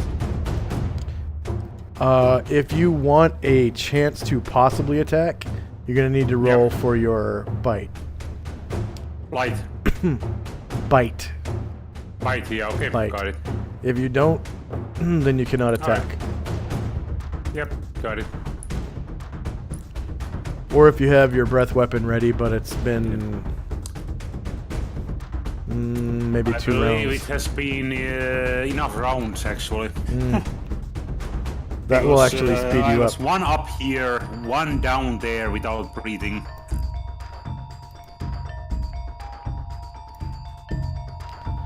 Okay, so And one travel one before that.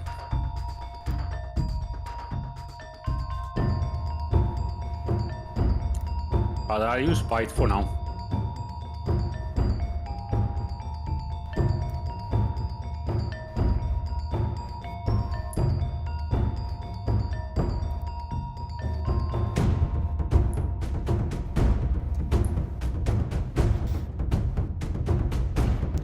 Okay.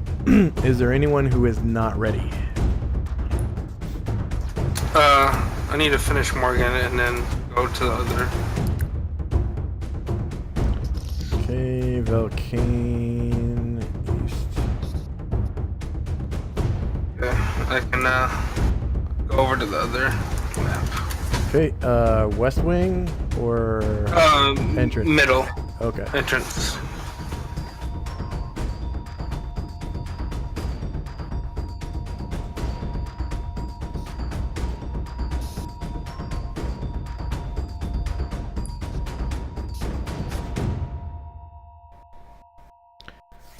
I hope you guys are digging the way these events are unfolding. Yeah, that's what caused us to split the party, and that's what's making it so interesting now. Because we're like, somebody do that, somebody do that. Who can do this? Oh no! Just putting out fires, yeah. Yeah. Okay.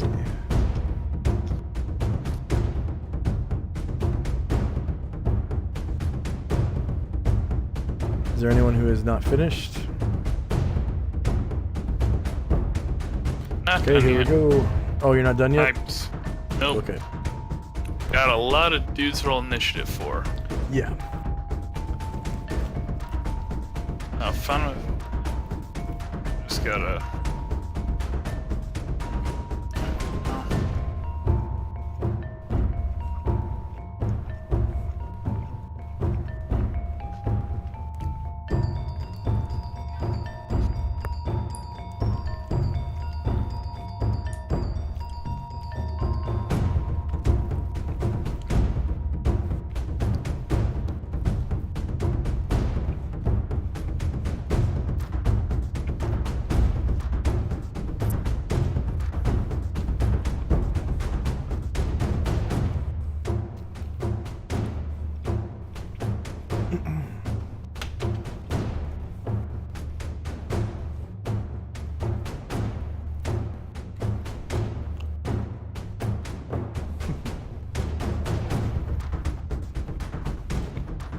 Is there anyone who's not done?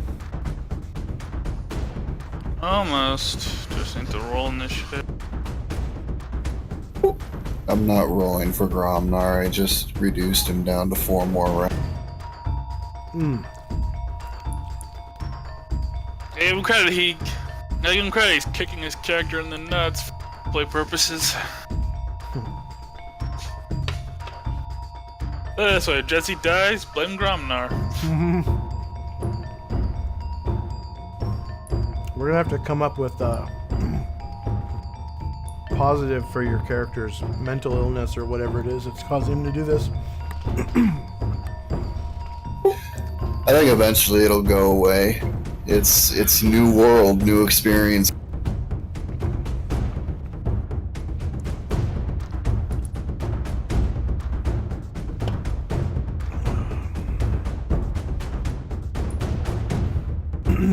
All ready, Varen? Yep, I'm done. Let's do it. All right. Oh yeah. Time now is... Oh, Matron spell is gone. Time now is 11:21 a.m. 20 December 1085. Purple dot is Moore's recitation. The Mind Flayers will summon Ilsensi's avatar in 6 rounds. Pink dot is Dean's prayer in 6 rounds. Jesse dies at the end of the round in 5 rounds. The drow will be unconscious until the end of the round in 3 rounds. Illuvio will be dazed until the end of this round. Shirka's Flame Blade disappears. Fanilla's not even here.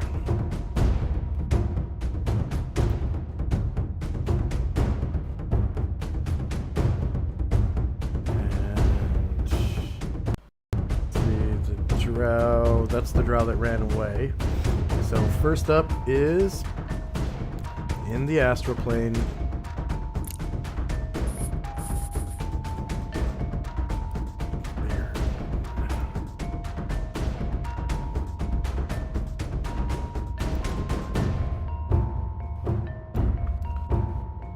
Alright, Varen's up.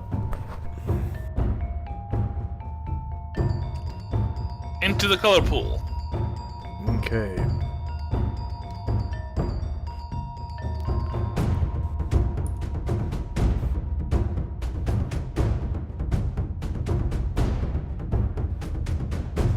Varen enters the color pool.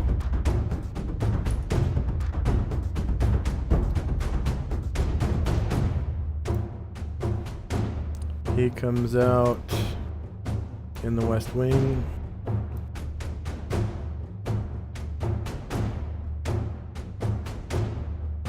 Yeah. And I still have, I believe, what, 6 squares now?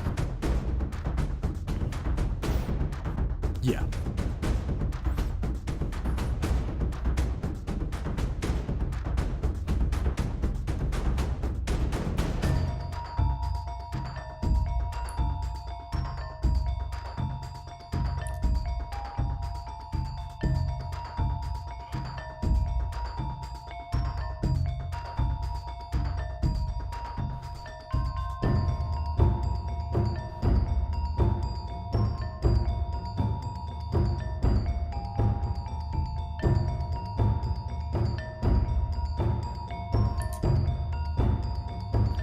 Okay.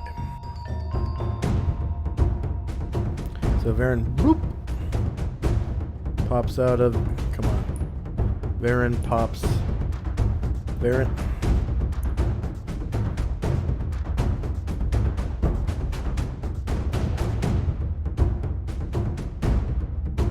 Okay. There's Varen 2 pops out of the Varen. color pool. Oh god, there's too many Varens. Josh, there's no such thing as too many Varens. After all, Too many goddamn Varens. Alright, so Varen pops out of the color pool. those 6 were squares. That's all I could do because, as it turns out, it's a little draining to move between realms. Mm-hmm. I said, good luck, Jesse. Okay. Back on the astral plane, we have Illuvio. You mean Boogie Bell? Nope. Illuvio. Where is Illuvio? Damn it. He's on the west, not the. Shit. Okay. No problem.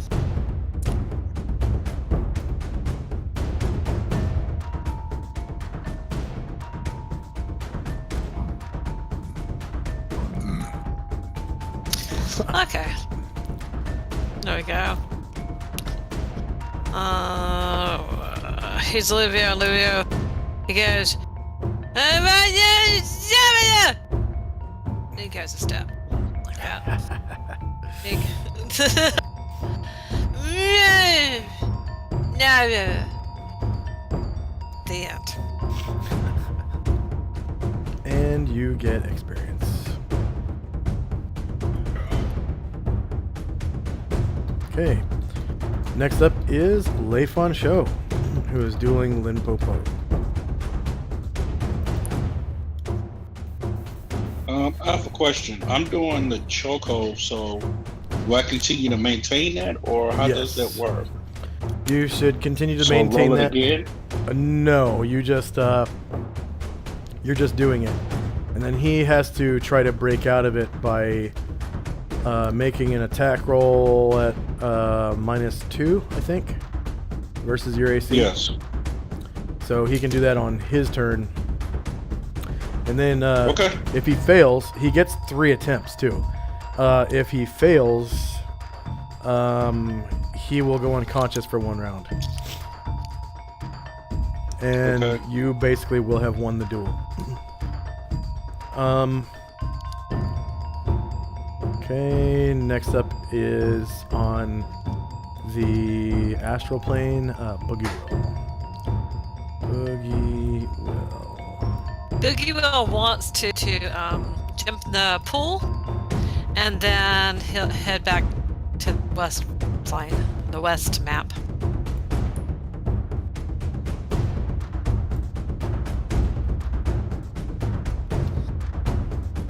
Okay.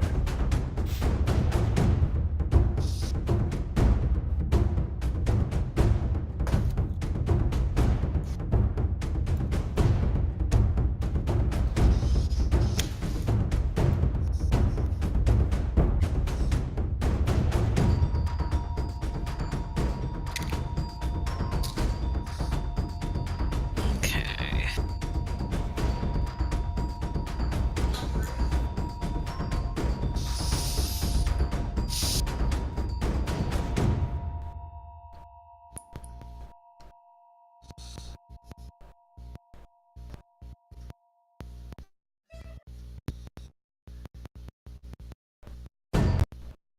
Okay, Boogie Will gets pooped out of the other side.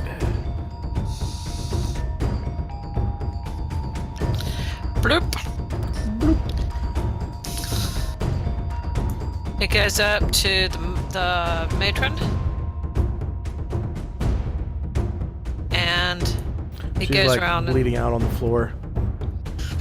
and he's like, "Good job." Oh, sorry, hang on. I have to get the voice right.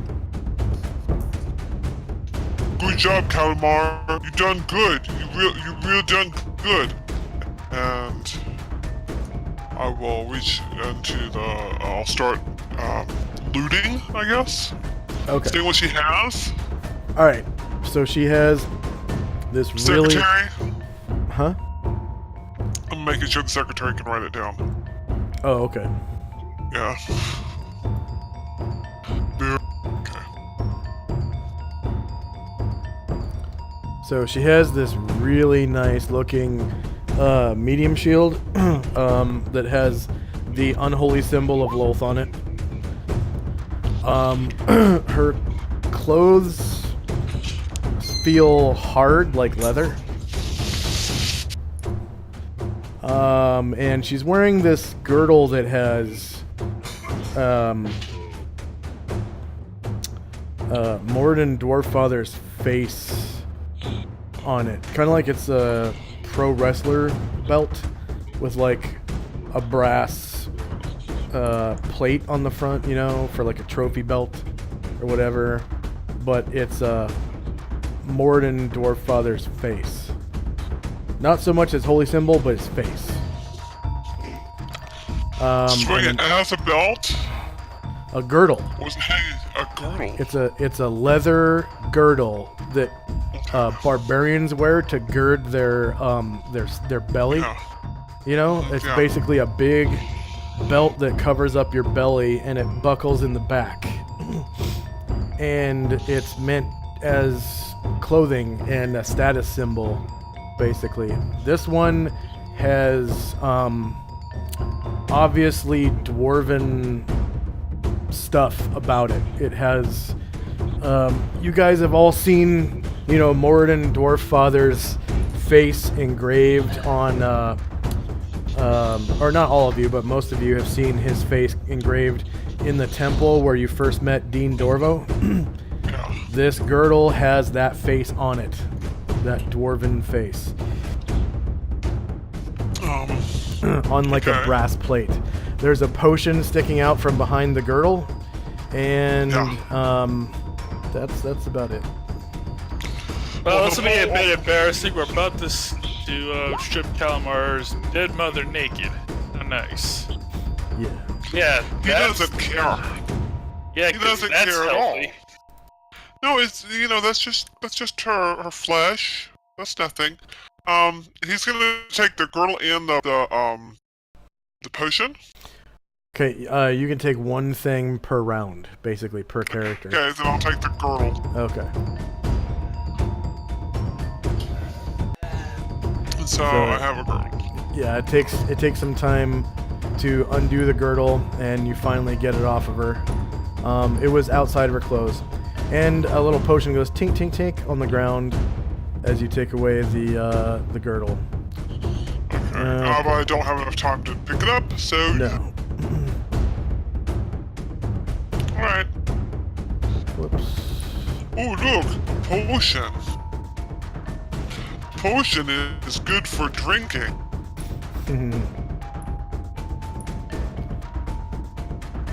Come on, character sheet. Finarian Kalatza.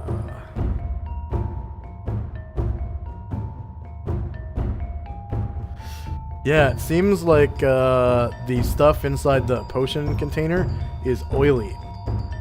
Not so much like a potion, but more like oil. Okay, next up on the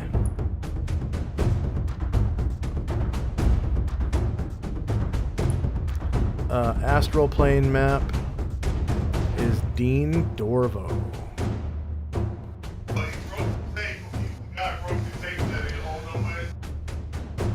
Yep, alright, can Dean move, then attempt saving throw? Oh, to close his mind? That actually takes a full round, full move action to close your mind. Takes a lot of concentration. It's kind of like getting a brain freeze. You can't really... I mean, if you're driving, you're screwed, If you're reading something, you're like, what is a book? Ow, my head. It's a bit of work. Yeah, it sucks.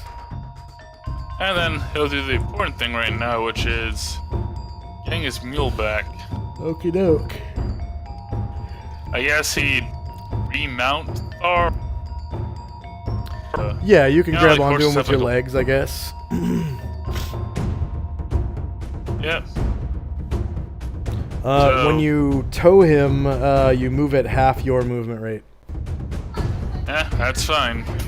As long as he's not spiraling out into the... Yeah. Okay. Just saying, donkeys aren't cheap, and Thar is a war donkey. At least he thinks he is. Yeah. So yep, that's the Enduro. Gotta go get my mule.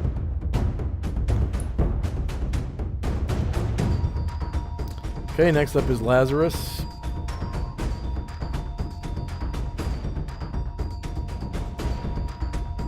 Lazarus is going through the color pool. Okay.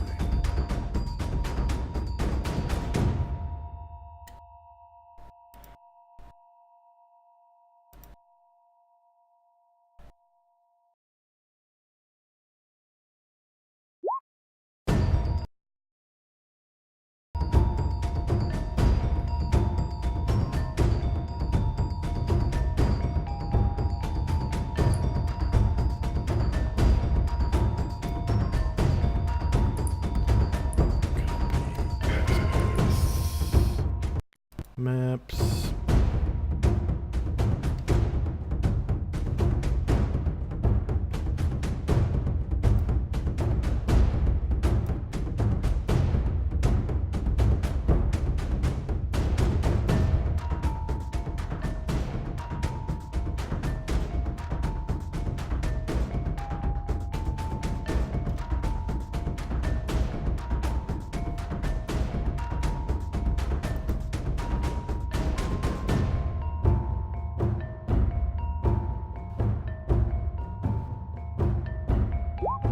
Alright, so Lazarus pops out of the color pool.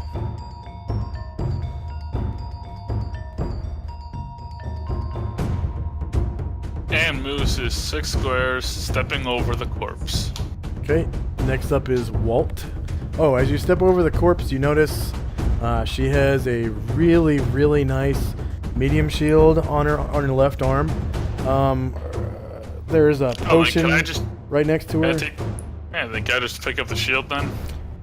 Yeah, it's a half move action to pick something up, so you'd be standing like right in front of her body or something when you pick it up, and yeah, it feels pretty light and well balanced. It does have painted on the front the unholy symbol of Lolth, so that's kind of an eyesore, but you could paint over it. Yeah, I guess this will be more flavor than anything. But Lazarus is going to take his sword and basically deface the holy symbol. Nice. Scratch it up. Yeah. Yes, you scratch it off pretty well. And it's just a really, really fucking nice shield now. Next up is Walt. Walt carefully steps back. You guys hear through the color pool.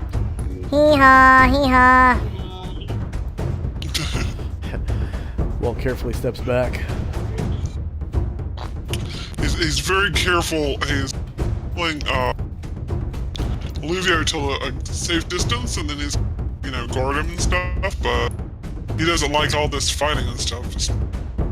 Especially all this sleeping, drow killing. He doesn't like that. So. Okay, next up is Gravo, who, yeah, he's just gonna walk up to one of these drow and coup de grace it. So this one dies.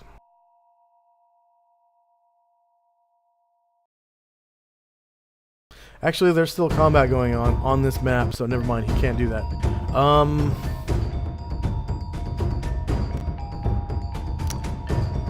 I know what he'll do. He's gonna come over here to the matron mother, and he's just gonna use that staff to straight up smash that potion.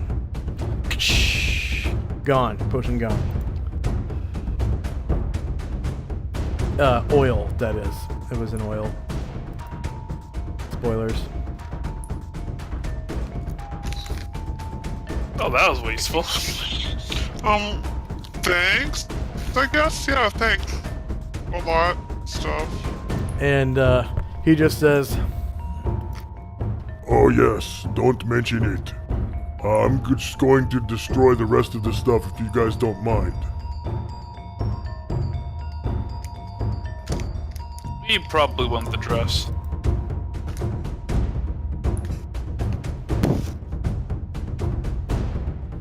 Well, we might... The rest of the stuff, what did you mean? Yeah. If something is used by evil, it doesn't make it evil always, so be sure on what you are destroying.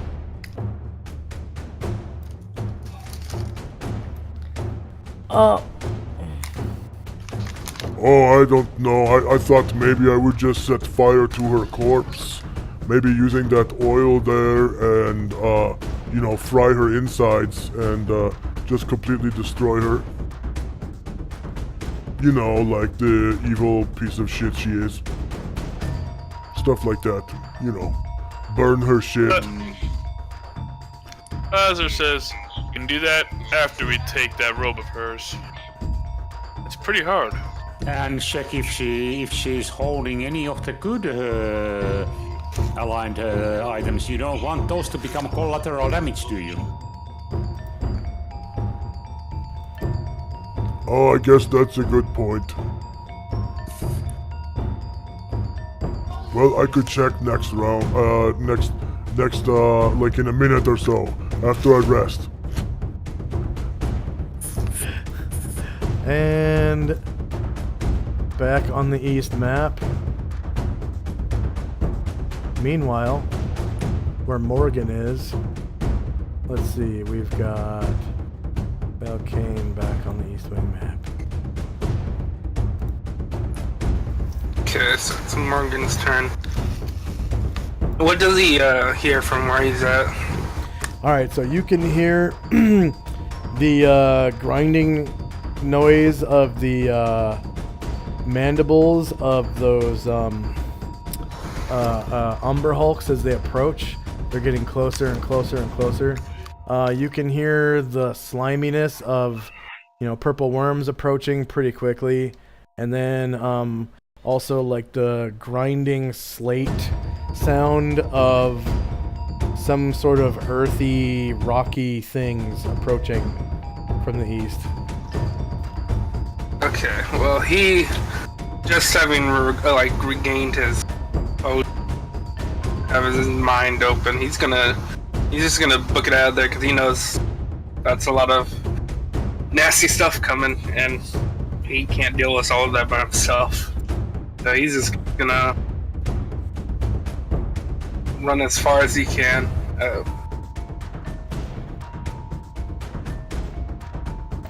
Okay.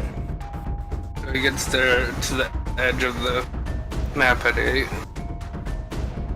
Alright. So he's now going into the darkness.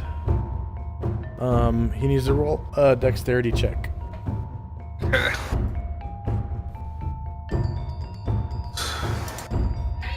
Well, he passes. Okay. So you get onto the next map.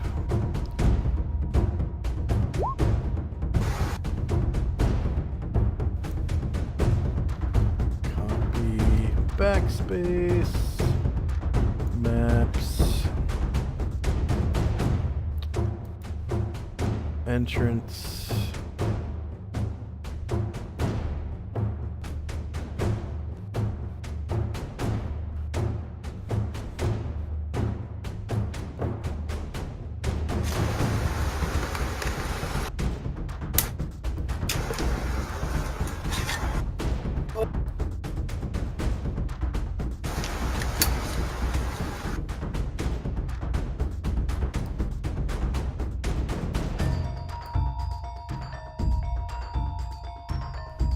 And you get right there.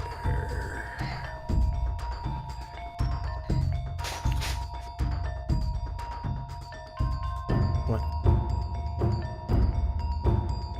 Oh, yeah. Yeah, you're in the dark, that's right. Okay. So you are right here in the dark. And then you go to the other map. Oh, I didn't put you on the map yet. Okay. Yeah.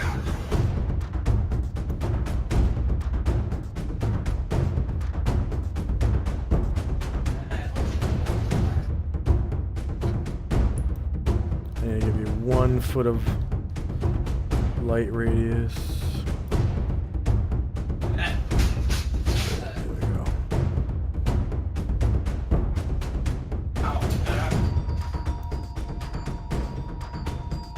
Oh, wrong wing. Okay. There we go.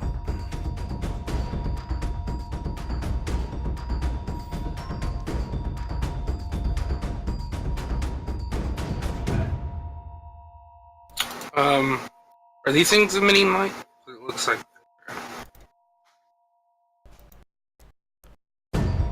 Yeah, those are emitting light. He's gonna head towards those. Okay. So you can see 2 staircases up on either side of the dais. It's a 10-foot climb if you don't use a staircase.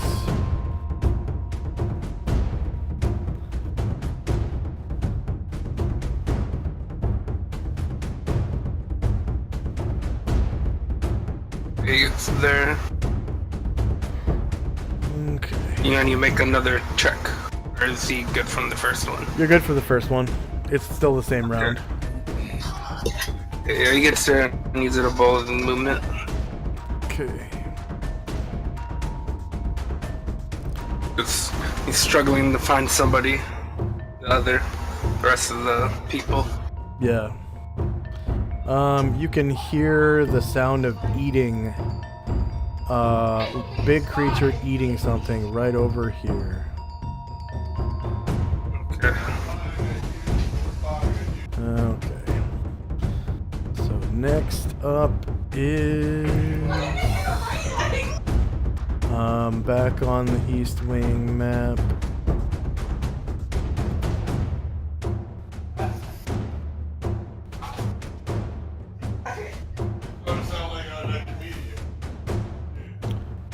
One of the Umber Hulks.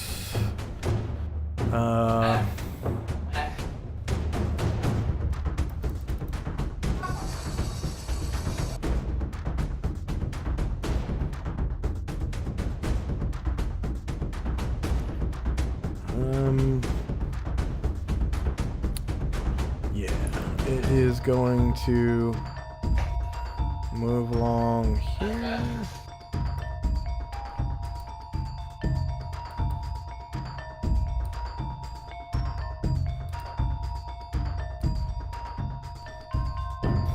And Gromnar, you sense that the Umber Hulk sees you. And you can hear it sort of growling as it approaches. It's getting closer. Next up is Velcane on the middle map, I think. Yes.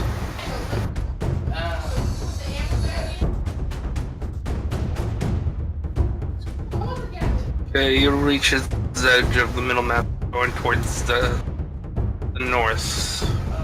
Okay. 6 squares. Alright, so you reach...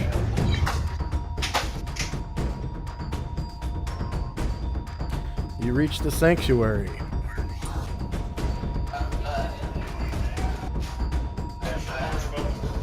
Okay, sanctuary sounds like this.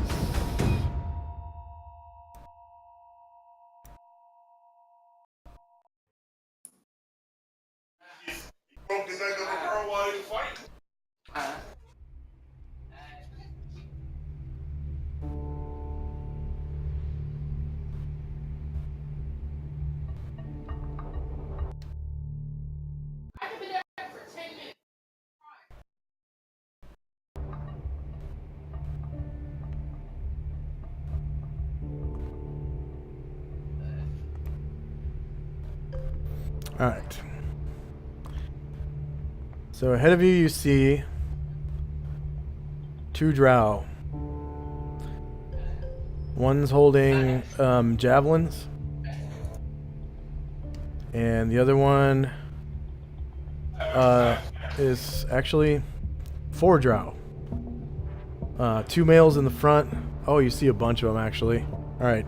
There's a whole line of drow in between you and your destination.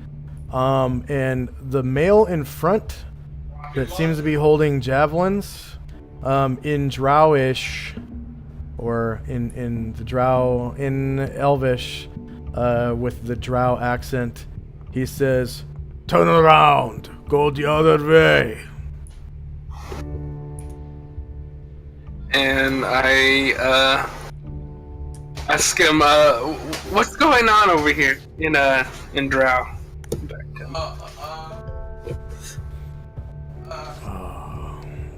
The Illithids are summoning their god Okay. in the sanctuary behind us. Thank you for the information, and I turn around and go back to the other map. Okay.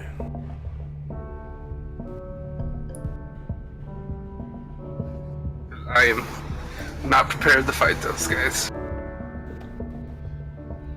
But if you could tell the people who are prepared to fight those guys where they would be amazing. And maybe I want to see another. Yeah.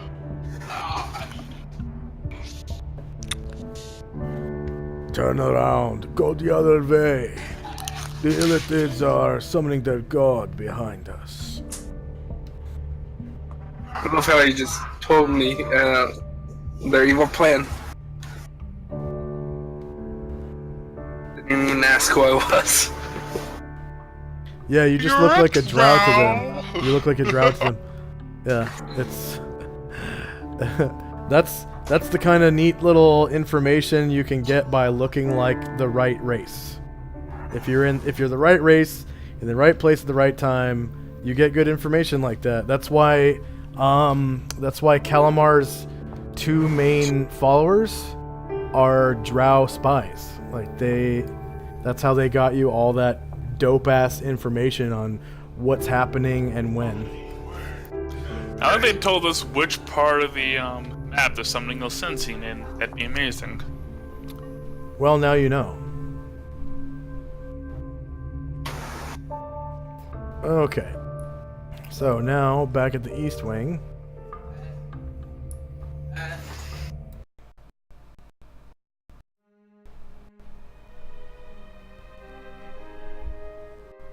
Back at the East Wing.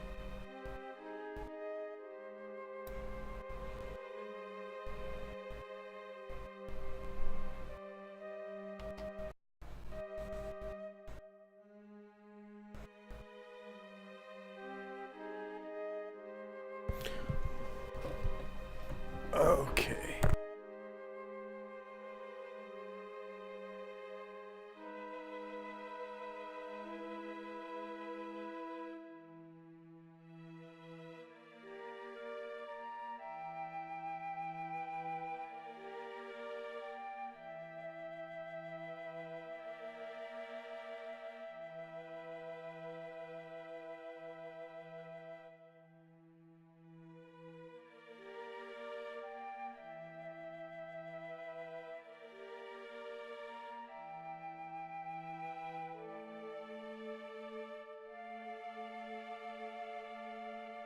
Sorry about that, I just dropped my mic. Well, headset. Alright. So you hear the of some big creature approaching through one of the tunnels. Some kind of slightly locomoting creature that sounds like slate stones grating on each other. And back at the West Wing.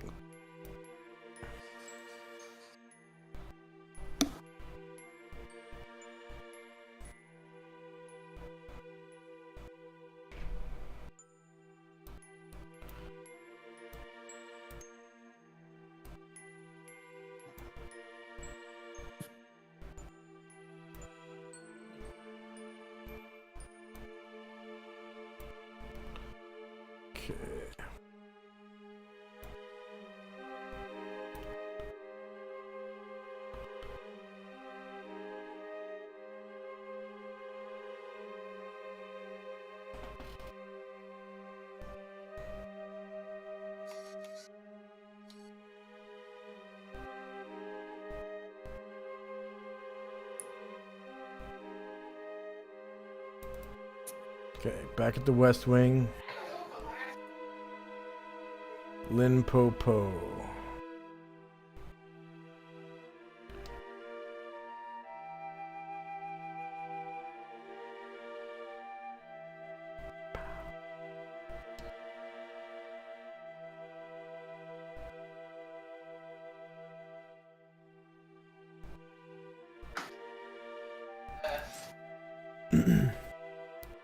I have to ask, how much longer are we going to be going today? I have up. This is next gonna be half it an hour right left. here. We're done. Okay.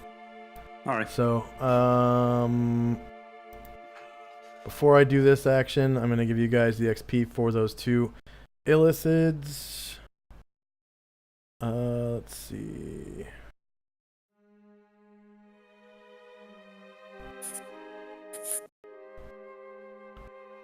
Number of creatures in the encounter. Let's see, there are 2 illicids.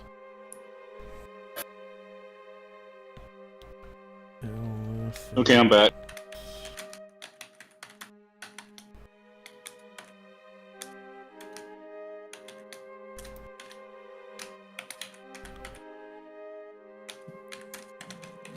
Experience point value per monster, that's 9,000 per illicit. And I think they had, like, let's see, there's 1, 2, 3, 4, 5, 6 player characters today. Kalmar, Velcane, Leifon Show, Brian Druid, Varen, and Gromnar. NPCs, 1, 2, 3, 4, 5, 6, 7, 8, 9, 10, 11 NPCs.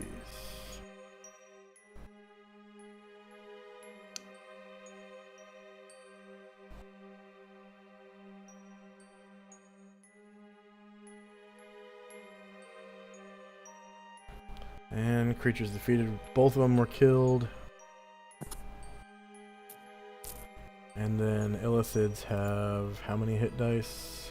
Like 8 plus 3, so I think it counts as 9. Yeah, I'm pretty sure it's 9.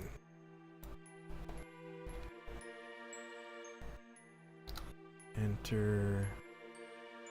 Okay, number of warriors and bards, so 1, 2.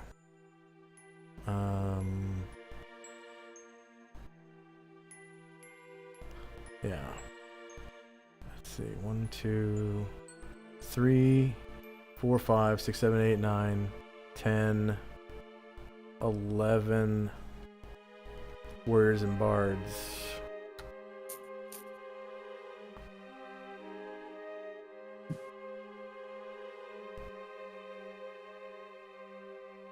Okay, pretty good chunk.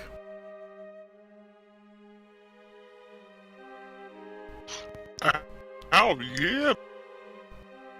Let's see, Mind Flayer. Pretty sure they're 8 plus 3.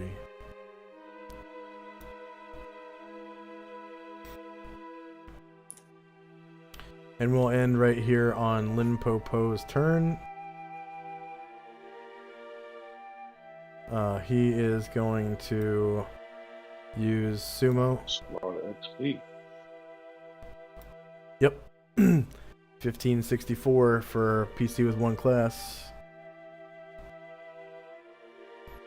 Okay, he uses he's gonna use Sticking Touch on Leifon Show. He has to break the chokehold. That's right, he does. Okay. You got to make this to. Yeah, he gets 3 attempts to break the chokehold, and he has to hit your AC in order to do so. Okay. So that is hand. Oh, probably touch attack. Wait, did I lose any more damage? Yeah, you lost a total of 9 this session, and you were already damaged at the beginning. Let's see. Alright, you've got this all in hand. Oh. Because TVH, yeah, the Astros are actually gonna bypass your fight and go right for the ill-sensing summoning. Because Limpopo is bad. I imagine ill-sensing's avatar is probably worse. Okay. So he's gonna try to break the attack by slapping you. Front, shorter melee. That's a sumo hand attack. Same elevation, no mod, no mod.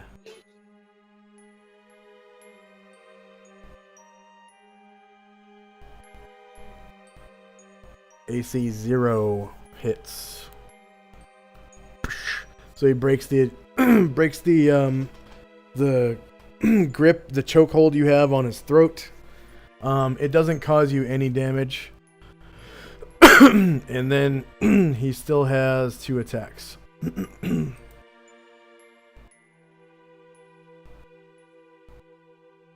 see, sumo.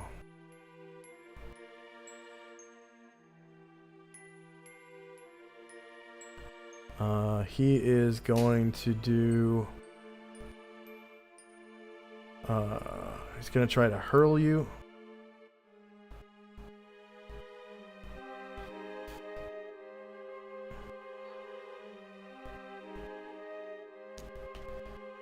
Front. Shorter melee, same elevation. Clothing and skin. Unarmed.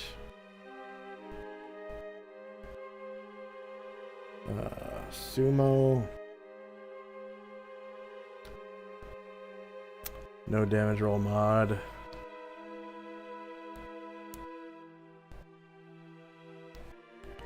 Yes. Display the full text.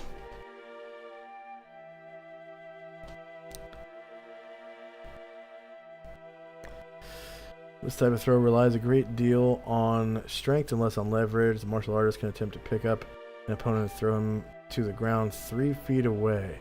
So he picks you up and he's going to throw you right over here.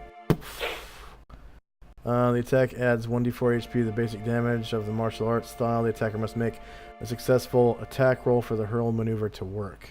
Okay, so he throws you to the ground. And you take 2 damage.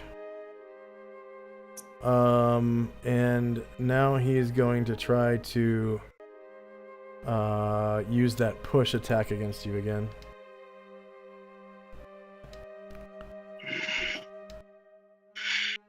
Whoa, why'd you do that? You like took away all but 2 of your health. It's -2, not 2. Okay, so now he is going to use concentrated push against you. Try to push you into that statue.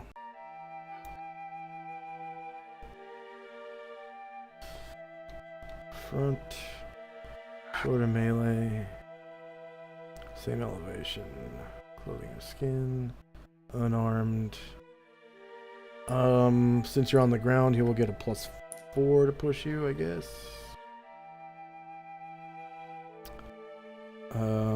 He is level 13.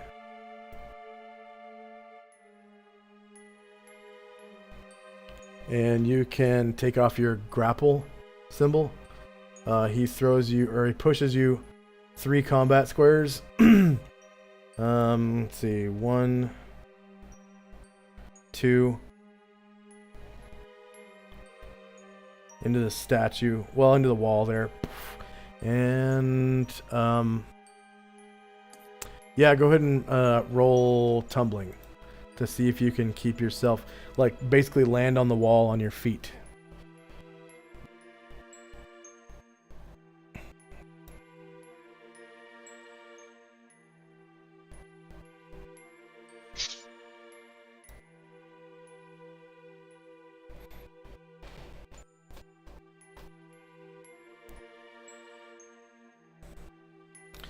Okay, so that's -2 for the throw, and then you take falling damage for 10 feet.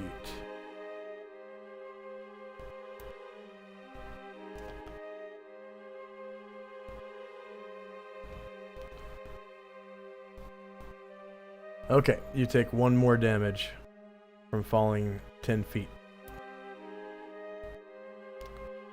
So you're now at 20 HP.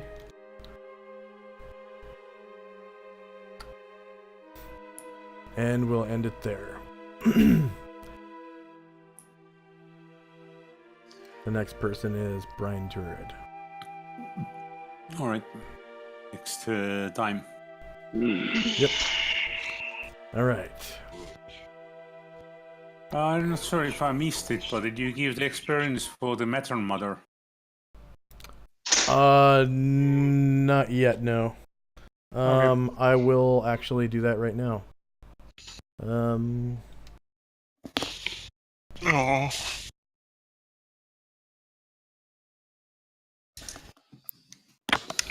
Okay.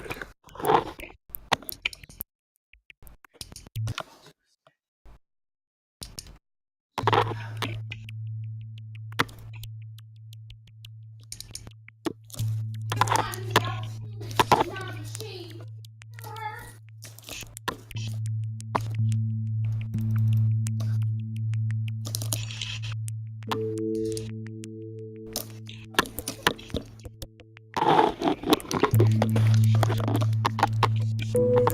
here.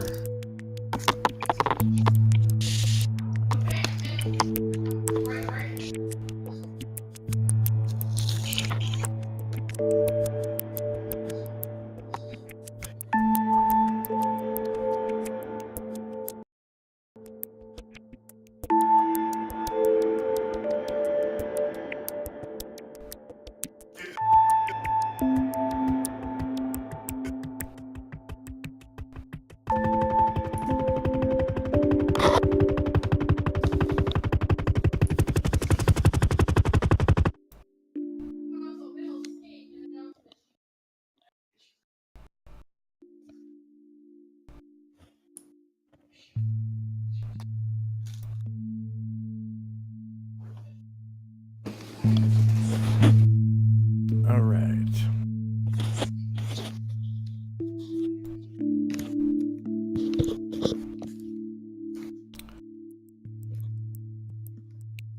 So,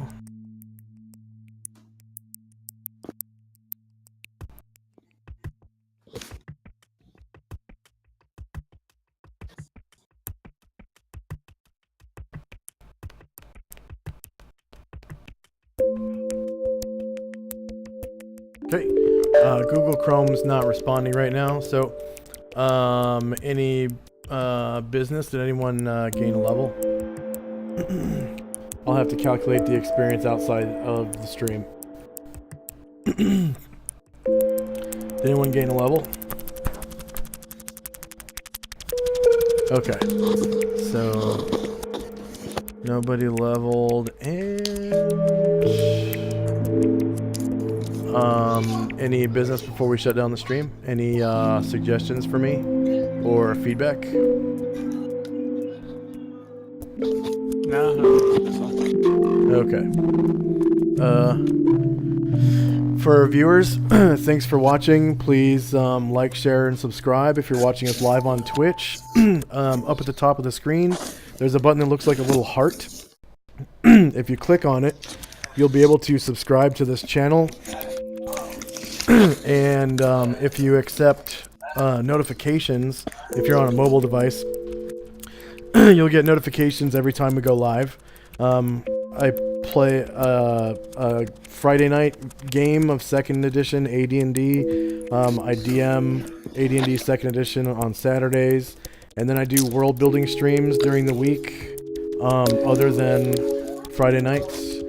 And sometimes I stream video games and whatnot if I'm playing with my girlfriend or something, things like that.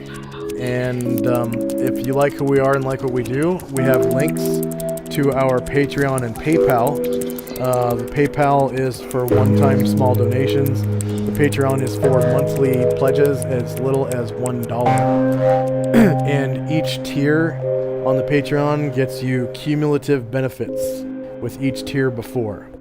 So the higher your pledge, the more benefits you get. And again, thank you very much for watching, and we'll see you next week. Bye-bye.